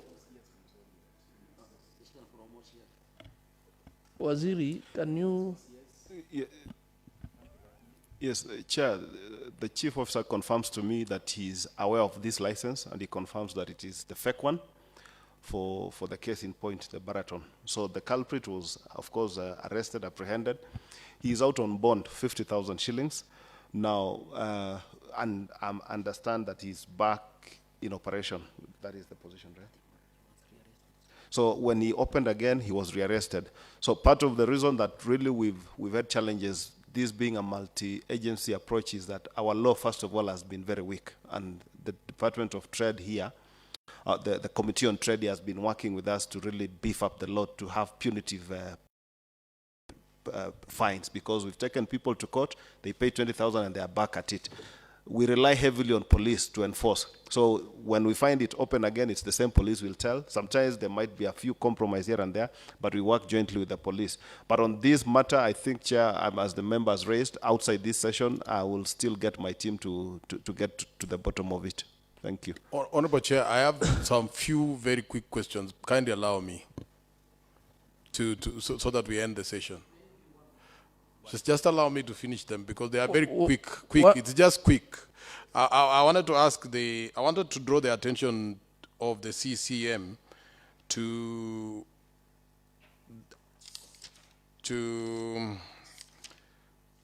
what we call this Schedule 4. Schedule 4 of the Constitution. And I'm looking at the area regarding trade. I don't know whether you have ever read it. I mean, this is on the function, the devolved functions.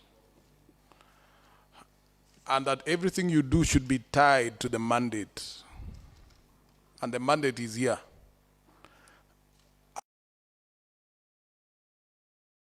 Governments have been advised to focus on priority areas.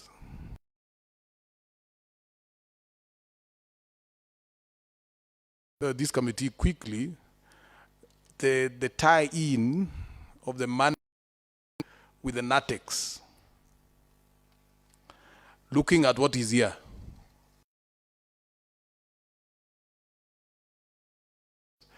Fair trading, local tourism, cooperative societies. That's what it says in the Constitution. Where is the tie-in between NATEX and this mandate? That's number one. Number two, I'd like you to confirm this, and it's a yes or no. Who bears the county executive authority in the county?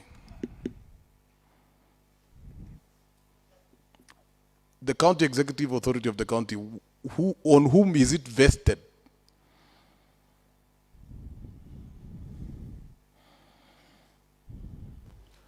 Okay, then maybe I can finish so that you can answer all of them. Are you aware whether the county has developed, the SEC has developed a performance management plan? And if so, could you share with this house, with this committee, around three things? The performance indicators for the 2 years that we are under question, the involvement of the citizenry in evaluation of the performance of the county government, and finally, whether the same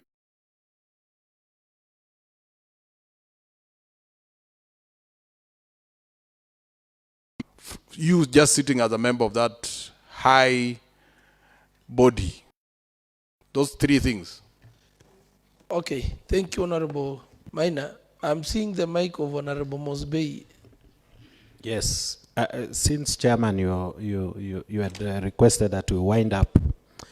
My question is about the inordinate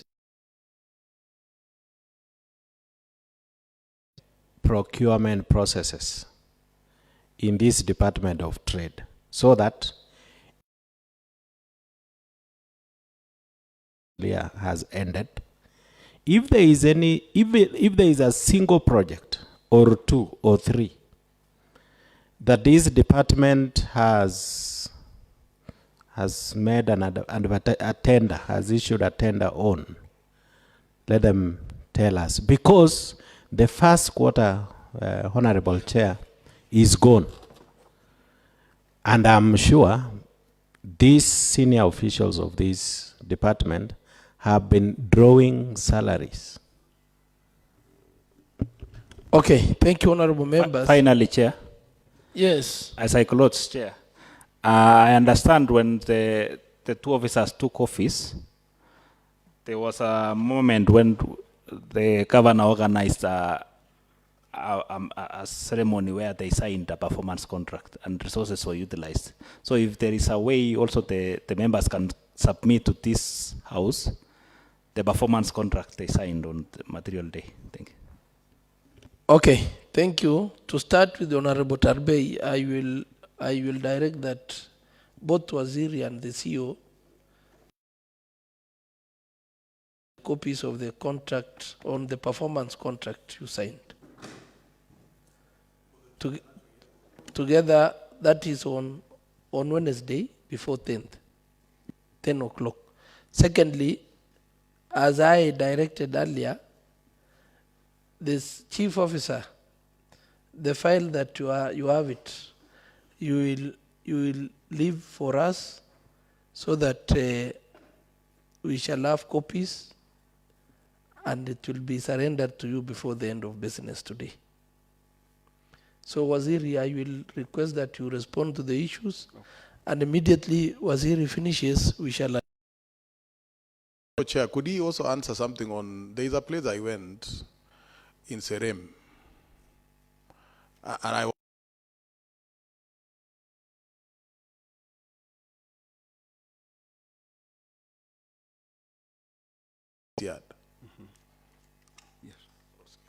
Okay, Waziri, can you give something on that? How it is that the people around there do not use it, and whether the structure inside there is an ablution block, and how much it might have costed. I mean, all that. Waziri, proceed. Oh, thank you, Chair. On the issue of NATEX, asking whether this is a devolved function, yes, I would say it squarely falls under trade development, under Schedule 4 of the Constitution, because when it says trade development, it says markets, it says trade development. They have itemized about 5 or 6 things, but I've said including. So how this aspect of cooperatives is that the NATEX really is going to be an aspect that will have both the backward linkages and the forward linkages in terms of getting our people to be involved. How we've conceptualized NATEX is that we have seen the reliance of our people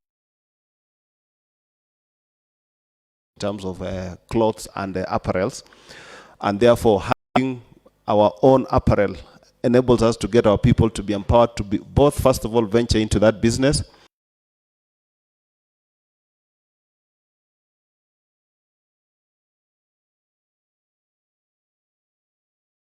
do embroidery. So we give them a special arrangement to use our embroidery machine under a shared arrangement.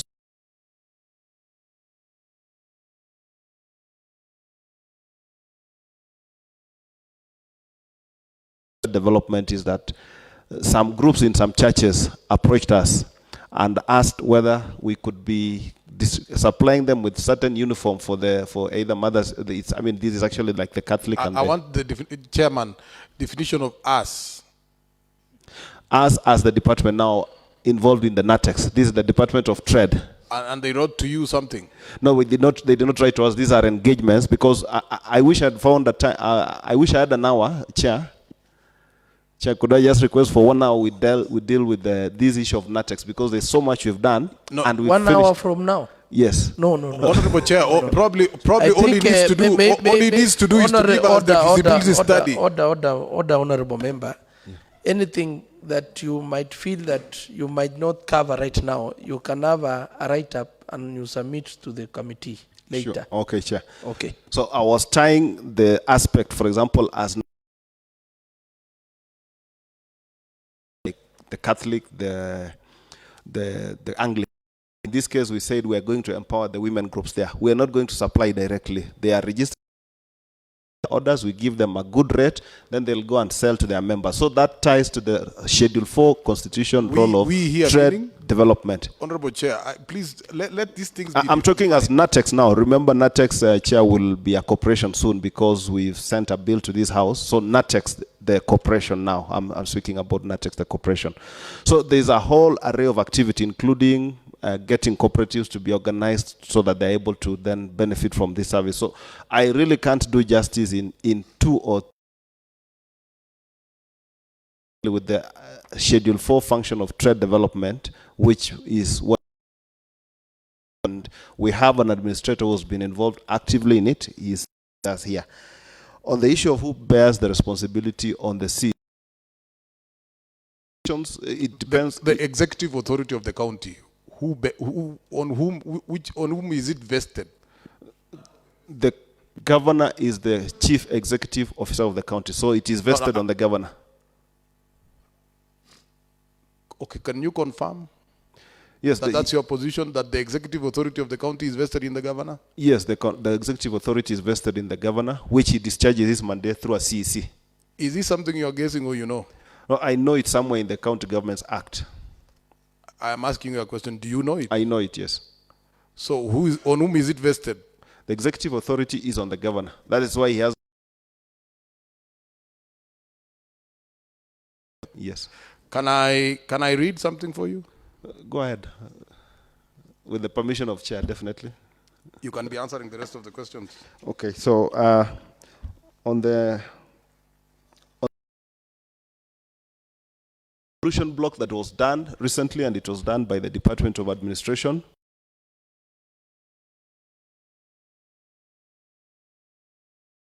The Department of Trade, by the traders there, that they needed fencing to be done, and also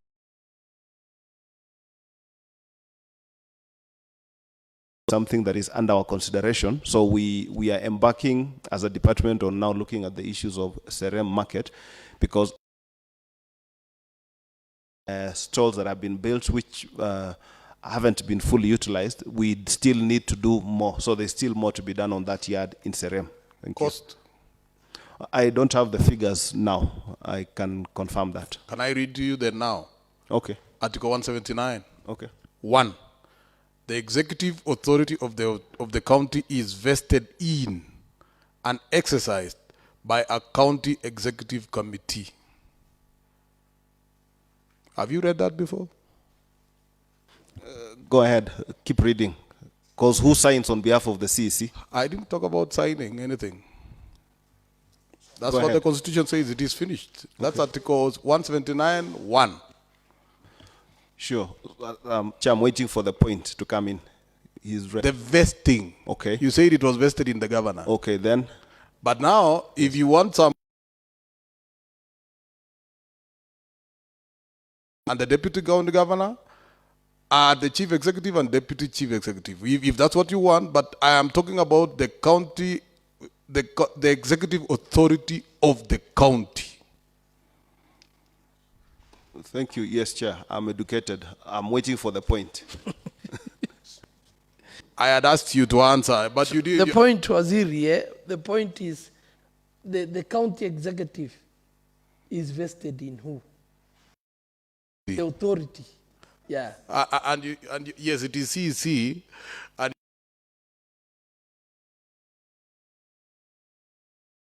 you also, Honorable Chairman, that you, for instance,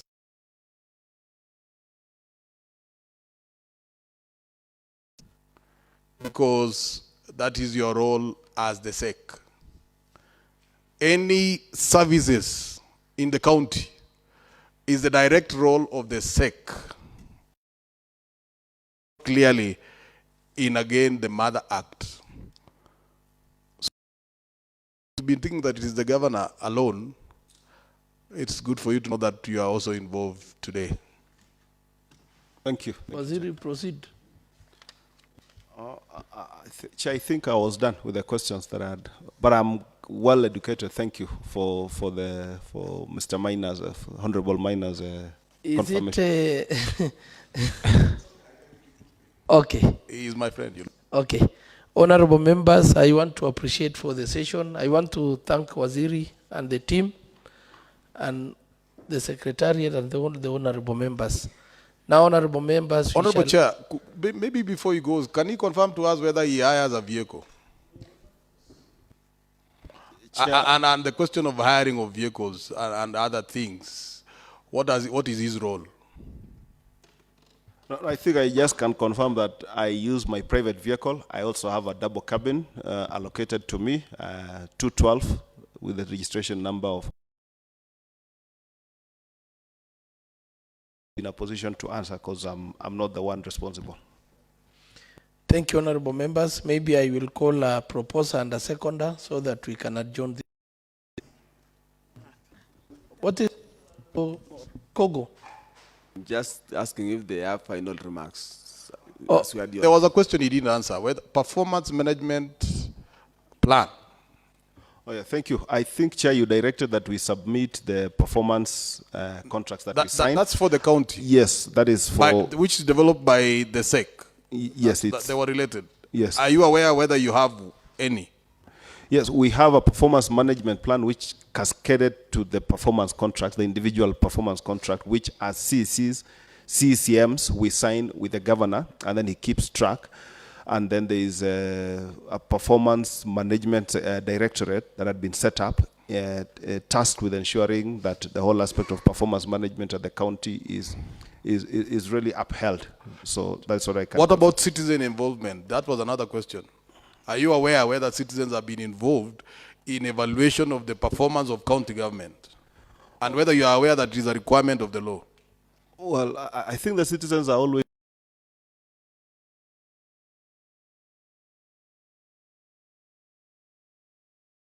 Yes. Okay. Are these reports honorable, public? Honorable Minor. Are the reports please. public? This no, was no, a no, question. Honorable Minor, let us end up the session, please. I've been informed that we have. So maybe I will request the chief.